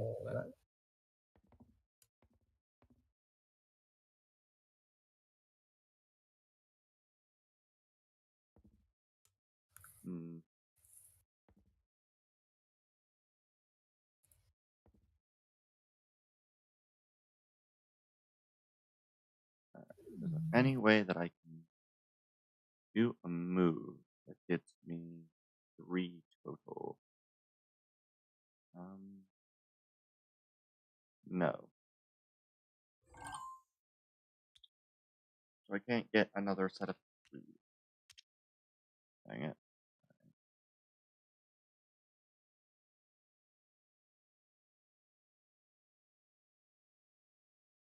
Huh.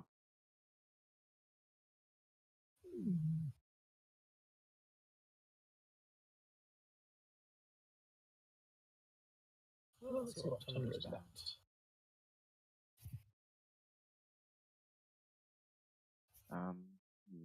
Yeah, this would work.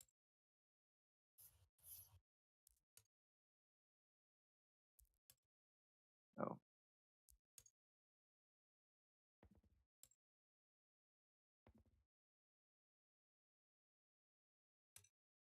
These go away. Then we move this stack down by 1, which lines up. Click off the activator. Yeah, Lines up those 3. no. Oh wait, no. That's a gem. Dang it. Thought that would line that up. Dang it. Oh well. Put the old ones in first, then hit the shuffle. Right. So they're part of the pool.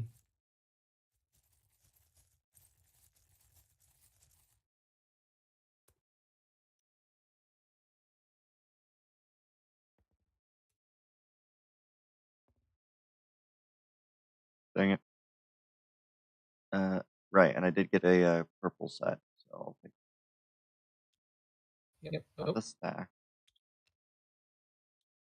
1 token. Alright. Let's see. And then we have to press that button. Oh, right.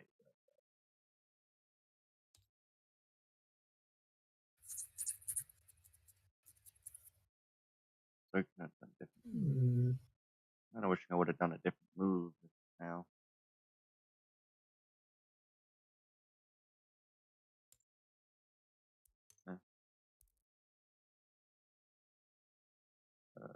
I see what you did. Okay.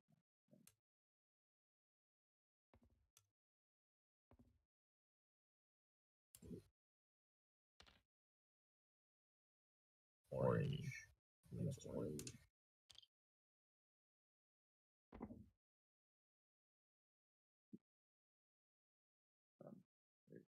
Any additional ones that appear? No. Into the please go.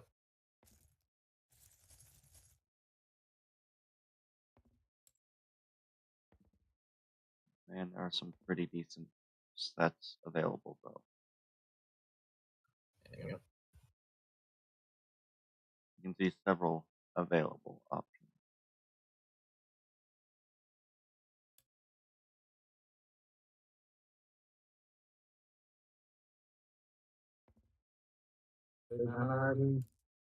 Oh, actually, it's 993.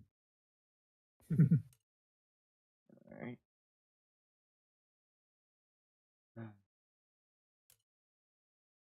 So you get two purples out of that.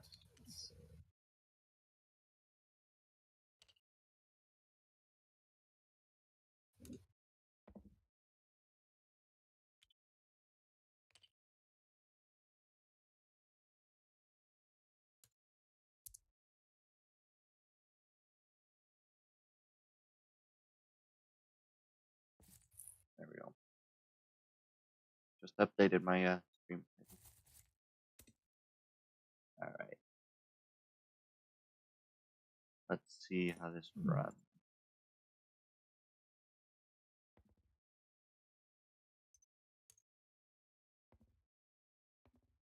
Interesting.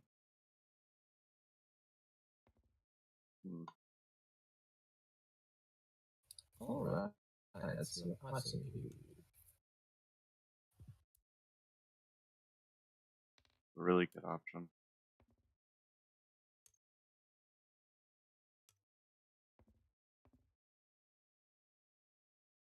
So he gets a green.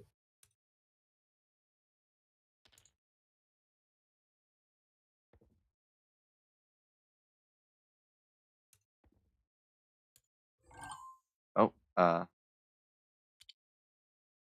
there's also You have to these. refill us. Let's see.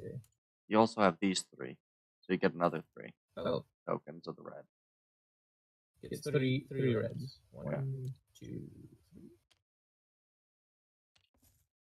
And then this chunk That of whole 4 row pulls shifts. down that way. And so those have to be refilled.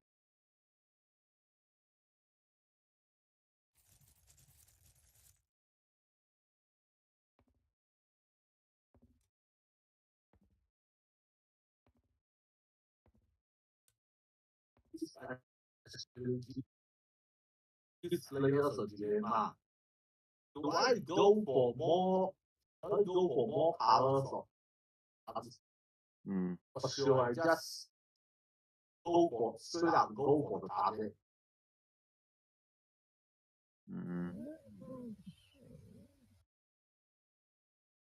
Anyway, go ahead and do Yeah, what we're supposed to be doing. it's my turn. I'm just trying to think of a good move to do. Seeing if there's any moves that give me double. It is a bit hard to see for the diamond, just the white one. Yeah, But the shiny one is the special. yeah. It used to be worse in the actual mod itself because the normal ones weren't actually this dull. They actually had a bit of shine. So, Yeah. but for some reason in the mod itself, he had these dull ones. So when I brought it over into this compilation, I used the dull ones. Makes things so much more easier. I'll just take these green. Okay. That's one green for you.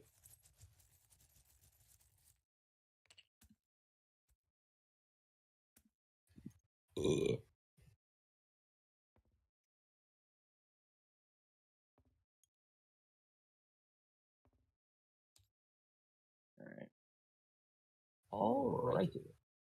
Didn't do what I wanted it to do, unfortunately, but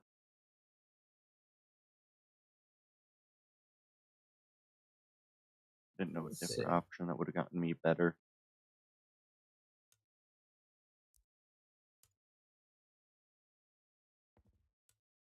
Yep. So that gives me 1 for the bonus and 2 because it's a 4. What? Why do you say it's oh, the blue? Oh, I didn't even realize the blue and the shiny. Okay. I didn't realize the blue was also that really shiny platinum-looking one. That's why you gotta refer to the shape as well. Yeah. Okay, into the bag. Let's go. See. Okay. Now that I know There we that, go. I know which ones need to be matched at least. So you basically need one more. Yep. Because it's 3 matching of the Well, same color, right? Yep. So I need to get green and purples as my priority. So Elijah gets 3 of the diamonds. 3 diamonds. Yep. So it's 2 extra shiny, and plus it's a set. Oh, I didn't even realize that one of those was shiny. There I can see it now once it's pulled out, but that just means he needs a orange and a purple.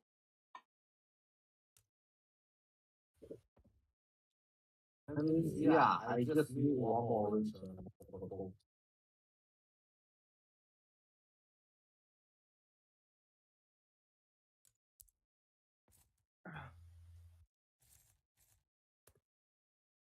Alright.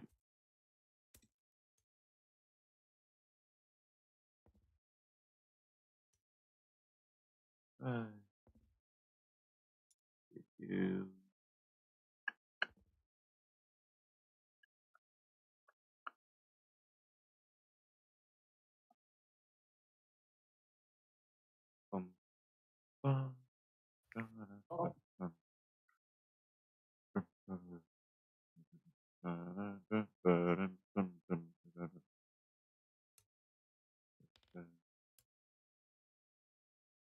Alright.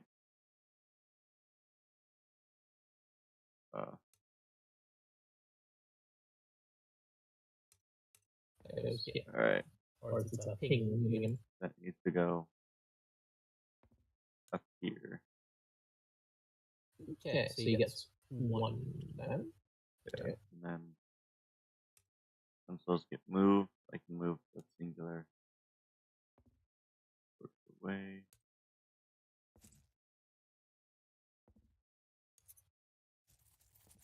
Why is that going up that way? It needs to be pulled back down that way. Alright. Hold on. Right, because it's yellow's Okay. turn, so.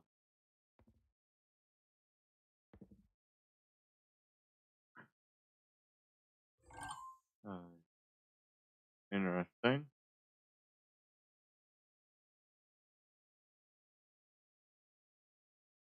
Huh.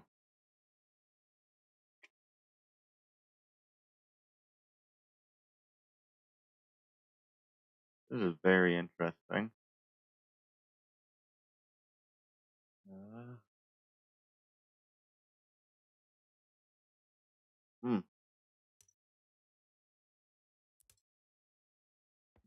I do this.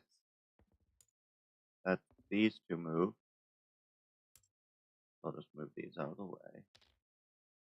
So we got yellow, extra yellow, It's those 2, and then and orange.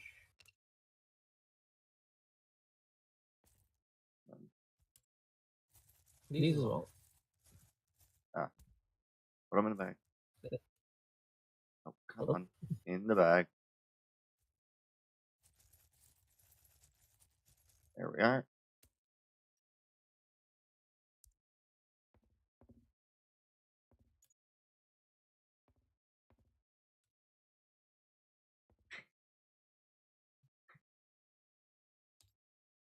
Well, there's that interesting scenario. Can you get an Same. orange? Is there any orange availability?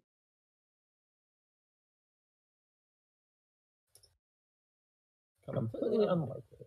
Does not look like it, which is good for me. That means you can't get that. I don't. There's 8 purples. We can get one. Right now, I'm. It's an interesting scenario.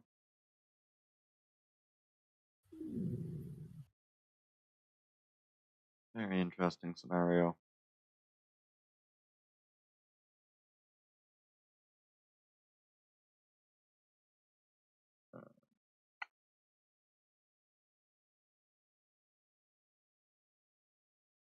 Huh.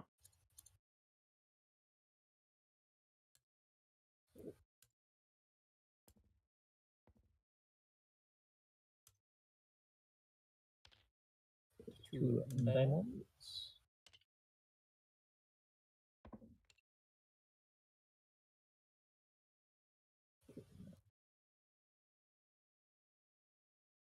Interesting. Now you've got several options. Not a thing I want. Oh, and that creates another orange, which means you win. Hey. 3, 3, and 3. Good old Bejeweled.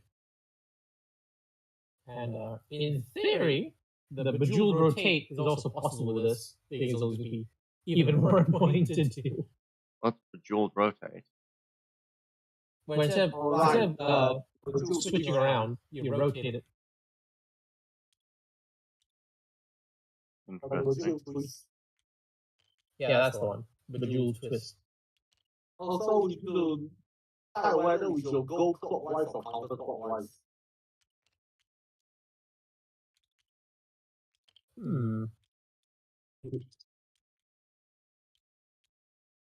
Okay, my mother needs to sleep. I need an emergency washroom break, so goodbye, Trader. See ya.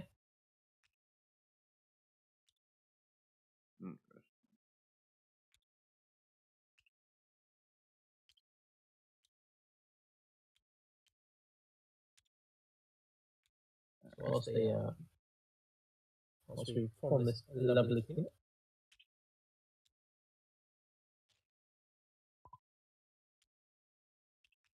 Oh, there he goes. Yep. So we can play a Quandary in the meantime. Good.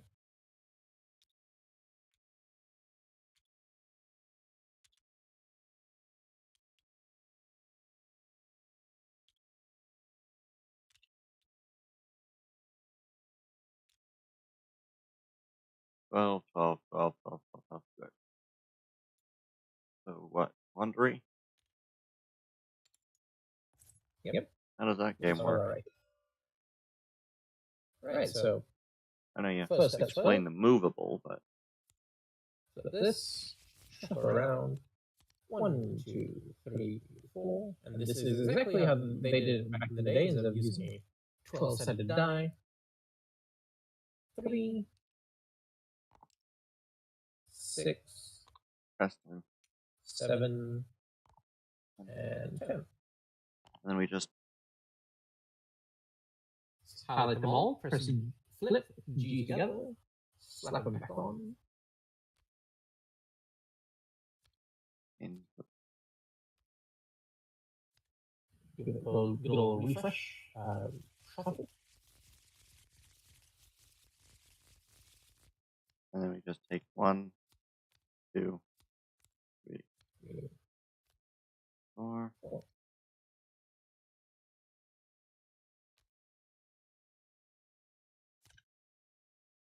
1, 4, 7, 9.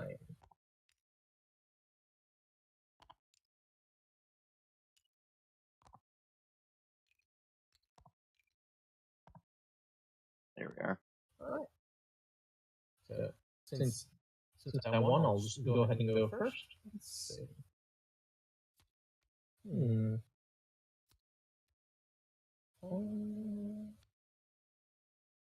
selected. Your turn. Okay. And I can only move if it's in front of one of your guys, or... Yep. So you can move forward or the two diagonals, but it must be a color directly in front of the opponent. Okay.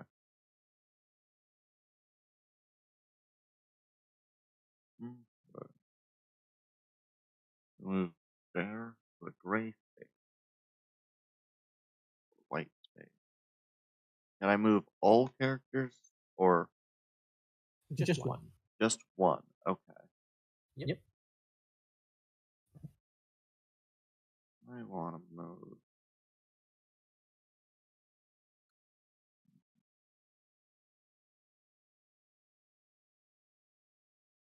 I'm going to move my guy. Yeah, we'll move my guy here.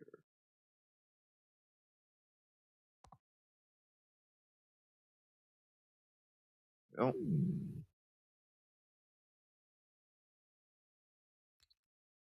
Okay.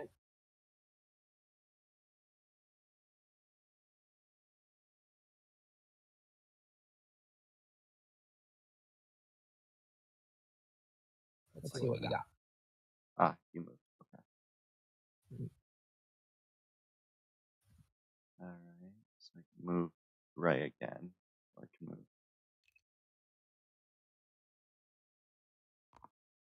Head there. Your move. Yellows. Oh, one of my guys. White. Go here.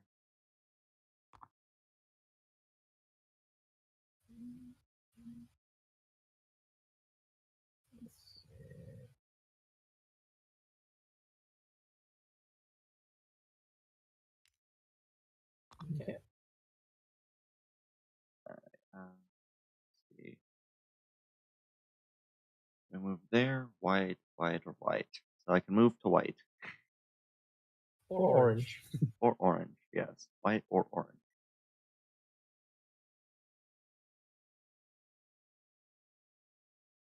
I'm going to move white.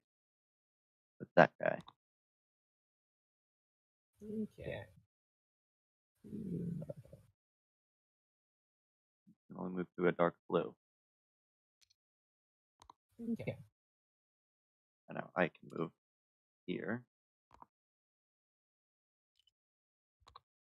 Your move. Now, and I can move forward ahead to here. Pink, white, white, or regular White, blue. white. Yep. I can move you to this pink, and that would get rid of think your front guy from moving anywhere. That means you can go blue, orange. Yeah, blue or orange.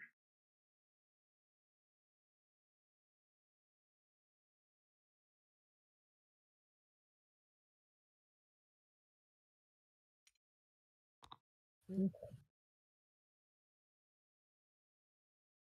1 second.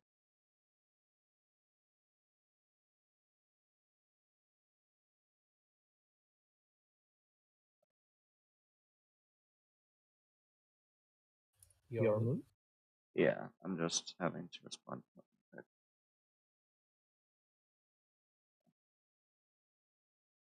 Alright, oh, where can I move?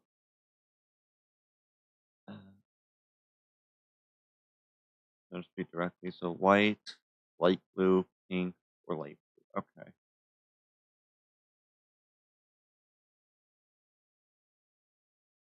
If I move, yeah, anyone in front of dark blue? No. Only white.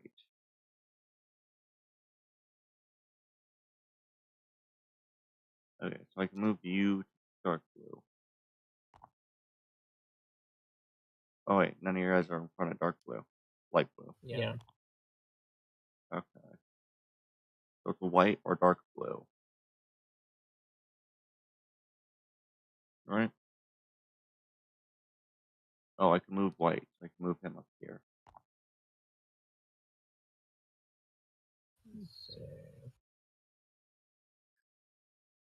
Now you can move orange green, or dark blue.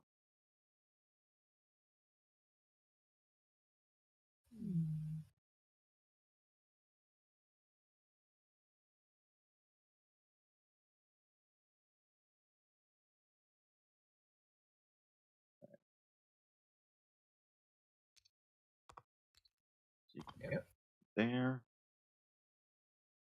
which means it's dark green. We got that, the light. Oh, but I can go. Interesting. Is there an option that doesn't leave you in front of me? No. Any move I can make would move you in front of me. Alright, so what I'll do is I'll move this guy to this one.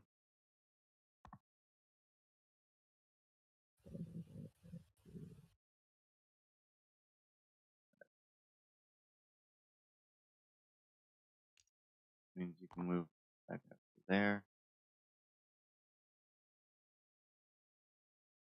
So I can move white, that greenish color, or pink.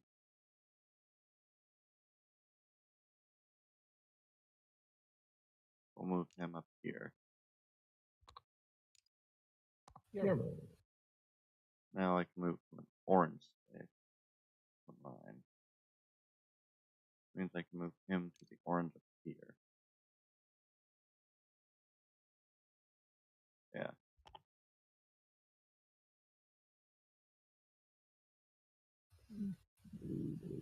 So you can move pink, dark blue, or gray.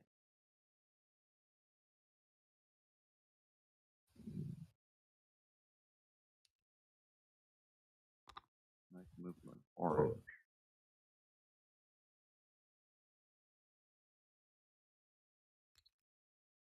Move him to that lighter green color.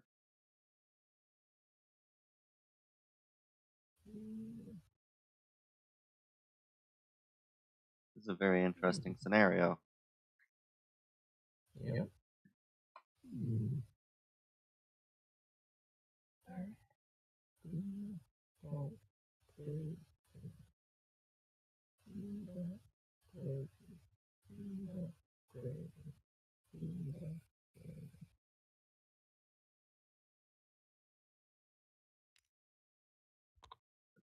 you move so that you're in front of the pink. You can move this guy up to here.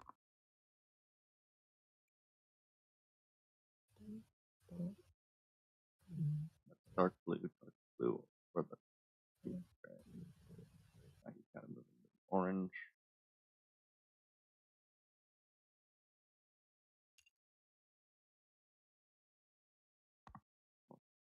Alright, so now you're on orange, light green, white. Oh good, I can move white.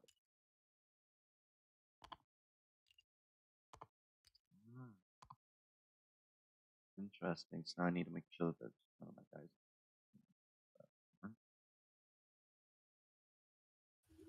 So it's orange or pink. Can I move any of my guys? I can move him. Okay, I don't know what I want.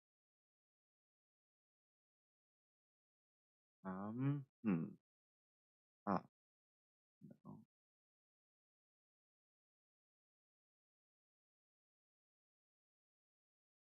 Good. I move this guy up here.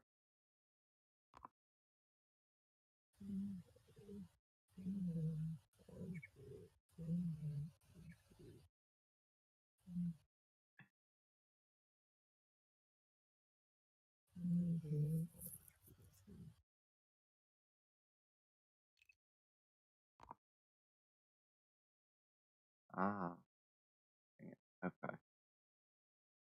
Now I can move to gray. Gray, pink, dark blue. Gray, pink, this gray color.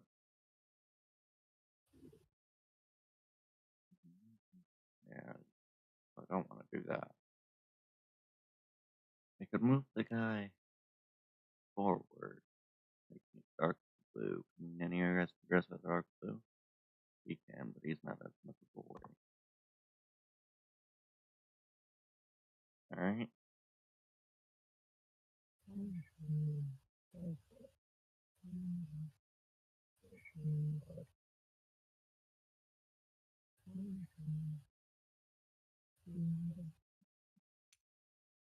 Alright.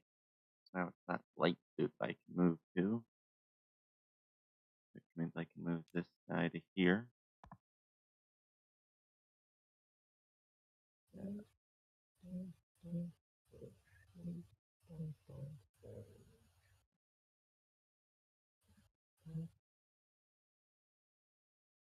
Can you move directly sideways? Nope. Okay.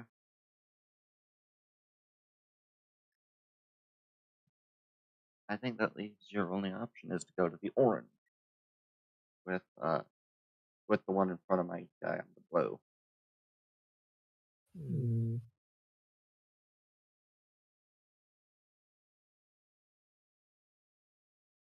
Or move your guy to the yellow, which I want.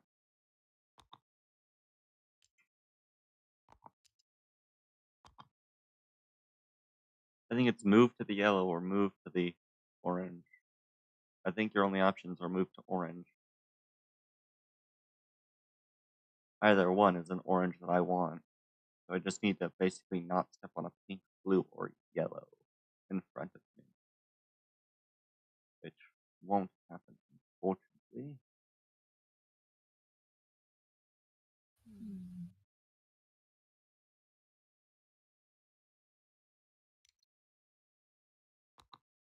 Alright. Now I can move to yellow spaces.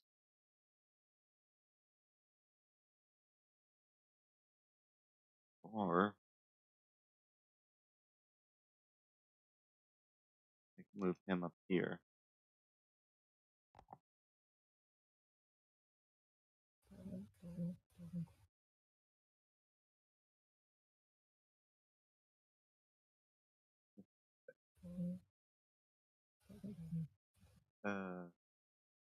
This is becoming quite the fun little game here. Okay, move forward there. Now I can move pink spaces.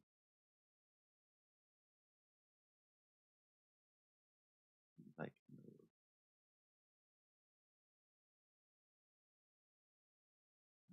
Where do I want to move to?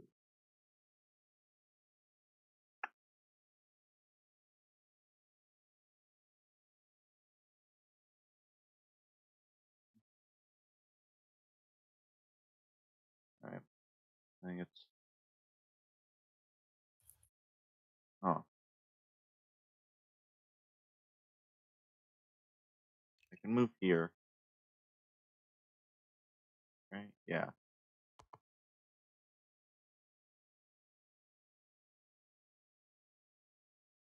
That pins you to an orange again. I think.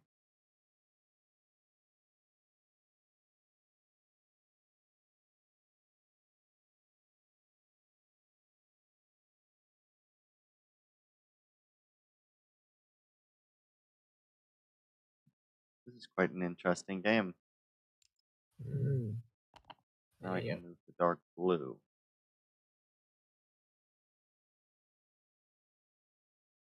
Which I can move you up to the dark blue, which would.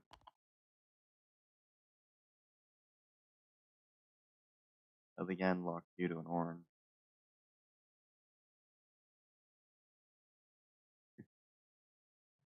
This is interesting. What can you do? Yeah, orange, orange, white, or dark blue.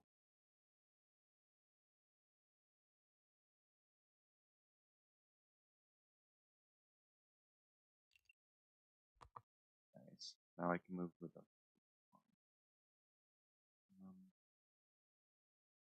I can go dark blue, pink, dark blue, light blue. Hmm. Dark blue, pink. Is there any movement I can make? Hmm.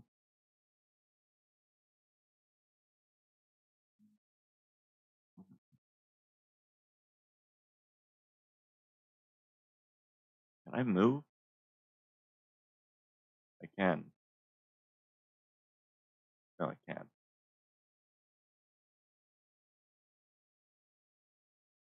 Orange, orange. So, dark blue, pink.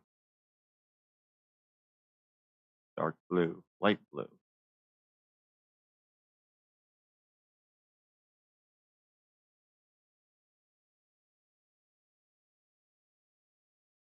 Oh wait, yes I can.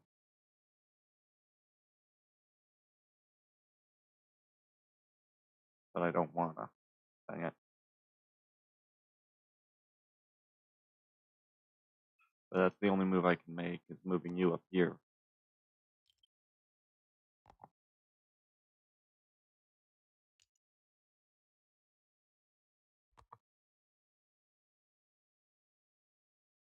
I need my guys in front of dark blue.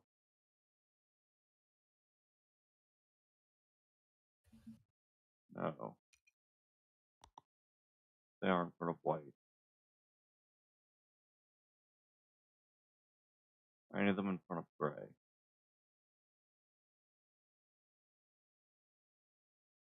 No. I move my guy here. You win.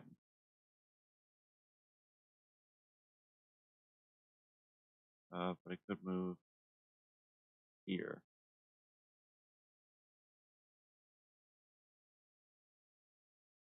White. Orange.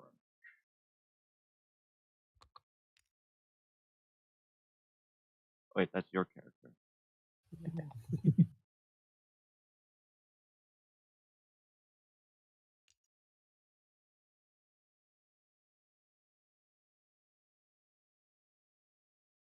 Shoot, I lose.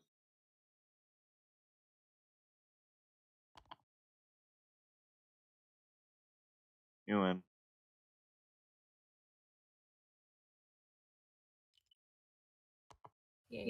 Yeah. It was all because I needed you to get to one of two for me to move forward whatsoever. Hmm. Yeah. There are some games where one piece just keeps going and going and going. Yeah. So that can end up racing right across. Both the opponent has been moving like 3 or 4 pieces trying to figure out their best move. And then my mother who would, because we have the physical game that belonged to my father when he was younger. So my mother, who's a teacher, when she had the time when the syllabus was over for the year 6 students, she would bring the board games over. She thought you'd have to get all the pieces across, which is why she always won a lot. Turns out, when you only win with one piece, she ends up losing a lot. But as per official rules, it's one piece. Yeah.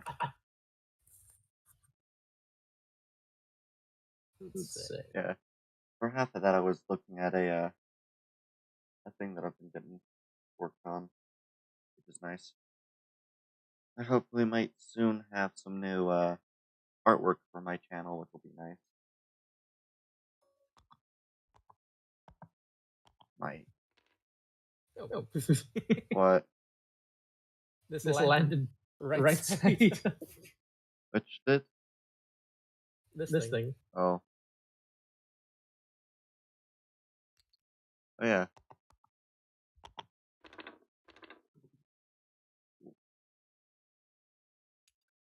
I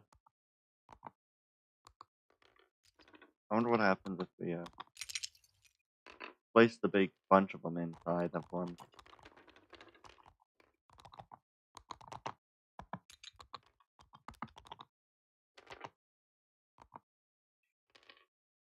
Okay, now I kind of want to do something.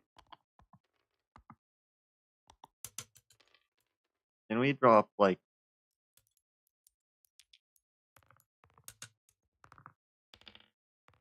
Dang it, only 3 of them went in the bowl. In the hopper, all of them. Oh, they got They're stuck. a bit too big for the hopper.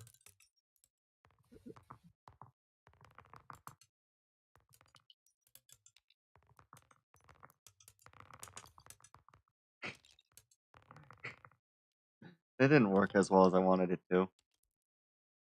The real fun comes when you drop a dice in it. I want to drop like 8 dice in it and see what happens.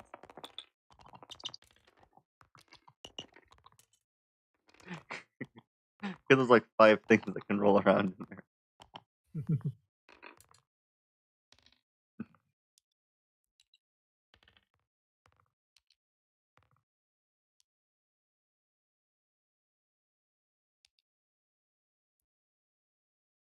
Alright.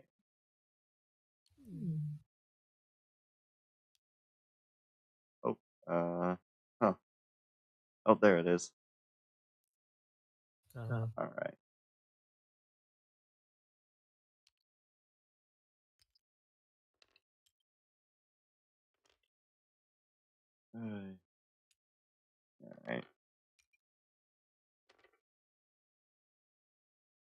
Yeah.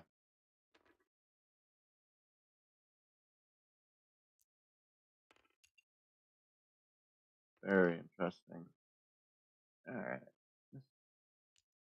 Very enjoyable.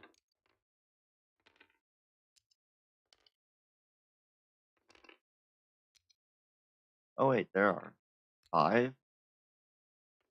Yeah, because I made duplicates. Oh, you duplicated some of them. Okay. I thought there were 4 and then saw that there were 5 and went, wait, what?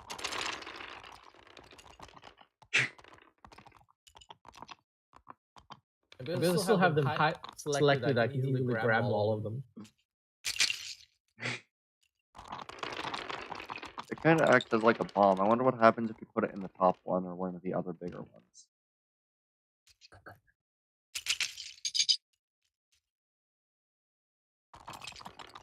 Okay. That's in the flying. Yes, it does.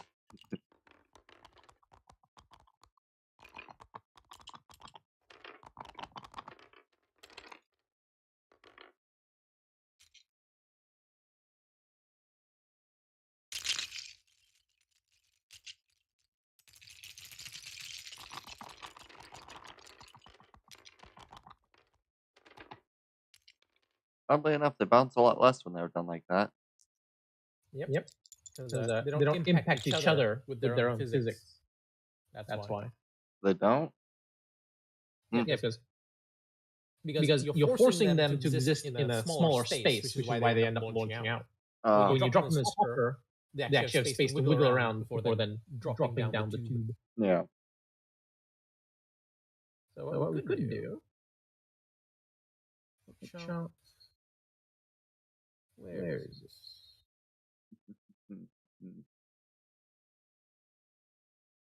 Here we go. So this is the mod itself, which because the way this game works is you can additive load things from other mods and save them directly to your file. Interesting. Hence why you could put the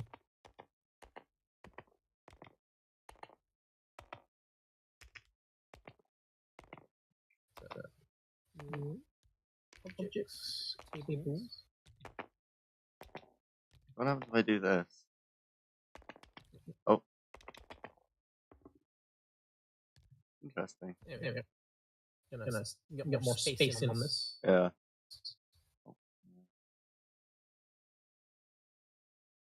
Once you make a duplicate, if I elevate you, I think you should have the ability to duplicate things. Yeah, that should give you the ability to duplicate as needed. How do you This is a duplicate? 3. The color portal is just the color it has. Simply programmed to go to whichever is the next portal in a creation number, basically.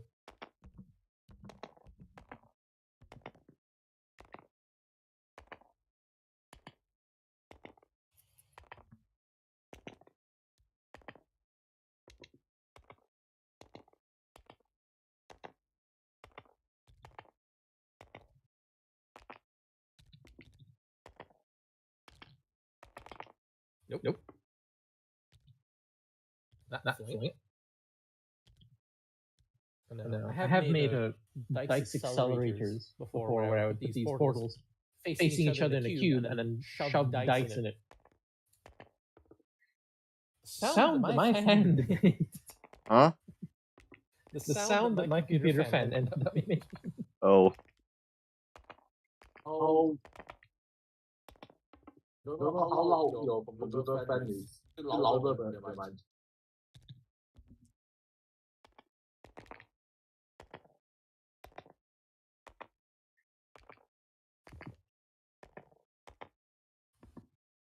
Dang it. Wait a second.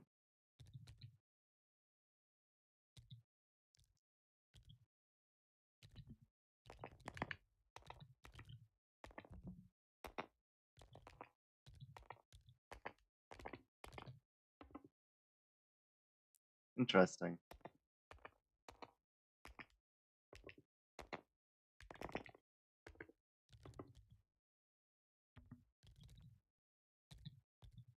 These are very interesting portals. Yep.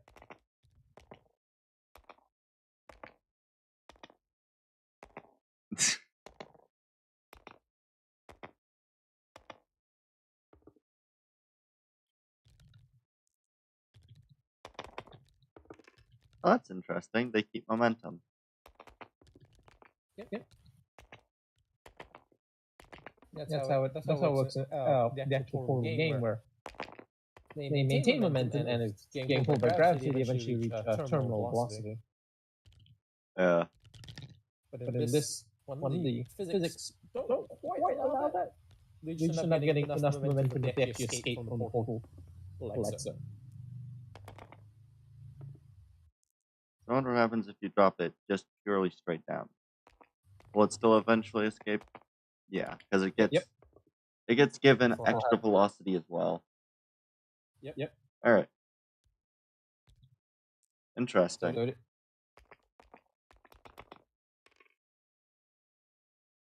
So it's really.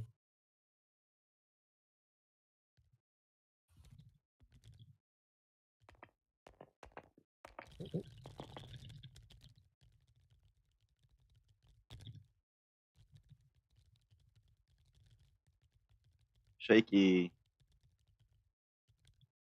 Can the portals go in a portal? No. They can't. It's kind of clipping with the table, that's why. Use the gizmo tool to lift it up. That's all. Get the angle. There we go.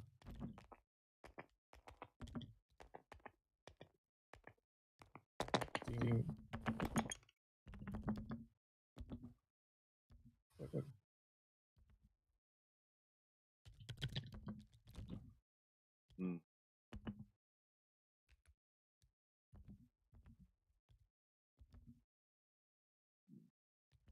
All right. Walk it above the table. There we go. There we are. Walk this in place. There we go. One is now beneath it. How do you lift it up?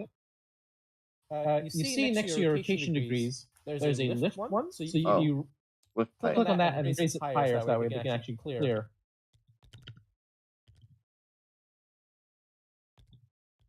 Just that good old lift height.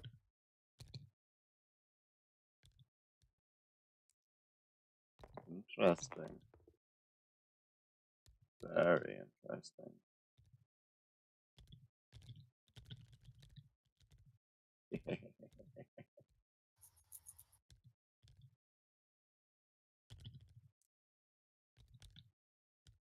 Three, two, one.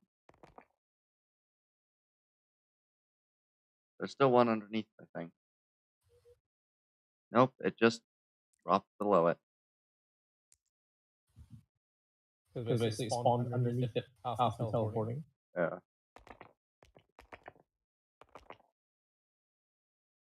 One of these spawns it underneath.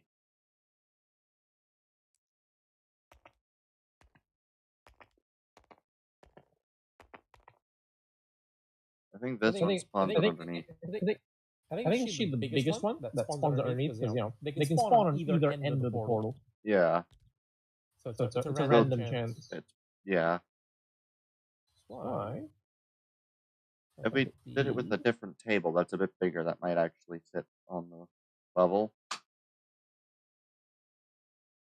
Well, that works.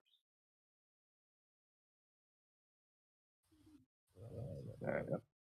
So direction does matter, and it counts as currently being upside down. That's fine. Yeah. Hit that 90. Okay. This one. We flipped it. That should be right side up. Yeah. Now if we throw in our dice, it should hopefully bounce forever. Yep. And now also has a accelerator added to it.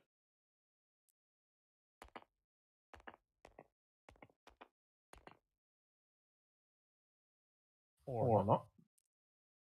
Or is it? It should be the other way around. Maybe. Okay, so you 180. Oh, I just dropped the dice off the table. You 0. So should be off one of the edges of the table then.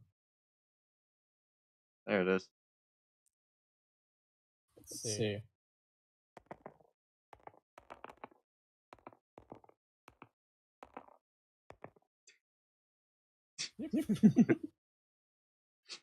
Okay.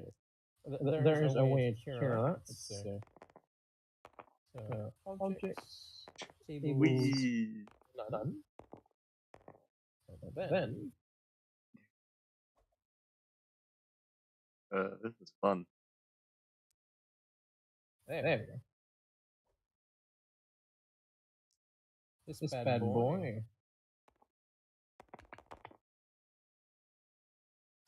Just the physics that we actually space. Options, physics, expand play area. There we go. Interesting. That should do the trick. And then if we actually drop these down to the ground, the portals, it should hopefully actually spawn above it, not beneath it. Definitely help if I make the portal itself flesh. Yeah. That's by unlocking it. There we go. That should do the trick.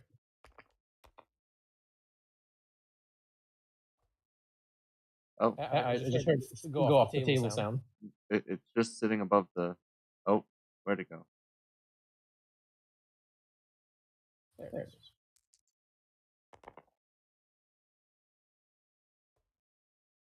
So...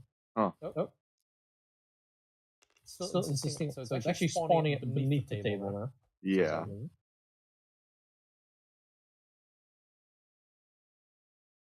Interesting.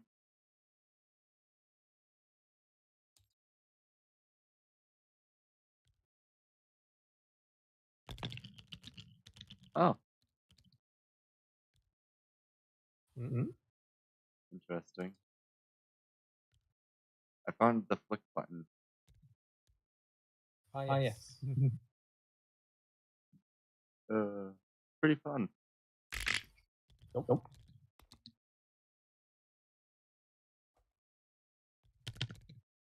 And the flick button in the correct circumstances will cause it to go hypersonic and immediately go off the table, even if it didn't actually go off the table on screen. Interesting.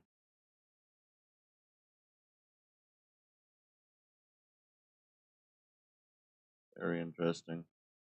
Okay. I'm gonna be right back. Ready first come. Okay.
Alright, I'm back.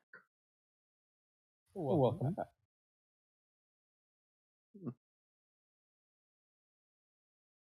That's an interesting thing to see. Alright. And that is a big image. There we go. Now it's at the correct scale of the original image. Very big. Very, very big. Yep. Original image is 1400 by 700. Since this table can only go 12 by 12, I had to chop it down to 10.5 and 5.2. Interesting. Let's get the ratio just nice. It's a very nice table going.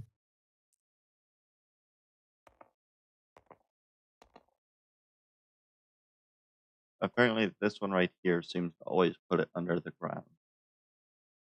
Hmm. We'll see what happens when I flip it. That also puts it under the ground. Okay. Yep. What happens if I remove it?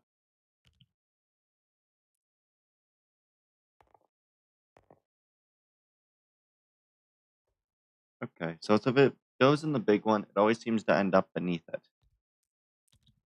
Hmm. Nope. And there it goes. It's an odd thing.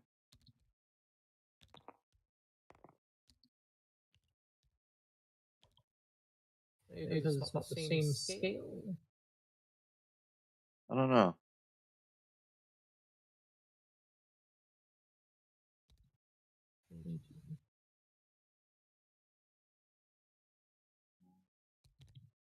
Oh, how do you lock it in that tight? The L key. Okay. You can also right click and select the lock. Okay. So what happens if I put these two?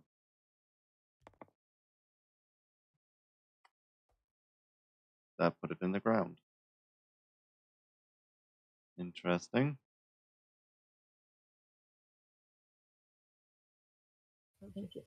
A lot of interesting beats able to be done. How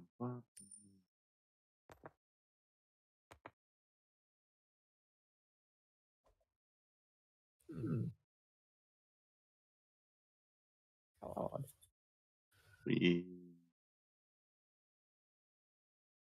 Oh, Sky.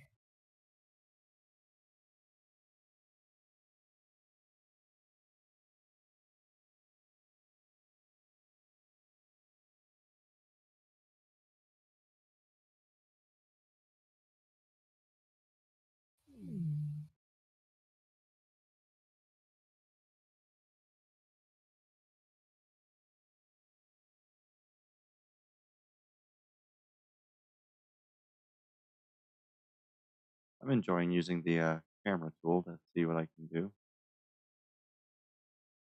Yep. Quite plenty options here. Yeah, I'm just kind of seeing if I can't zoom in from one side, circle, and then like smoothly transition over top of it with like a circling it.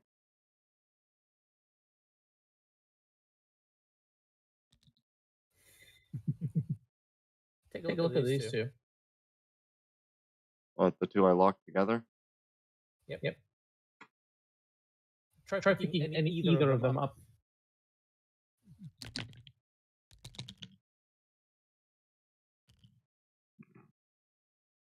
Why was it joined with a hinge?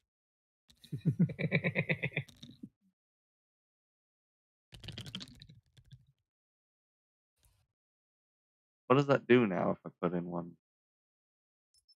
To be fair, these aren't the same, so who knows whether that'll come out. Oh, that one comes out the top. So. Of course, there's first we can limit variables is just delete all the extras. That we can.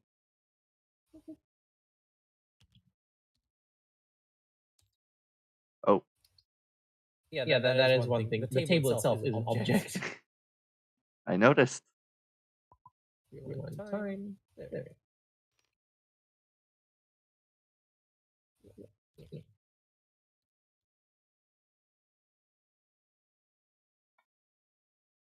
There we go.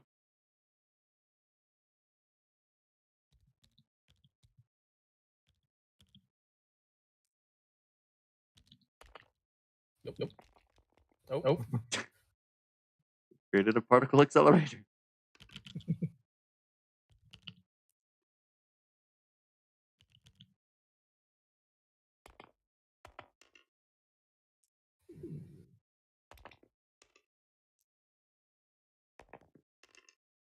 So these top two might want to be switched, like rotated.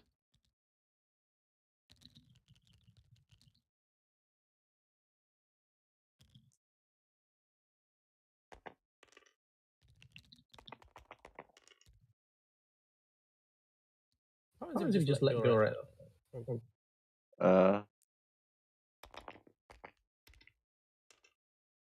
That.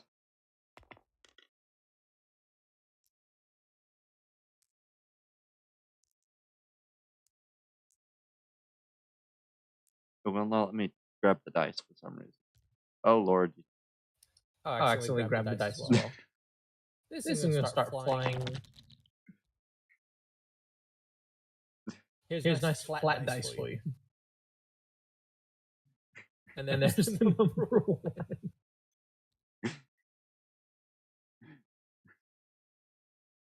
There you go. Oh, those two are very big. Very, very big.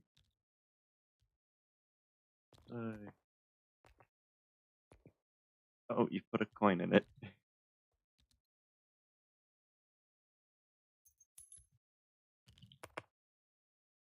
Wait, is this the hand zones? What's happening? No, the hand zones are far away from the issue. This sounds interesting and looks very weird.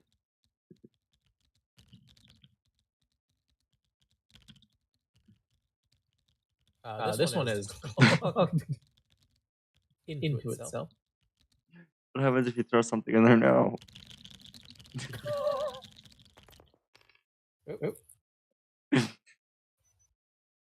And It has now become. It fixed itself somehow. What happens if you put it upside down? Does it behave the same?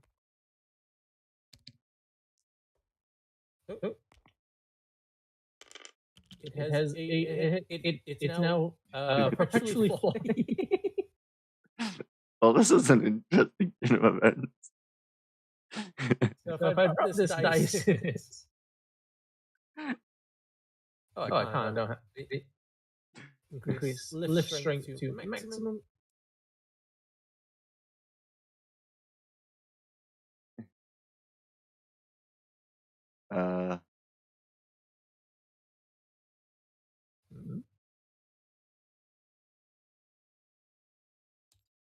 Okay, drop in the other one.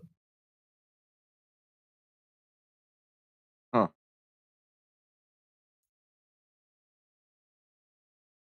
What happens if you throw it into it?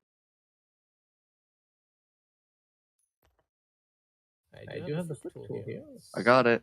I threw it into it. Nope. Oh, I got it.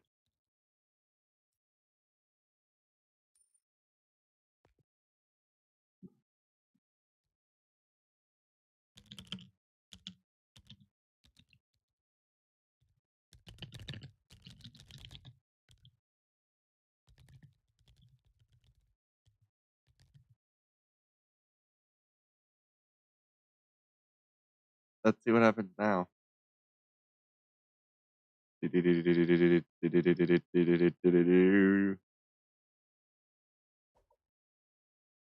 Interesting. How'd the coin end up going there? Where'd the coin end up? next to the dinosaur breed.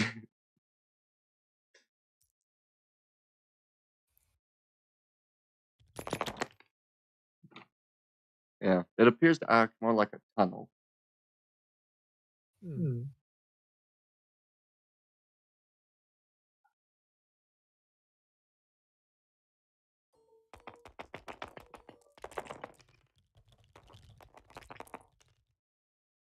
As I said, it looks like it acts like a tunnel.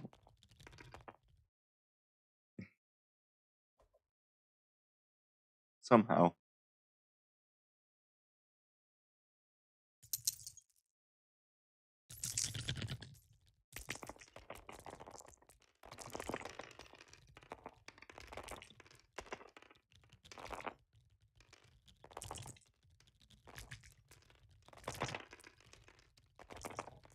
Well, this is an interesting turn of events.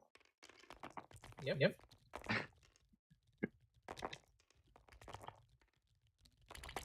Now it's in perpetual motion because it just spat the dice out the table. No, this is fun. Yep. Right.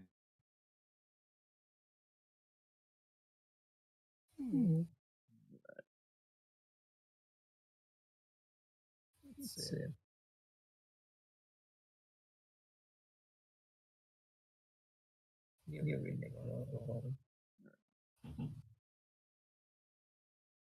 So there is some mods can be pretty insane in detail, like this one you're about to see. This is in high detail, huh? Oi. What is this? This is the Kantai TPRG. This is the unofficial TTS version of the unofficial English version, because the official Japanese one was never translated. Okay. Yeah, if you see around you, there's a nice, lovely room and everything. Wow. Right. So if they increase the play area to maximum, now you can zoom out all the way. Yeah. If you just like move all the way back out, you'll see it's the physical room itself is not the background. Yeah. That's impressive. Yep. Which means anything that's dropped actually just lands on the floor. Yeah. That is a lot of information.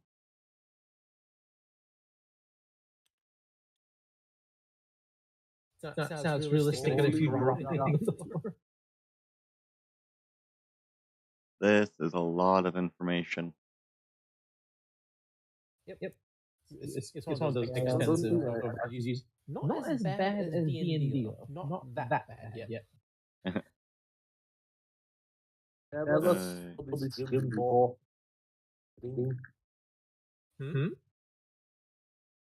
Saw this before.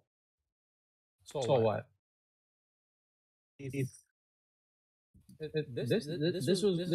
what I used for the real server, just extensively modified.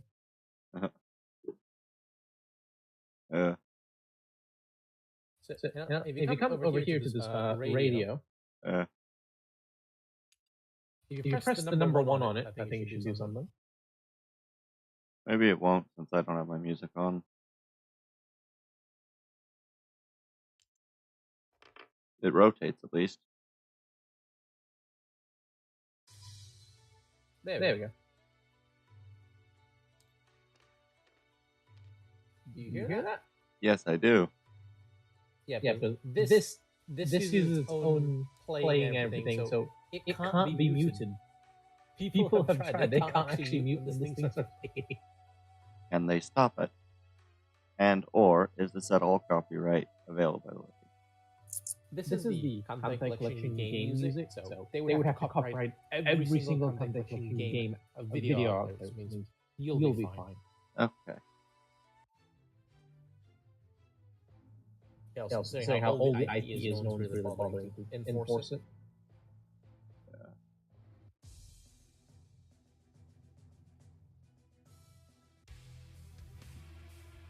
This is a lot of stuff.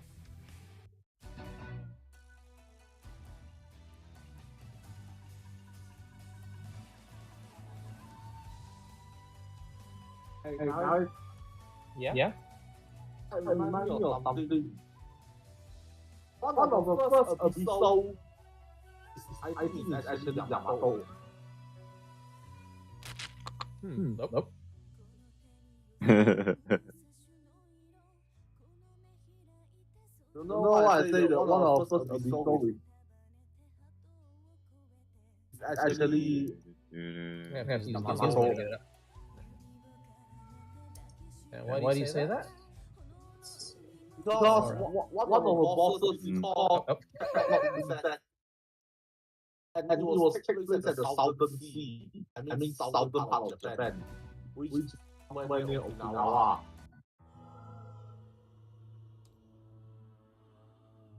This is a very interesting thing. And also between the boss Yamato. I say Yamato is actually one of the first episodes.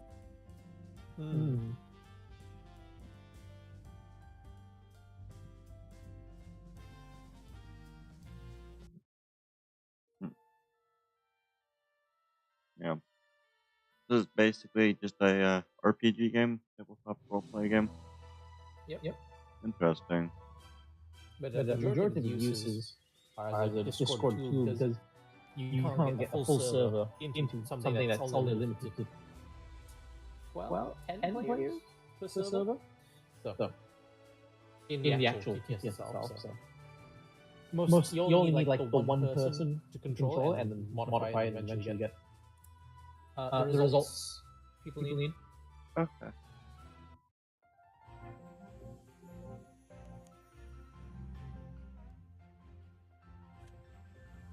As Elijah discovered here, these are the actual cards look like. Okay. You see at the bottom there, that corresponds to this grid here. Yeah. There's a lot of information. So that's kind of a good way you roll a dice, and depending how close it is to the actual stat word you have, that gives you a certain bonus. Which is a bit complicated. So, That's not what I wanted.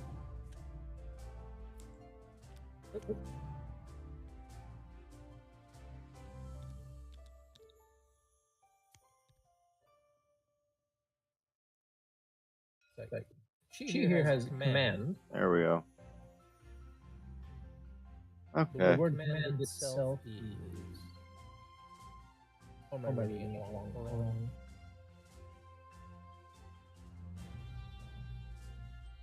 There are a lot of information.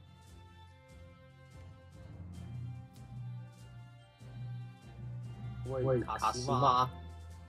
The one who got her character setting ruined to act by everyone. Yep. Oh, That's...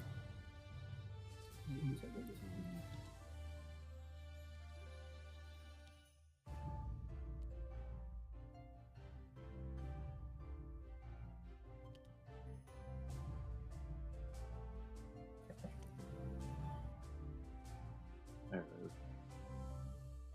There we go. How's this? Okay.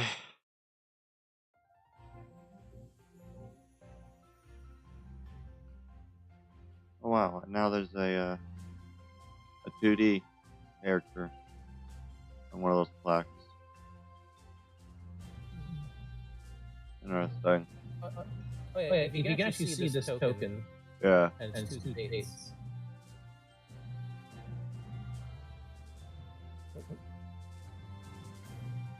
That's interesting. Yeah, I can actually see that one. Some of them actually have the names there. Yeah. Which, for some reason, is a button. Interesting. Is it actually saying something? Delete. Let's see.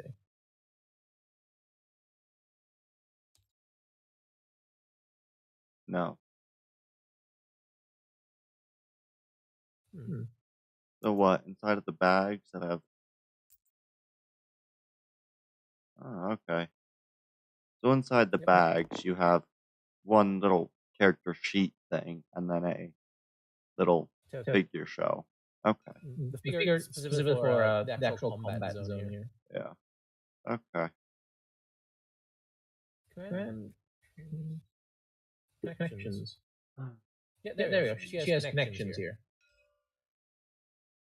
So you roll the 2d6, and how close it is in that would determine the bonus she'd get from whatever she's doing. Quite complicated thing.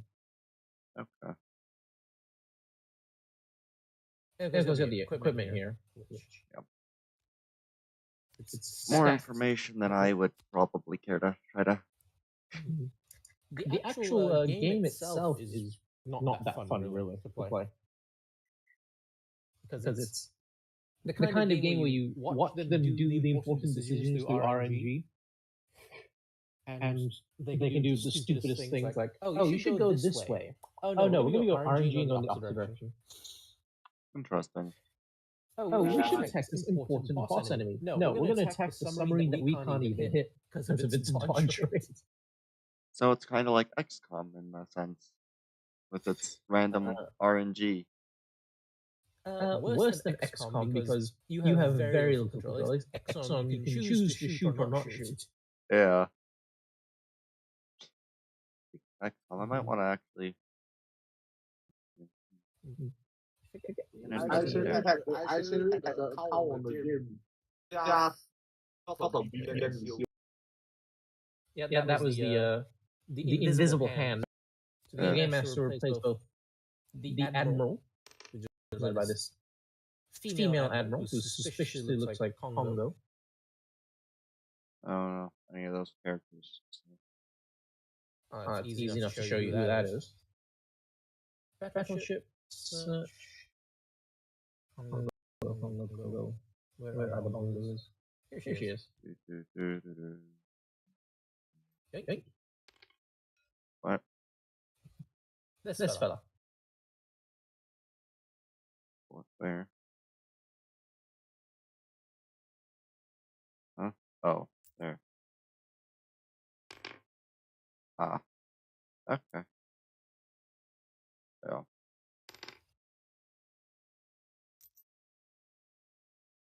I mean, they don't really all look all that similar besides The thing is, hairstyle. in the artworks and everything, people look since they thought she because of how brown it is, especially here on the divider itself. Huh? Like you see, the game master is dividing. Yeah. You see that it's a bit of a brown instead of a black as the token. That's why people think it's more of a more similar to Congo. I don't see what's being talked about, but in terms of what? Because like the hair is definitely a brown, so I don't really know what you're talking about. And honestly, besides the hair and the face shape, which basically every anime girl has the same face shape. True. So besides the fact that it's the same face shape, same hair color, and similar style with the what would that be, like thigh-high socks? Like the actual outfit itself doesn't look all that similar.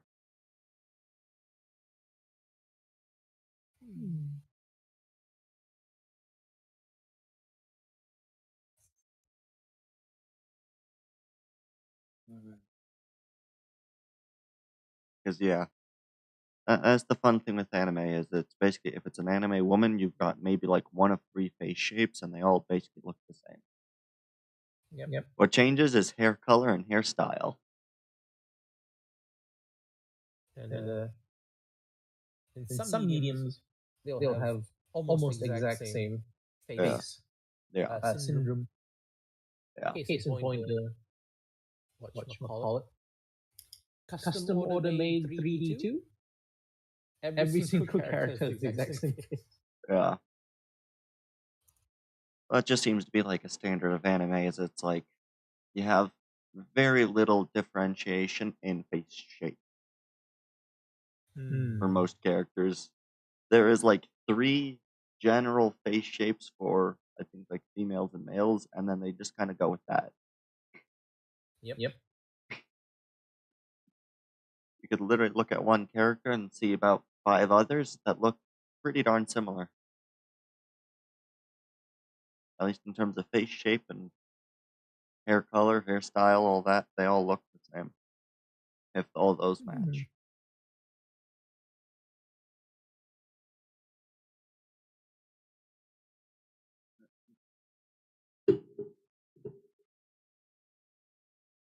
Alright.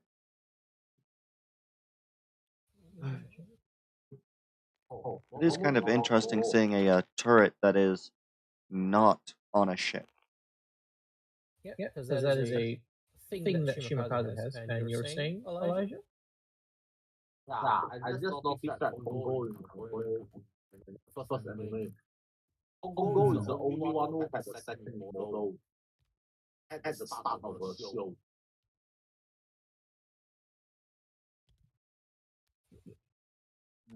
So you see here, Tundra. Oh. Yeah. It looks like it's supposed to be like a narwhal-like thing. Yep. Alright then. So Yeah. When depicted in the animated series and the 3D games and stuff, these things just follow her around. The Interesting. only thing actually attached to her is that quintuplet launcher on her back. Okay. And she used that to great effect in the opening scene for the animated series. Yeah. So, Yeah. I've only ever seen things in terms of like, I might see one of the characters in like passing, but I have no idea anything about that show or game. People say that when it comes to hentai, early on, most of where they learned it from was all the dojins. Whilst hentai itself got its boost in popularity when one guy decided to post his tweet about it. And the guy was relatively famous, so people started looking into it. And it just escalated from there. Yeah, it's basically just everything that I see of like, and if it's not the same show that I'm thinking of, it basically has the same thing of characters wearing just like bulky, what is essentially guns. Like it's just the character outfitted with bulky guns as the thing. Yep. So I assume it's the same game. Wait, the one with Game bulky of gun anime. is wait. They don't look the same to me, at least.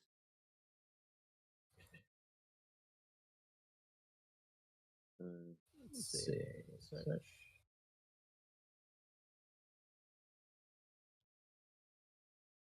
So, and this is also during the time where those RNG games were all the hype.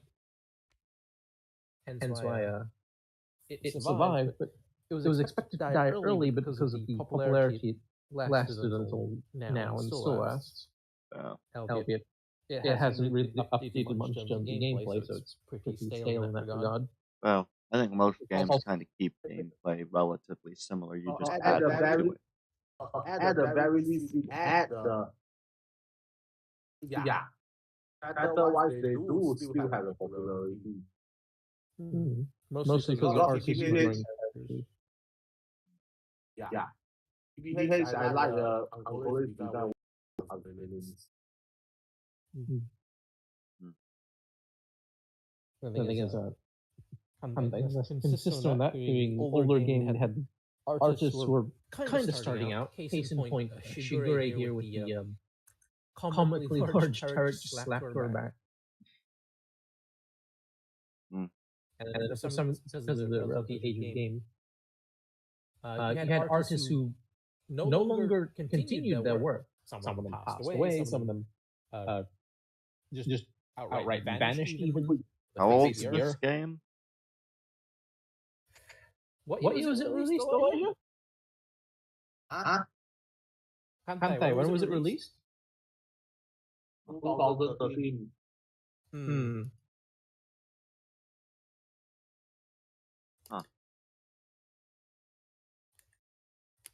So before Hentai released, there was a comic someone wrote, basically generically called Ship Girls, something like that.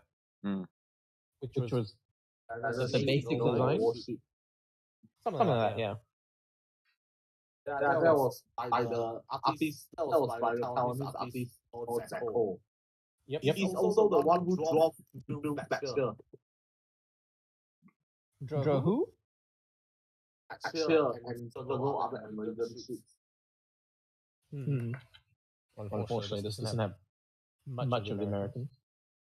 I just noticed something, which is that because of the way that the that my face tracking stuff works with the VTuber model, whenever you guys speak as well, for some reason that also moves the mouth of the avatar. That is hilarious. I don't know why that's happening. Maybe it's picking up through your mic. I don't know. Maybe. Let me move the thing and see if I can't figure it out.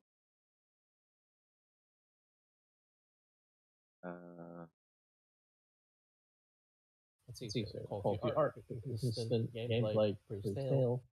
When others died out, it was due to popularity of artists keeping it alive. Most of these artists were already making stuff for Toho.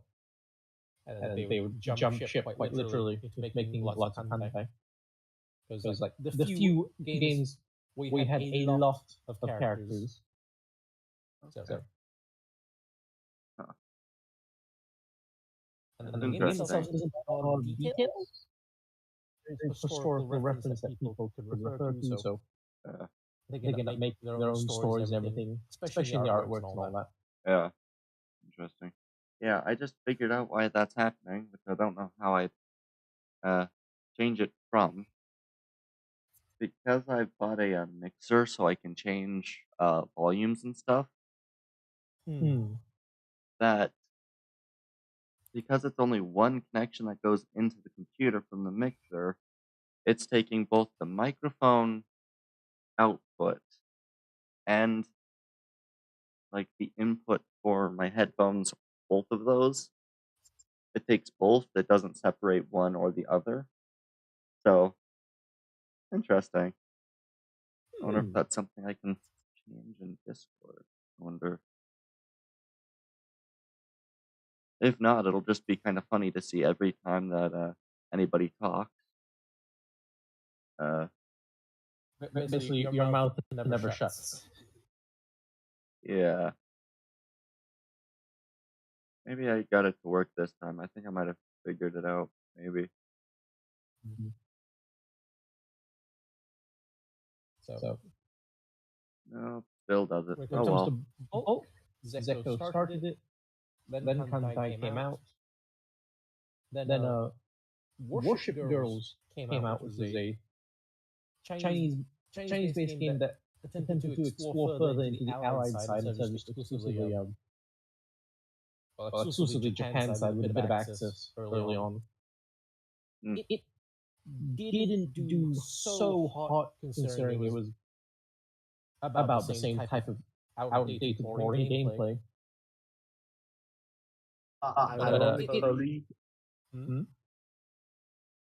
Ironically, remember at first the first foreign ship in play is the German ship. But now the one that had the most number is are the Americans. Yep. At 30 ships now, I think.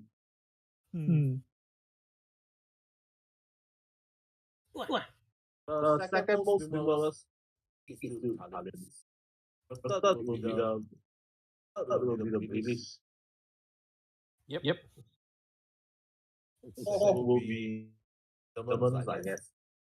Fifth will be the and fifth will be the Italian. No, not Italian. The French. And so on, so on, so on. And this penguin right here. You know why does this penguin appear? Is this? Can I unlock him, or is he part of the scenery? Interesting. Can I move him? Oh, the penguin? Yeah. Yeah, I can't say. He is physically part of the room. Yep. Interesting. This penguin. I'm definitely gonna have to see if I can't figure out how to make it so then the audio doesn't do that weird thing. That'll be interesting to see if I can't figure that one out. Oh well. You were saying, Elijah? I say the origins of this penguin. The origins of a penguin is when you fail to build a new system or something, a cloud, and this penguin will show up in boxes instead of even that you wanted to build. So, some tenants suggest that this penguin fast will just turn to socialists. Let's see. So, In fact, Bubuki had one of these when she first started with that. let's see. What you were saying? What you call it? And then, I think about a year plus-ish later, Azure Lane came out. Yeah. And it was a direct competitor, direct comparison. For example, let's find, do we have Nagato? Pretty sure we do. Why wouldn't you? Here she is. So this year's Nagato of Contact Collection. Okay. So before I show you, I need to actually reel it out before the effect. Okay.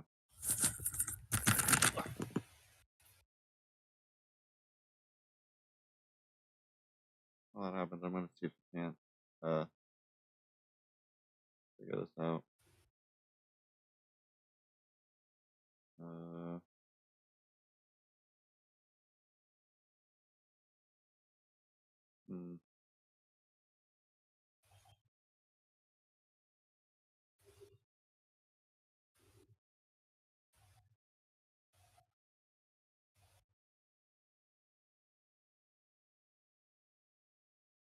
That's an interesting thing.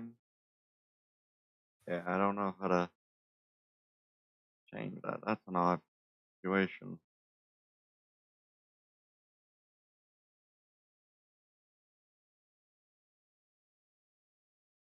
Oh.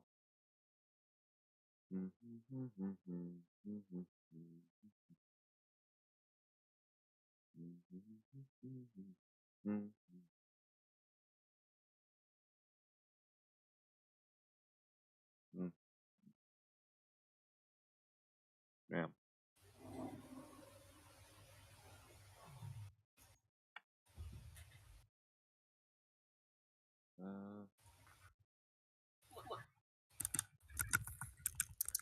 All right, see. So as you can see here, Nagato is a adult for the most part. Let's see. Where is that wiki? So in terms of Kantai, their rule of thumb is the smaller the ship, the younger they look. Okay. That's why destroyers like middle schoolers and all that. They have cruises and everything like teenagers. Essentially, destroyers are either higher elementary or schoolers or lower or junior leaders.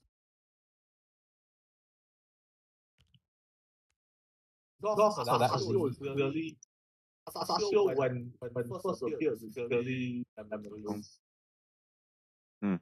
Yep. I don't know what's funny is that some of the ships are actually quite big In the bag. actually look older. For example, Kamikaze. Interesting. Yeah. You can kind of see that. They're trying to put the character image on the display. So this is what Azure Lane Nagato looks like. Yeah. Yep. Interesting. So instead of a adult, they made all of the battleships smaller. Yeah. but then went big ham when it came to the equipment. I can see that. And then when it comes to destroyers, early on they were still fairly young and everything. No issue there. Oh, relative recently, like a year or two, they started making really big destroyers. And this is for two. Yep.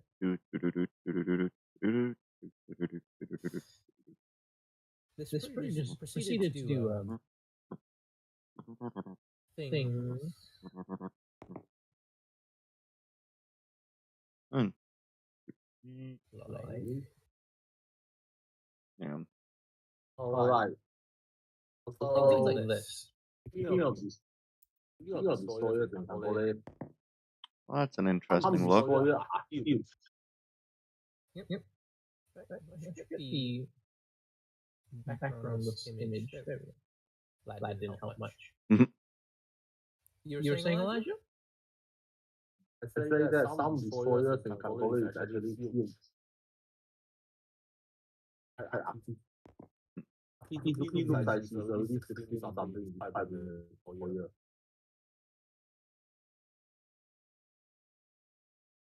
However, there is also Motador, which is actually quite large for destroyer. Yep. A French destroyer Motador, which looks like a light cruiser. The same can be said for Tashkent. So this is what Elijah was talking about right here. Yeah, interesting. One. The key. That looks like she's already in her 16. Yep.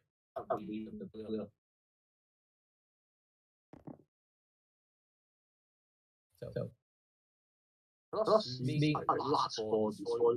Yeah. Yep. One of those almost like cruiser kind of sizes. Yeah. Interesting.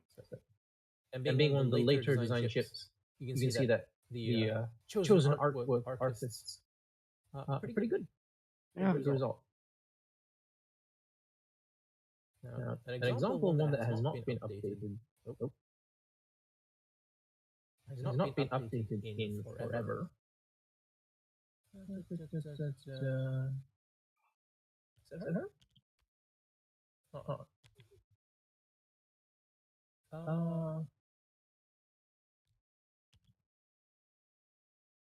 Not her. There's a what is there one of these that just wasn't one of the oldest of the design?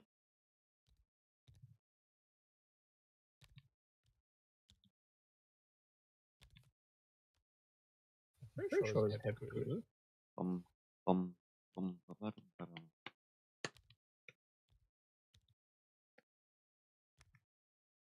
Do, do, do, do, do, do, do. Bum, ba-dum, Is it?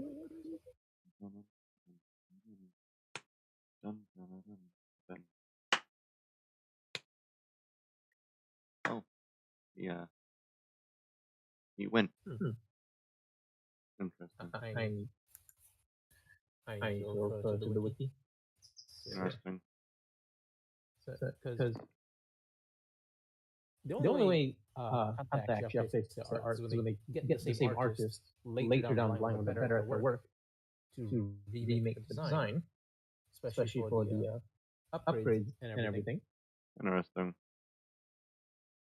Well, some are those who go completely face off the planets. Or just decide that they can do better. Yep. Which, I mean, Very imagine rarely do they, what you call it? what? Attempt to use a different artist. Yeah.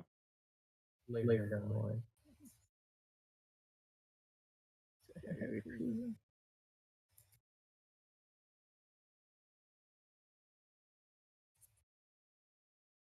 Oh. Yeah.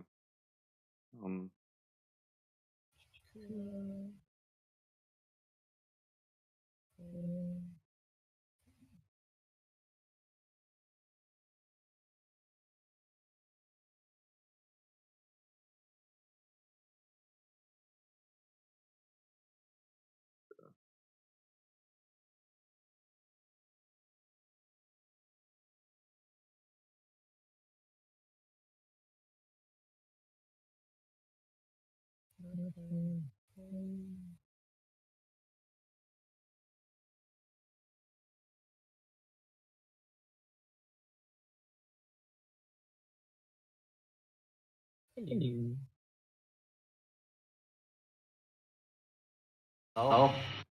Oh, Hello. yeah, I accidentally used the Discord app to search for up about Akatsuki. Yeah, I was like, hey, why you guys went silent? I was saying the Akatsuki. There's a modern day Akatsuki, but it's a multiple tutorial now. No, I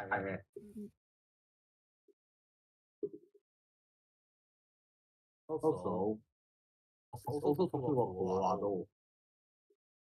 Colorado, despite being a better shape, is shorter than Naruto and Nelson, being the contemporaries for her time.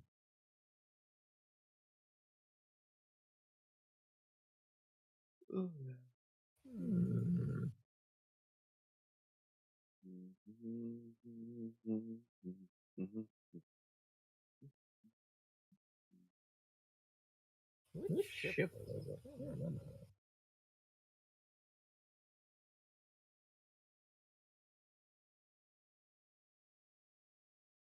Elijah, do you remember which Kantai heavy cruiser it was who just hasn't had an update in forever when it comes to their art?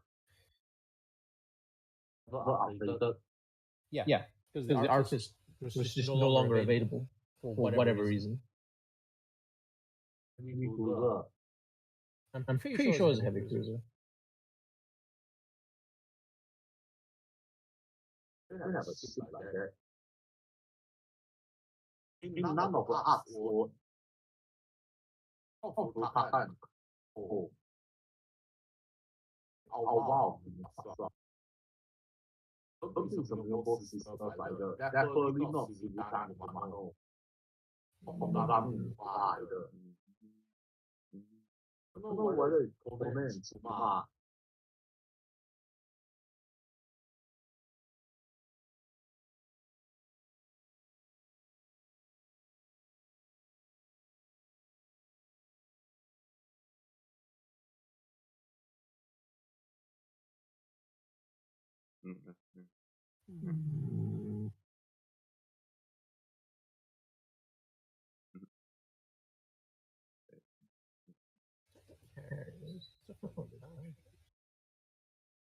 There. Alright.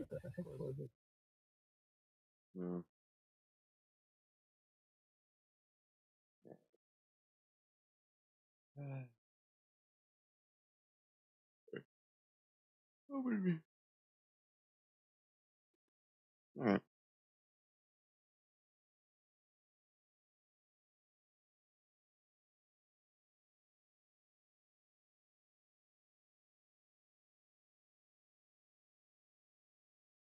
Yeah. Interesting. Very interesting. Still trying to find the character.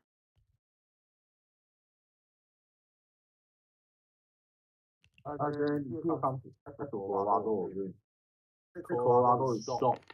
But there is one problem. Nevada wasn't that short, despite Nevada might be even shorter.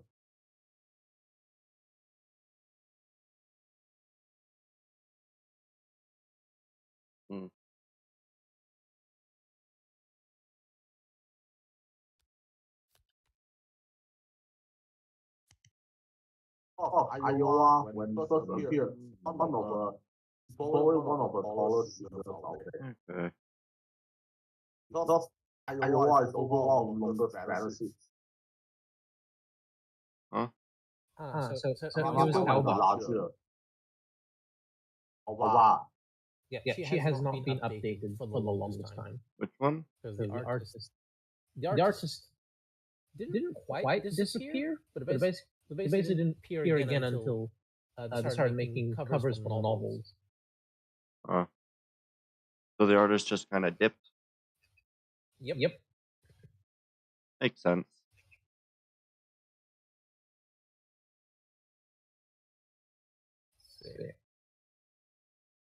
Interesting.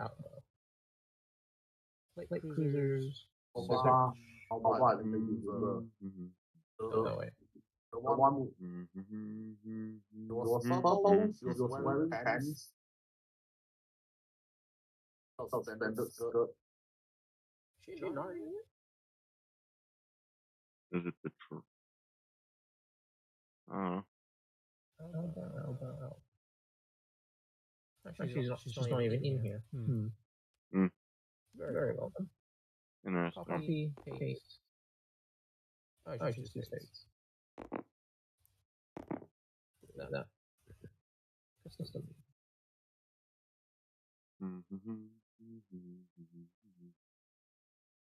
Bum, bum. Bum, bum, bum, bum, bum, bum, bum. The thing about Alba is that she's one of the more popular characters when it comes to making gags. Because she's the Scoopy reporter. And this is based on the fact that her historical counterpart actually had a photographer on board. Oh. Yeah. Interesting. Yeah. I know very little about any of these things, so. Yep. But as you see, interesting to learn. this is in the much older design that you see in the Kantai overall. Her sister got an update, but she never did. Huh. So there's quite a few of that in Kantai. When I was relaying early came out, it did have some early designs, which were loosely Kantai-like. They later updated those with more of their own style. Yeah. And then later on, you had games like Girls for Line pop up. They're similar thing, but instead of heavy emphasis on equipment, they basically just whatever cool style with the guns. And of course, get named after their gun. Yeah. And of course, in Girls for Line, they're given a fuller explanation on who they are or what they are, basically. Interesting. So when it comes to actually getting their lore straight, Girls for Line is the one. Yeah. Azure Lane didn't have much of a lore early on, but later onwards, they actually define the fact that it is a multi-dimensional sort of lore. That didn't help though when they made the animated series. For Kantai, the animated series was turbulent because they killed off a character with grief, gave one episode of grieving, and then 5 and 6 were just fluff cuteness that didn't take in the fact that someone died. No, only episode 6. Episode 5, they are testing how to deal with RNG. Then they decided let Movie take the lead. Interesting. Yeah, but basically, they didn't do the death of a character properly. Yeah. So later in the movie, they brought back the character. And the only reason they can actually do this is because they don't have any real story in the game. Yeah. One of those sorts of by the games where way- it's purely more or less for the style and play, not really a story game. What'd you find, Elijah? Yeah. Use tab.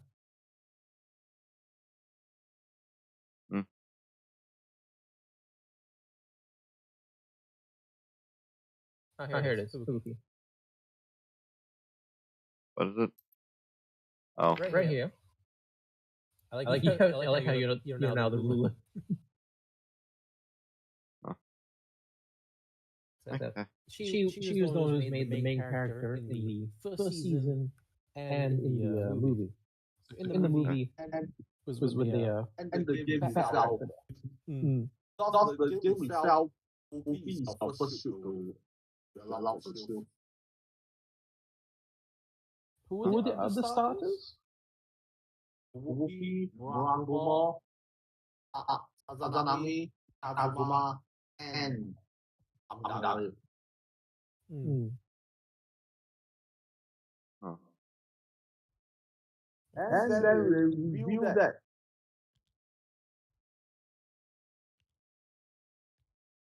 And then they review that in the movie that Whoopi sang once. That is a lot of loose bags now. Oh, why? Yep.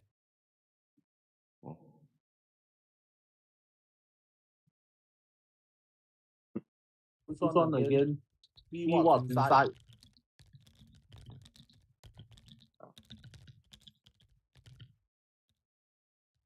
Just a bunch of characters. Illustrators. This one has a special name.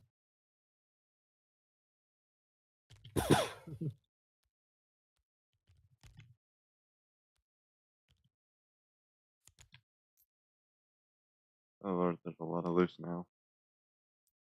Yep.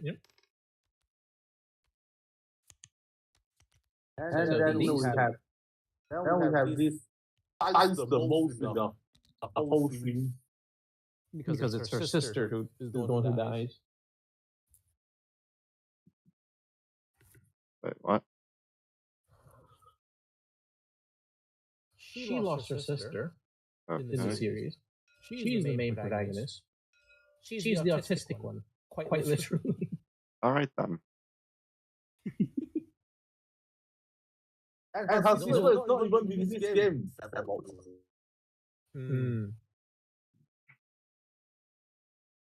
So the second season, they did some sort of plot. They had all kinds of funny delays. So Yeah. the second season was wonky. And that's it. They make Second season is basically just to describe how the war in 1944 to 1945 was.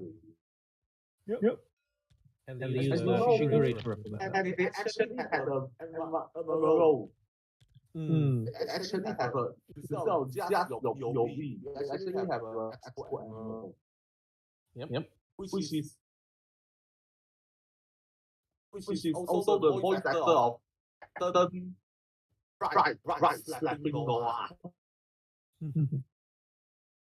Yeah. So, The one who will actually slap Gundam pilots to make them man up. Yep. All right then. So Girls Online got their stuff together for the story. Yeah. Content collection, most of whatever story which can be considered canon in the animated series, and that mess up on its own. They have their animated series. It is bombastically fun in the first episode, but then the quality takes a bit of wonk here and there because it turns out the animation company and Star were having issues. Star being the publisher and that. Yeah. So halfway through, they started using their own in-house animation, which is why the quality dropped a bit Drastically. more, but it was actually A bit. While the quality dropped. yeah, because the sharpness of the lines dropped a bit because you had people who were used to doing high quality 30-second animations being told, now you can do 20 minutes. Yeah. So near the end of the first season, they managed to get the right look, basically. Yeah.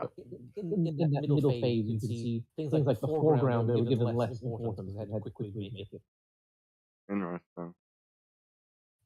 So that's what I call the start of the corporate racism, because the company that was animating it was a Japanese company. and the game itself is just Okay. scientific level of evidence is where you can have it occur at least twice. We have the Girls Frontline animated series, which was a massive mess from the start. Despite the fact its opening and ending are amazingly sharp and very good to look at. The directors involved were directors and other heads were people who worked on other series before and they were very good. The animation company itself made something called Peach Boy Riverside, and it looked pretty darn good, very good. Come out Girls Frontline, it's like they had no budget whatsoever, no research whatsoever.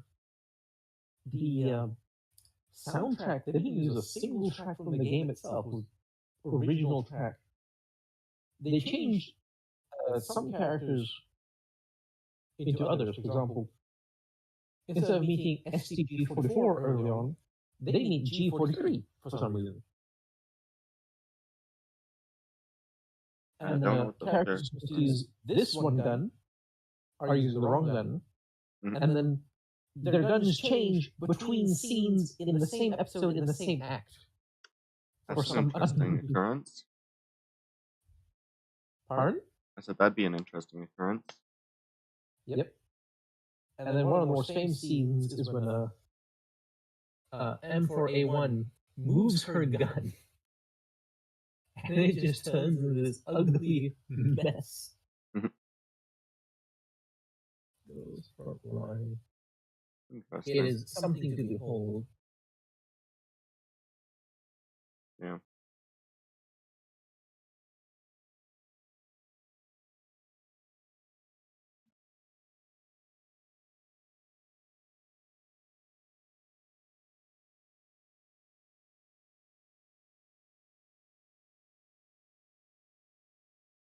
Copy image.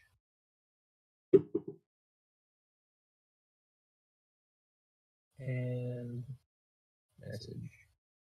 So this is what it looks like.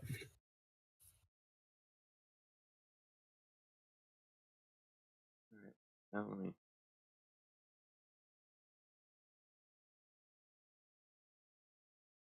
Huh.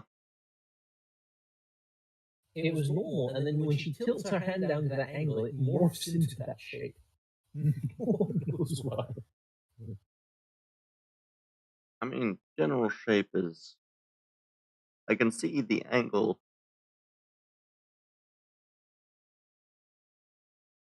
The proportions aren't great, but that's also not horrible in terms of its This shape. was in that animated series. This is what it looked like.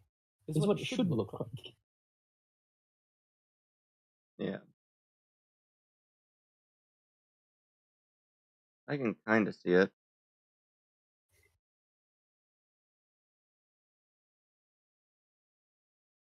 It wasn't done well,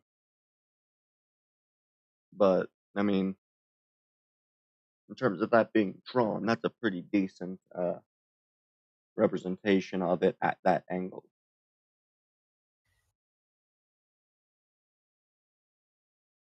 The problem is, there are various artists who have made artwork. Yeah. And it turns out that is not what it looks like at that angle. Yeah. At all. The main bit that I see that's wrong with it is the area for the trigger, right? That box that holds the trigger isn't there.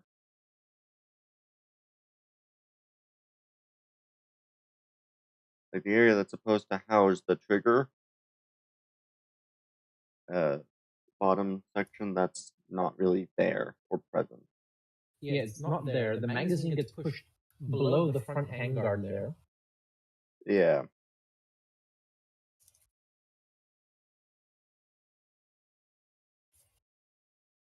Yeah, they just moved the magazine and the front handguard forward too far. Way too far. And this morphs in front of you as it happens. Yeah. But I mean, to be fair, if you're not used to drawing, a gun at that angle, I can't imagine that's something. I can kind of see how that happened.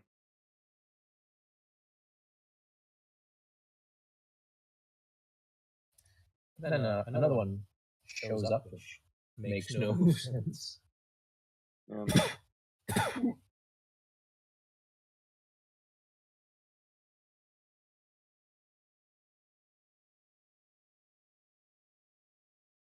So what's the wrong with that one again?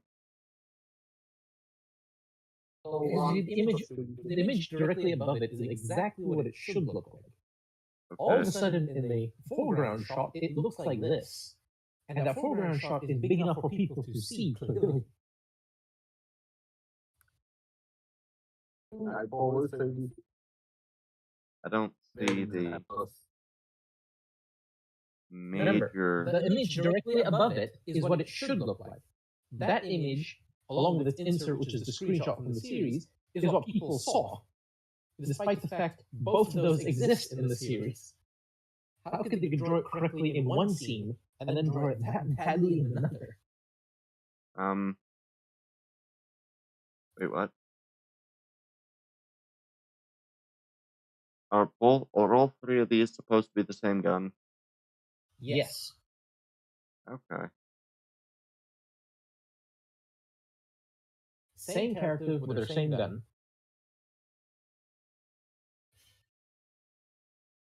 Okay. Yeah. I mean, I can see how you draw that from the other two. The barrel definitely goes smaller for not really a reason, seemingly. It appears the oh dang it, what's it called? The hand guard stops prematurely. And instead of I assume that's supposed to be like a suppressor that holds the front hand guard. That's on the actual like heat seat hand guard area. It's interesting. I can definitely see how it happens, but it's odd.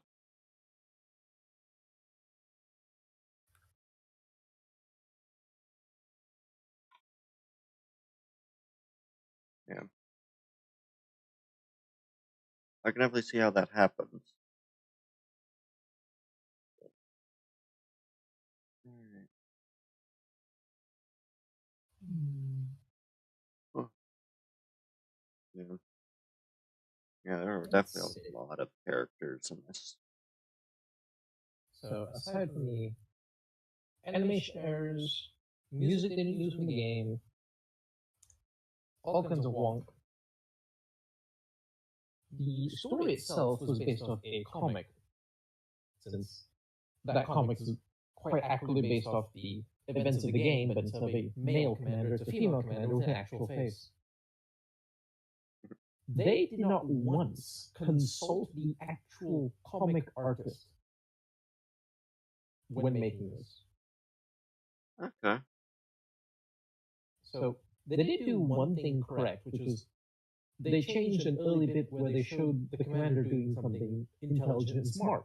Because in the original comic, it had an issue of making her an OP genius without actually explaining what her OP geniusness is. But then they don't. But then they end up with the same mistake later on in the series.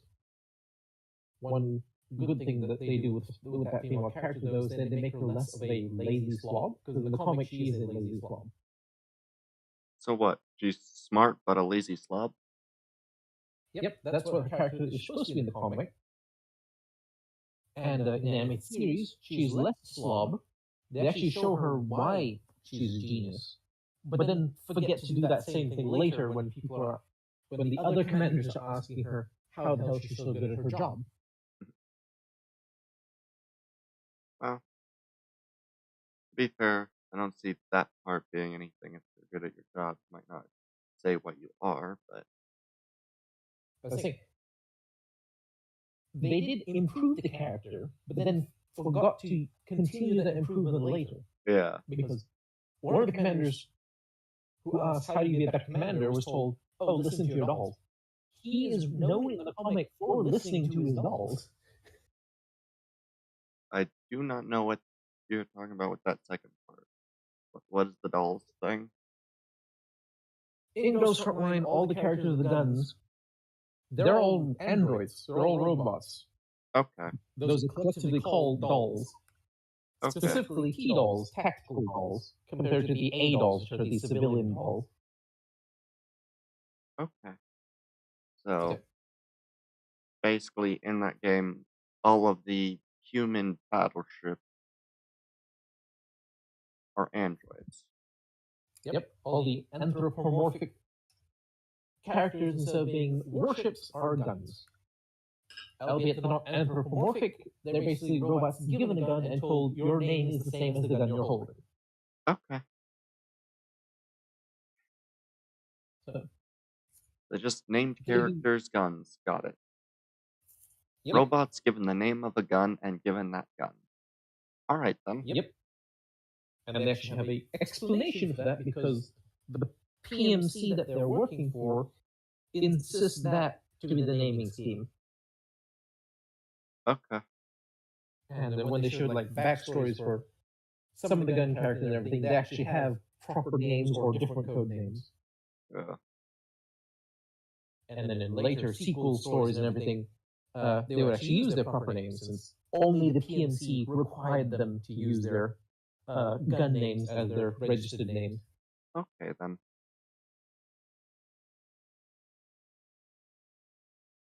So, All I'm getting from this is that it's basically the same sort of situation of you could probably play the game without knowing any of that extra lore and pretty much that lore is a central part of Ghost Frontline. That lore is central to the game. Okay. Yep, because if it wasn't, it would just be this slightly crappy RTS. Okay. With although it has more gameplay aspects than Kantai ever will. Slightly crappy RTS. With a bit of unfairness when it comes to the early grind. They had to fix this over the years that the game is out. Yeah. All I can kind of think of with like you explaining some of that lore is the lore of TF2. Which is why I was assuming it'd probably be a similar situation in terms of the necessity of knowing the lore to play the game. Well, playing the game, of course, is different than knowing the lore. The thing is, the lore is thick and rich, well explained, and as deep as the late 1800s all the way into the 2060s, where the actual game occurs, and has story that extends into the 2090s. And how much of that is actually explained in-game? Nearly every. Okay. So the story. So it is the overall plot, like why were dolls made, why is there discrimination, why is this organization doing that, why was this relic important. Okay. So it is actually explained in game. Yep. So okay. They put the effort to explain things. Yeah. So that is among the reasons why Ghost Frontline lasts quite long. Yeah. It's quite successful. Then comes the animated series, and it goes to hell in a handbasket. Okay. What doesn't help Ghost Frontline is that the first 7 or so stages of like the first act of the game, which is a major part of the start, doesn't have that much good story because the commander himself doesn't speak much. This is because their first writer for the story wasn't given the freedom he was promised to do. He was promised to have, so he eventually left. So they got a different writer later. They gave that writer more freedom, and they fleshed out the commander with more voice lines and more character. So it's kind of like a situation with stuff where it's like they gave the writer a very strict set of rules. the writer then left, and they realized we probably should have not given him as much of a strict rule set. Yep. And this is after they promised to actually give him freedom. Okay. So, the Ghost Online animated series, again, more corporate racism, because we never got a specific reason as to why, unlike Arthur Lane, where they said, oh, we did have problems between this company and that company. We were never given a reason for Ghost Online. But people speculate it is the corporate racism because Japanese animation company, which did great work literally the year prior, makes this crap. So what these two aspects eventually teach all the Chinese game makers and everything is to not trust any of the Japanese animation studios. Hence, when Azure Lane does the next series, which is Slow Ahead, and then later, I think still releasing Queen's Orders, they use their own in-house animation team. And by then, their in-house animation team has got the hang of 20-minute animations. Yeah. Interesting. Ghost Frontline we'll have to wait and see. Also, the main animated series for Ghost Frontline isn't the first one.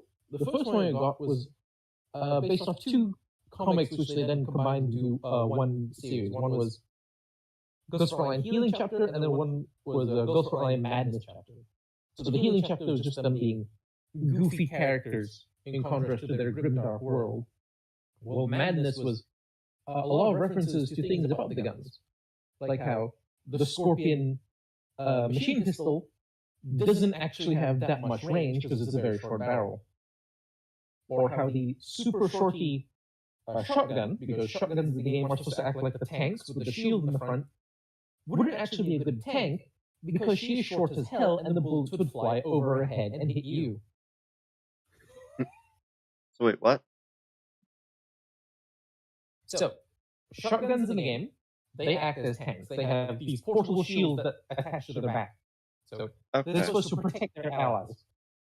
One of these characters is the super shorty shotgun, which is this very small pump action shotgun. Hence, the robot itself is also short. The joke is, bullets fly over her head because of how short she is, and they'll hit you instead. Alright then. So, that's the kind of things that the Healing and Madness chapters did, and people love those. Yeah. And then when they wanted proper main animated series, they get the silly nonsense and then not give an explanation as to why the silly nonsense happened, despite the good premise of what it was building up upon. What people do note, though, is that after the first 7 stages for the first act are done, that's when the story in the game itself picks up, because that's when the second writer starts, and that's when they introduce a new character to the main protagonist's own team. So M4A1 here that you see here, she's the main protagonist, and she has a team of 3 others. So later on, a new member joins when one of the previous members sacrifices herself, or seemingly sacrifices herself, to stop the big bad at the time. Where is it being shown? Is that the image for the character with the weird gun? Yeah, the character with the weird gun, she is the main protagonist. Okay. Probably grab the IOP wiki for that. Yeah. Okay. Yeah. M4A1. Okay. M4A1.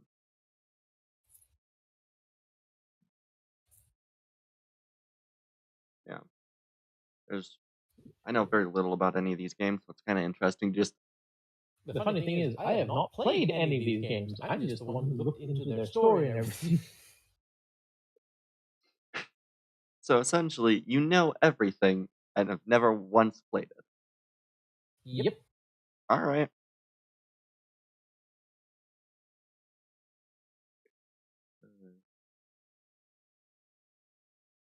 All right then.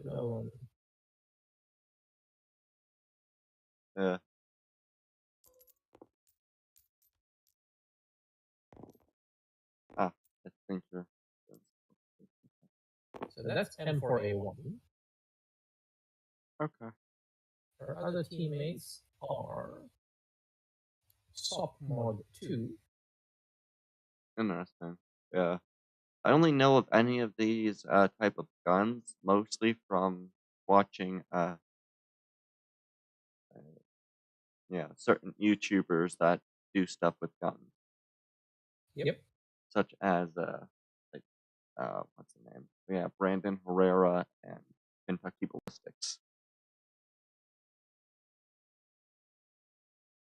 If it wasn't for those, I would probably not have any idea about any of these. So we got M4A1, M4 Sopmod2, which is the special forces, one of the special forces configurations that the M4 platform got. Then you have ST-AR-15, which is a civilian model of the AR platform. Oh. Yeah. Sorry. Used more as like a marksmanship rifle because of how long the barrel is. For which one? Yeah. Hold on a moment. Sorry. I'm slightly distracted doing one other thing at the moment. There's a person who's working on some art for my... Okay. Yeah. That is a very long barrel. Yep. So she's more of a designated marksman because this is supposed to be the civilian, so plinking gun and all that. Yeah. Which also explained in Ghost Line because as a private military contractor after World War III, they were not allowed to use any of the weapons from World War III. So they end up using the weapons before that, which go from like the slightly futuristic modern guns, which a lot of them were prototypes and all that, which can get adopted, all the way back to a rifle from the late 1890s.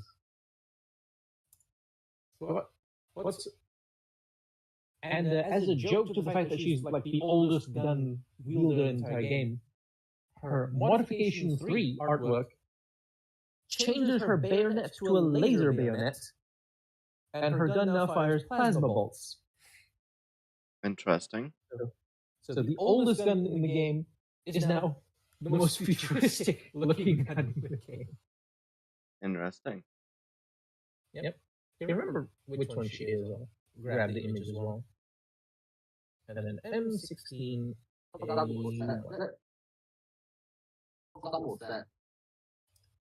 It was one of the Chinese, I think it was the Chinese bolt action. Like really old bolt action.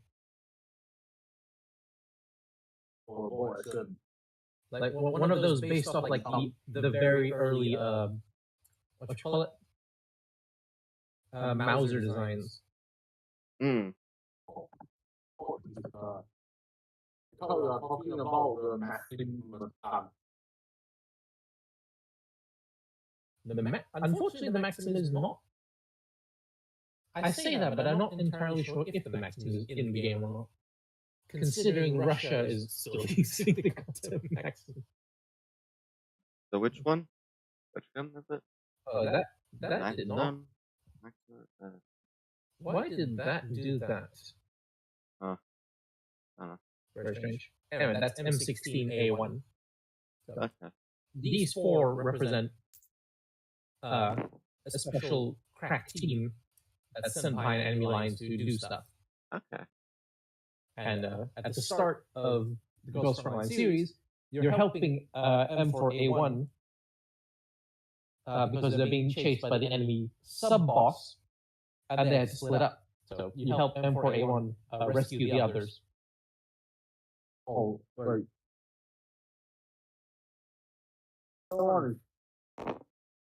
So it's this one blows herself up to take out the sub-boss. Yeah, I want that. Kinda. This one gets infected with the computer virus on purpose so she can hack into the enemy's database before she actually ends up going to the enemy because now she's infected by that computer virus. Okay. So these two end up the only ones left who are still working with the PMC. So this murder puppy, she's designed to take the enemy's components and use it on herself, so that way she can field repair easier. This eventually leads her owning one of the little enemy robot dogs as her own pet. Okay. And for herself was the neural brain prototype that was eventually put into the 3 others of her squad. That brain prototype was taken from a clone of an alien from one of the ancient relics that was found during the 60s. Because in the front line, the Cold War didn't start with a space race, it started with a relic race. Okay. Oh, 1 second. I gotta use the restroom real quick. Use what? Restroom. Okay. See if I can find that rifle. I think I just made a mistake. Why I ever park my Katsusa beside an enemy bomber? Oh. Oh.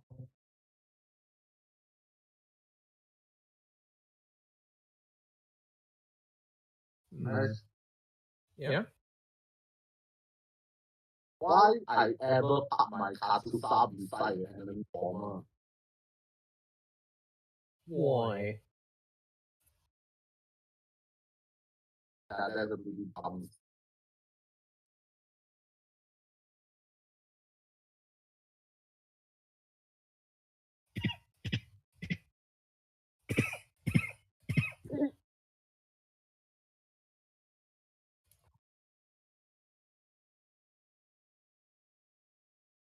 Also, yeah, Katsusa in this game, it's not meant to destroy, it's meant to scare the heck out of you.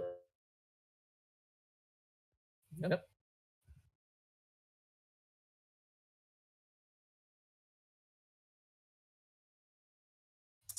Enemy is in panic mode.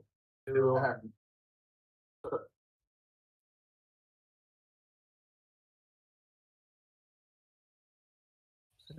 Elijah, the gun is the Hanyang Type 88.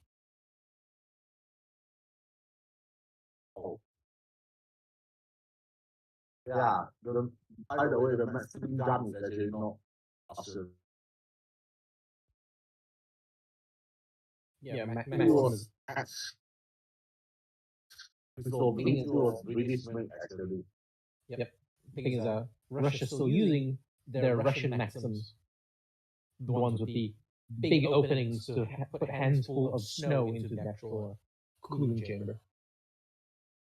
And then there's also the speaking of Maxim, that even today US is still using the M2 Browning as their main thing.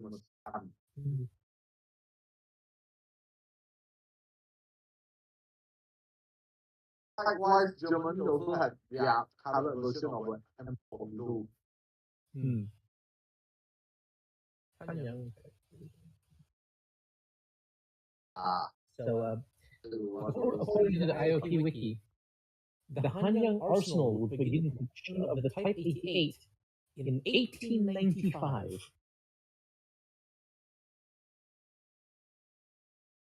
So how old is this gun in 2060?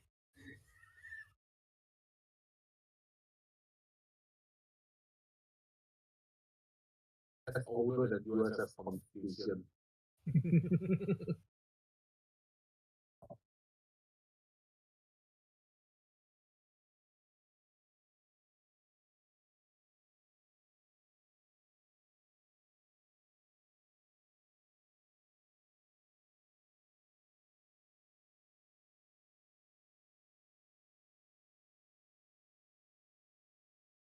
Alright. Emma. Welcome back. Alright. The oldest gun was the Hanyang Type 88, which was made in 1895. Alright. So that's a really old gun. Old by now. Guess how old by 2060? That would be, what would that be, like 170?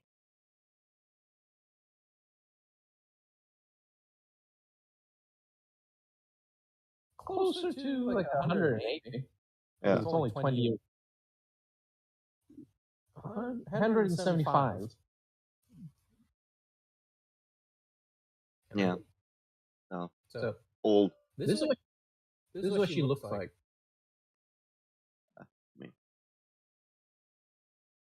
And then when you mod 3 her, this is what she looks like. All right then. Ultra futuristic laser bayonet. Okay, so that's what it looks like. Pretty insane stuff. Very much so.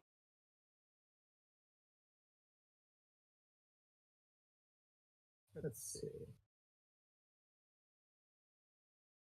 All right. So, start of the game, you help these 4 out. Yeah. And then, after the first 7 stages of the first act, 1 more gets added in. Unlike the others, who are basically rifle round based characters, this one is a pistol based character. Well, pistol round based character. Okay. Let's see. Let's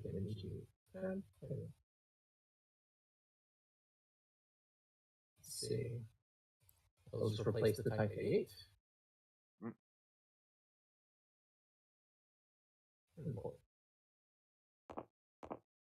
Row 635. Right. So what she is a pistol carbine. Yeah. It's the same AR pattern, but she's chambered in 9mm. Yeah. So it's herself as a police detective before she joined the PNC. Interesting. Yep. Yeah. That's, what is that? I think that would be, that's not a submachine gun. Can't remember. I know there's like a term for PDW, personal defense weapon, is one way to say it. Yeah.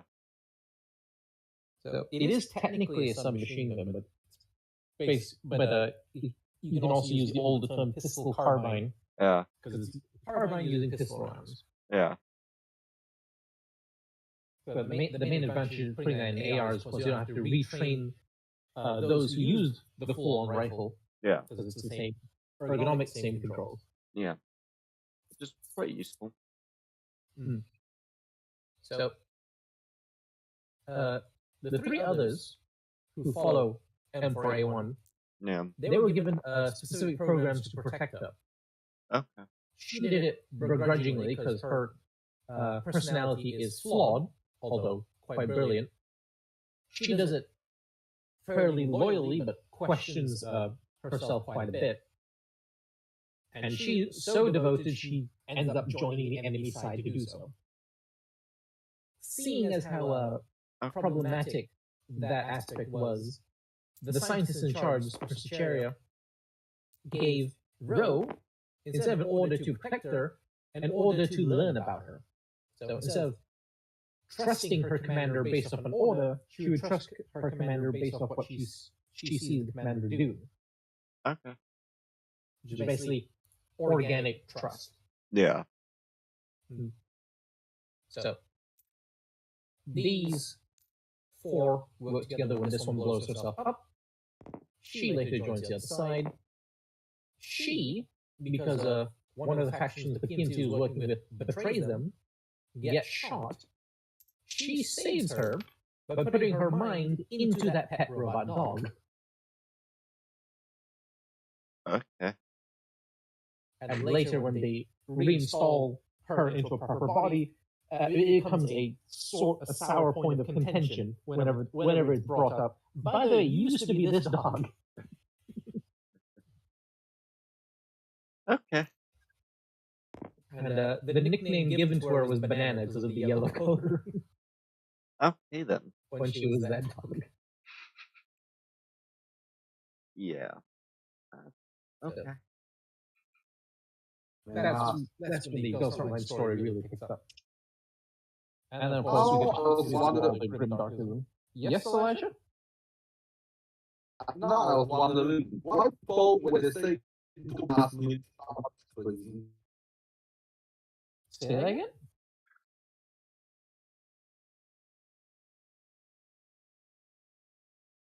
Elijah?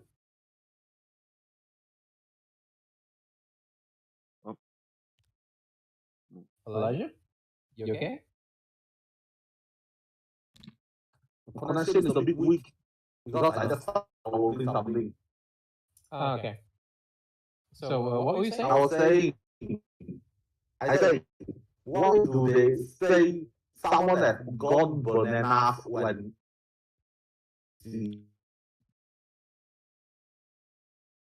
If I had to guess, it probably has something to do with like them being compared to monkeys, and monkeys liking bananas a lot, and monkeys going ape crazy to get said bananas. That's my guess. That could be.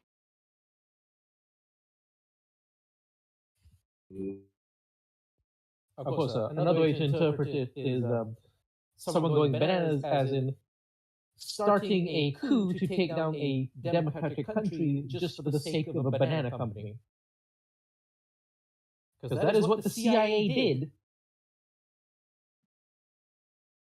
That doesn't surprise me. Yep.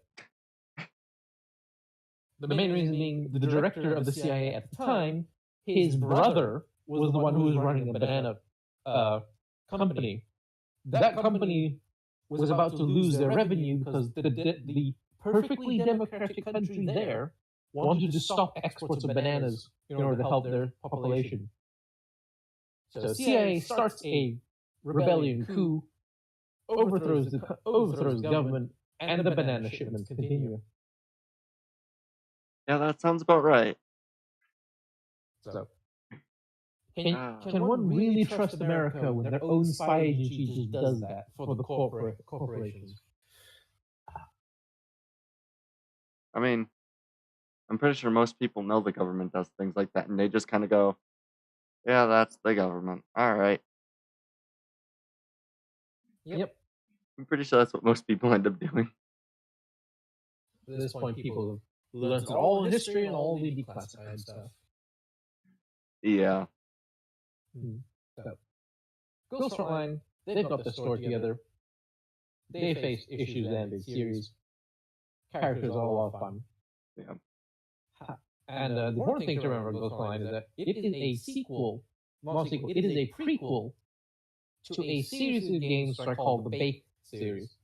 The first one being Girl of the Bakehouse, which was a 2008-2009 visual novel, kinetic visual novel, which means there's no branching ending or anything. You just click and watch and see the story unfold. This was the first game ever made by Mighty Team. Mighty Team being the developers for Ghost Frontline. Okay. So they used it's a very simple, straightforward, nice story. Now, of course, I'm downloading something and it's quite. I was saying. So, See ya. So, Girl of the Bakehouse. Never translated in English, so that you only get the fan translation from a Google Drive that's only hosted on Twitter. Mm. One of these days, you should probably have a watch read along of it. Definitely worth it. Mm. So later on, they then made a grid-based RTS similar to something like Advance Wars. Based off it, they called it codename Bakery Go. Interesting. So aside from the names, very little of the actual story is retained from the original. So what this one is an special agents are sent into enemy territory to try and find a person they're supposed to bring back to Antarctica. They get ambushed, and then the survivor, Mendo, gets rescued by the target they're looking for, Jeffrey. She's the one with the code name Bakery Girl. And as it turns out, she has a special ability when it comes to seeing seeing past and future events, because she has actually lived through them. Okay. The way that works is a pretty complicated system, which they don't actually explain in this game, because it's only like 10 missions long, and then they focus on the relationship between her and Mendo, really. Okay. So that game itself had 3 endings, depending on how you killed the boss at the very end. All right. And it was notoriously hard, because you had to manage ammo along with other things. Yeah. And of course, not translated in English, you had fan translations, so that add another layer to it. I would imagine. So from that is where they then based Girls Frontline off of, using that game as their sequel, and starting 30 years earlier. Okay. So little later onwards, the DLC planned for codename Bakery Girl falls through, and they instead decide to do a remake, which then later became a remaster, which then later became a full remake of codename Bakery Girl, and they called it Reverse Collapse Codename Bakery. So that is the same story, but they expand upon the lore, add more characters in, add the DLC that they wanted to add in, include more tie-ins to what was mentioned in Girls Frontline, and finally, after 14 goddamn years, official English for when it released, which it released sometime this year. Interesting. Or was Okay. it late last year? Yeah, sometime this year, actually. Yeah. I know you had mentioned the Bakery Girl thing in, I think, one of the first few streams that you actually joined online. I think you mentioned it. So, considering that is the current game that's still available on Steam, so it's definitely still worth playing. Yeah. Let's see.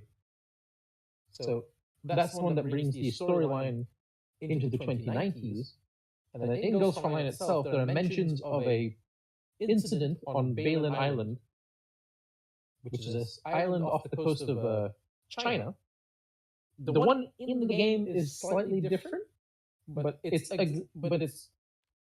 shares kind of the same topography as the real life one. Interesting. So, the reason Balin Island is somewhat important to Ghost Frontline is because that's where Ground Zero happened for one of the biggest events. So, if we're talking about the Ghost Frontline story itself, it follows normal human history up until the late 1800s, where they discover the relics. They look into it. It doesn't really go that far. World War I happens. World War II happens. They realize during World War II, the Germans tried using these weapons to try and win the war. Of course, that failed, because when they looked in, but then the Allies and the Soviets, when they looked into these technologies, realized how important they were, hence the relic race instead of the space race. Interesting. This culminates in the mid or late 60s, with the Russians developing this weapon that emits a special radiation based off what they found with the relics. This radiation, instead of killing people, instead of killing strong people outright, normal people still die to it, causes them to undergo a process called ELID, or Eurosky's low emission immunity disease, something like that. So what it would do is it would silkify their skin, and if they survived, it would further mutate them into these monsters, which can be pretty darn big. And because of the silicon in their skin, they're very bullet resistant. Given enough time, few of them have been noted to be three stories in height. And they just basically become these brainless zombie things that attack anything on sound or sight and all that. And Interesting. short of nuking them or hitting them with some really, really powerful artillery, they're nigh impossible to stop. So, after the Soviets unleashed this on a bunch of insurgents in Afghanistan, they realized, yeah, we should probably not do that. That's called the Gavril Project, now that I remember it. So, what is similar to the UN starts in the 70s, and by the time the 80s reach, they've agreed to not use all these relics of technologies for warfare or anything, and decided to just continue looking for them and making sure they're secure and safe. So everything is hunky-dory from there until 2030. On Balin Island, 6 or is it 7 goddamn middle schoolers break into a facility, discover the Elids that are there. The Elids run rampant, and in the process of trying to stop the Elids, the local garrison decides to blow up the ceiling of one of the facilities that's housing these tanks. These tanks contain a liquid called collapse fluid, one of the various fluids discovered. The key fluid discovered in all the relics. Collapse fluid is called that because it does not like being compressed at all. So when these geniuses blew up the roof to the tanks, it reacted so violently that it threw huge amounts of collapse fluid gas into the air that within an hour had killed millions of people on near the coasts of China. And just spread out from there. Southeast Asia is basically wiped off the planet in terms of population. Because all these people are turning into Elids if they don't straight up die. Okay, then. So yeah, that is the first Balin Island incident. The Very first. important story. Yep. The second one was in the early 2100s. Apparently, they're still doing research there, according to one of the Antarctic spies who desperately called for an airstrike in his own position before he was killed.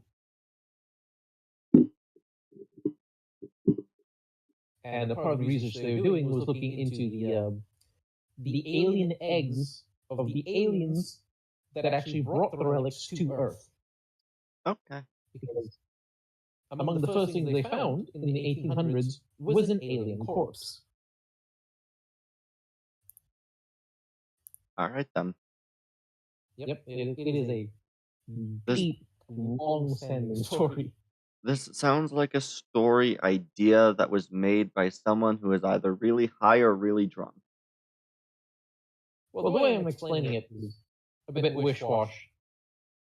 And of course, the way they projected it in the story was in terms of events and background story and Yeah. little informational pieces you could find. Yeah. So one of the biggest community members for Girls Frontline, Ferrari, well, he's not actually a staff member, he's just there for the community, created this Google Doc, which brought all the lore together in chronological order. All right, then. So, the first Balin Island incident happened in 2030. That is only 6 years away from us. So. Yeah. So, large parts of China get killed off. Southeast Asia is basically wiped off. Japan is in a massive panic. In the process, they realize they discover that there's apparently one woman who's immune to the Elid system. So they try to get her safely out of the country. The Japanese people being the Japanese people, some of them think she's the cause of it, and try to kill her. So it turns into this massive fiasco. That sounds like people in a panic. Pardon? That sounds like people in a panic. Yep. She ends up dead. They drag her body into the submarine anyway, but when they examine her body, they couldn't find out why she was immune. So that whole process was null and void. a little while later, because the news hadn't spread yet, the Europeans, specifically somewhere in Scandinavia, were actively compressing collapsed fluid.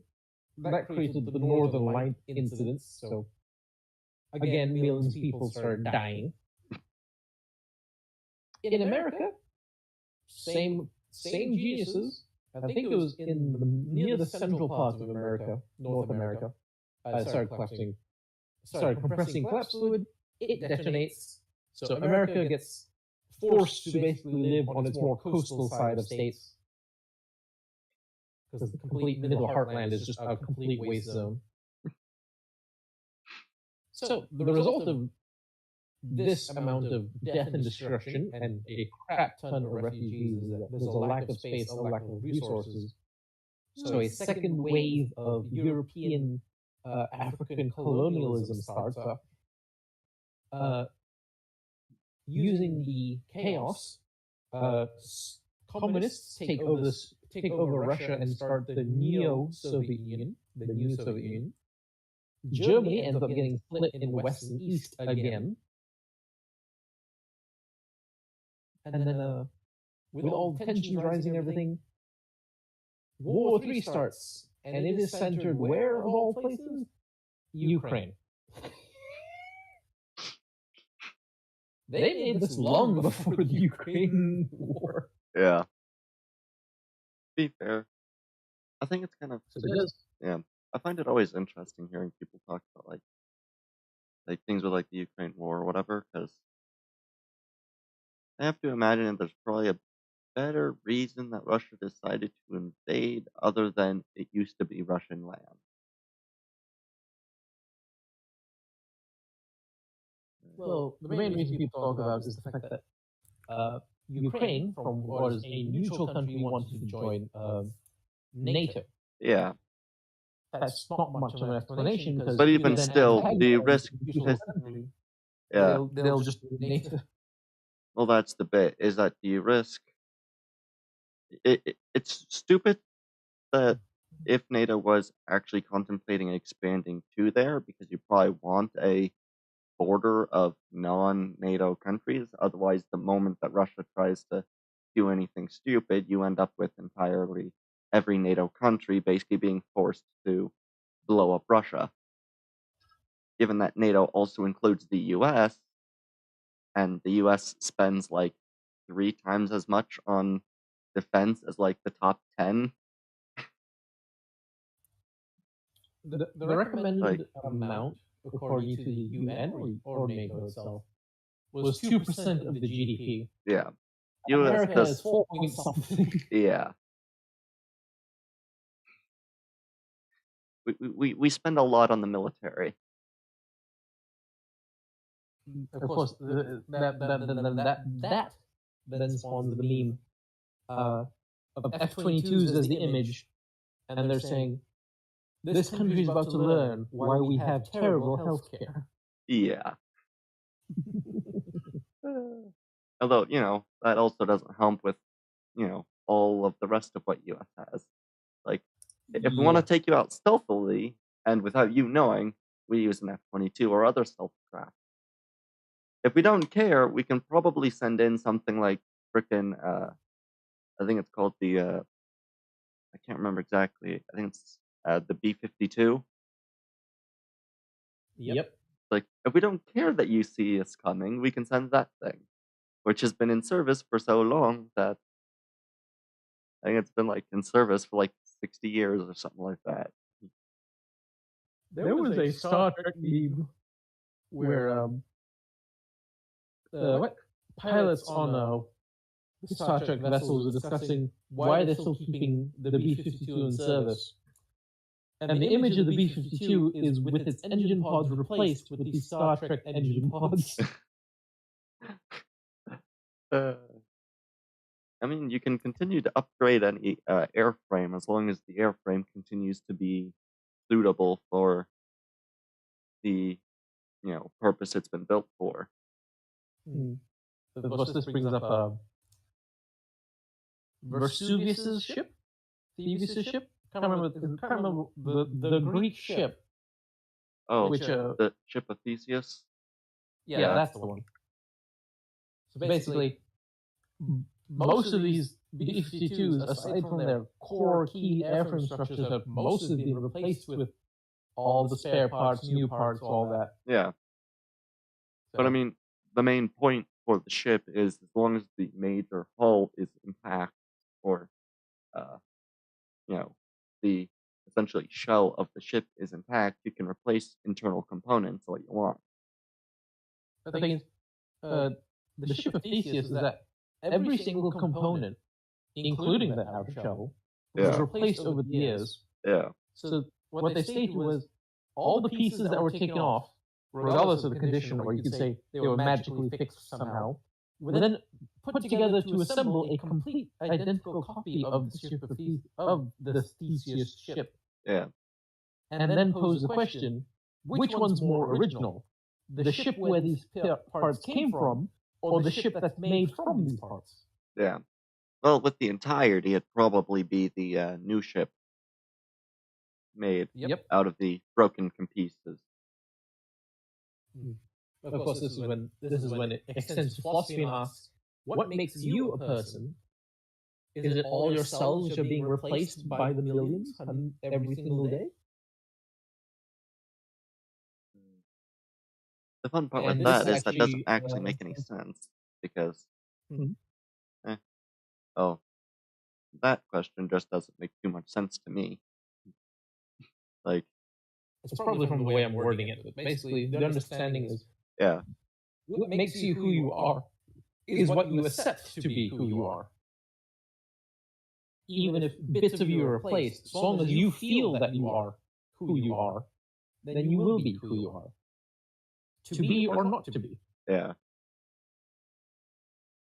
And this is the kind of thing that was brought up in by one of the characters in Azur Lane when she had a lot of bits replaced in her actual version, the actual ship herself got lots of bits replaced. She started getting worried that who she is as a character, who she is as a person, would cease to exist.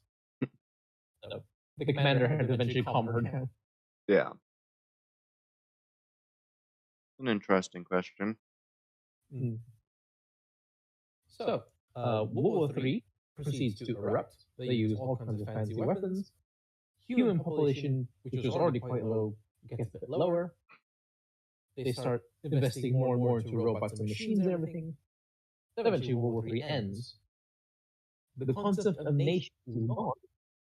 This one guy who's part of the Rosarists, he's something Rosarist or something like that, I forgot his name, but his faction is the Rosarists. He's the one who starts the aspect of people becoming city-states instead of full-on nations. So, as people are wheeling over from World War III, people start using machines. These include the androids, the ADOLs, who are very humanoid-like, who can sleep, can eat, can get all kinds of ill effects. They start becoming quite popular, including in the military. Hence, private military contractors who are told you can't use World War III weapons, so they end up using all these old weapons. So it's 2062, I think. And that's where you, as a commander for the PMC Griffin and Kruger, joins to start working. Interesting. And that's also when, at the time, when one of the other PMCs, Sanguis Ferry, gets hacked by one of their elite robots, which then takes over all of their forces. Because Sanguis Ferry, instead of using repurposed dolls, which is what G&K loves doing, they had their own in-house factory that built these mass-produced dolls with no real personality and everything, and are all slave-minded to a single computer. So when that computer goes bonkers, all of these units start going bonkers, start attacking all the people, all the comrades, and the other PMCs, G&K being one of them. So your first aspect as a commander is to help G&K survive this onslaught. So the thing about G is because they're using repurposed civilian dolls, or sometimes getting proper tactical T-doll, their quality as individuals is stronger than the individual quality of Sanguis Fairy. All Sanguis Fairy really has is numbers and, for some reason, more modern laser tech and all that. Interesting. So eventually, Sanguis Fairy gets beaten into a corner, and then you realize the truth that they weren't the masterminds, someone else was. Interesting. So, and the virus that I was talking about, the computer virus, what all it does is change the operating system of the dolls from what most of the G&K dolls use, which is the IOP model, IOP being the actual research and development company that makes these dolls and helps to modify the civilians into the military ones, into the OGAS system, OGAS being what Sanguis Fairy uses. Huh. So because of the stress of that system is what causes the dolls to shut down and malfunction. Some dolls can resist this because they have high enough capacity to do so. Others have special ways to deal with them. One of them is UMP-45. She was built as a collaboration doll with Sanguis Fairy when Sanguis Fairy was still a PMC that functioned to help humans. So she had the OGAS system already built in. So when the virus tried infecting her, she just switched operating system and she was fine.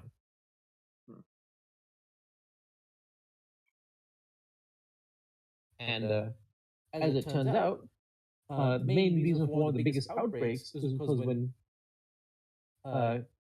she, carrying the virus unknowingly, interacted with other IOP dolls. So her entire squad became excommunicated, basically. So using advanced hacking and everything, these are basically a bunch of roving fellas.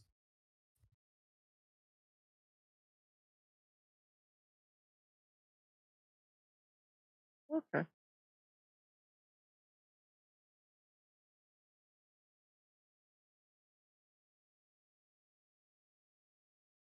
Hmm. Okay. Interesting.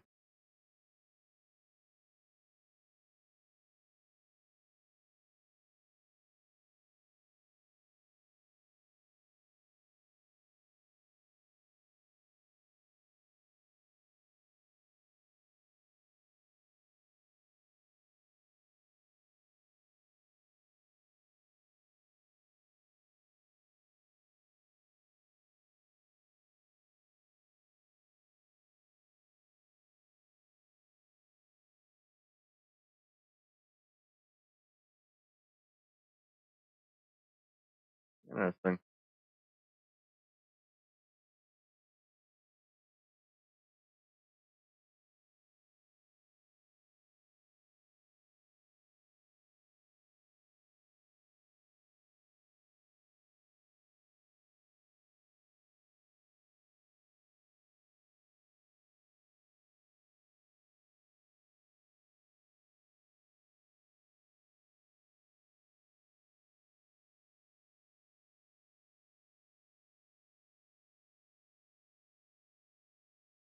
Huh.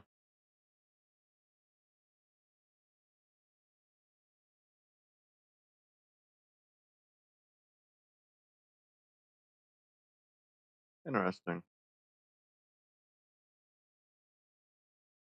Huh.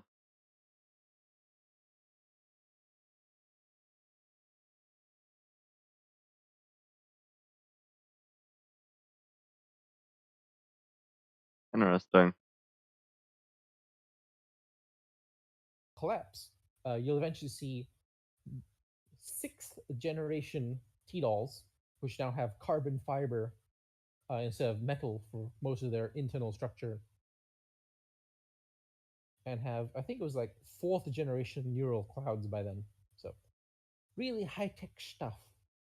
And unless they actually mention that they're dolls, almost impossible to tell from actual humans, because even older models, they could eat and drink convert that chemical energy into electrical energy. Huh. But for some reason, would also get drunk. Okay, then. They also got sleepy, so when they actually got into sleep mode, they were actually straight up sleeping. Displayed very accurate emotions, everything. The main reason being was to make them so human-like that people wouldn't really be worried about them being robots. The opposite effect is true. They don't care about them so much that they get ostracized, beaten up, and torn apart. And they said, "Oh, they're dolls. It's fine. They're not actually humans." I'll be right back. I need to use the toilet. Okay. I think I'm probably gonna end this stream at this point.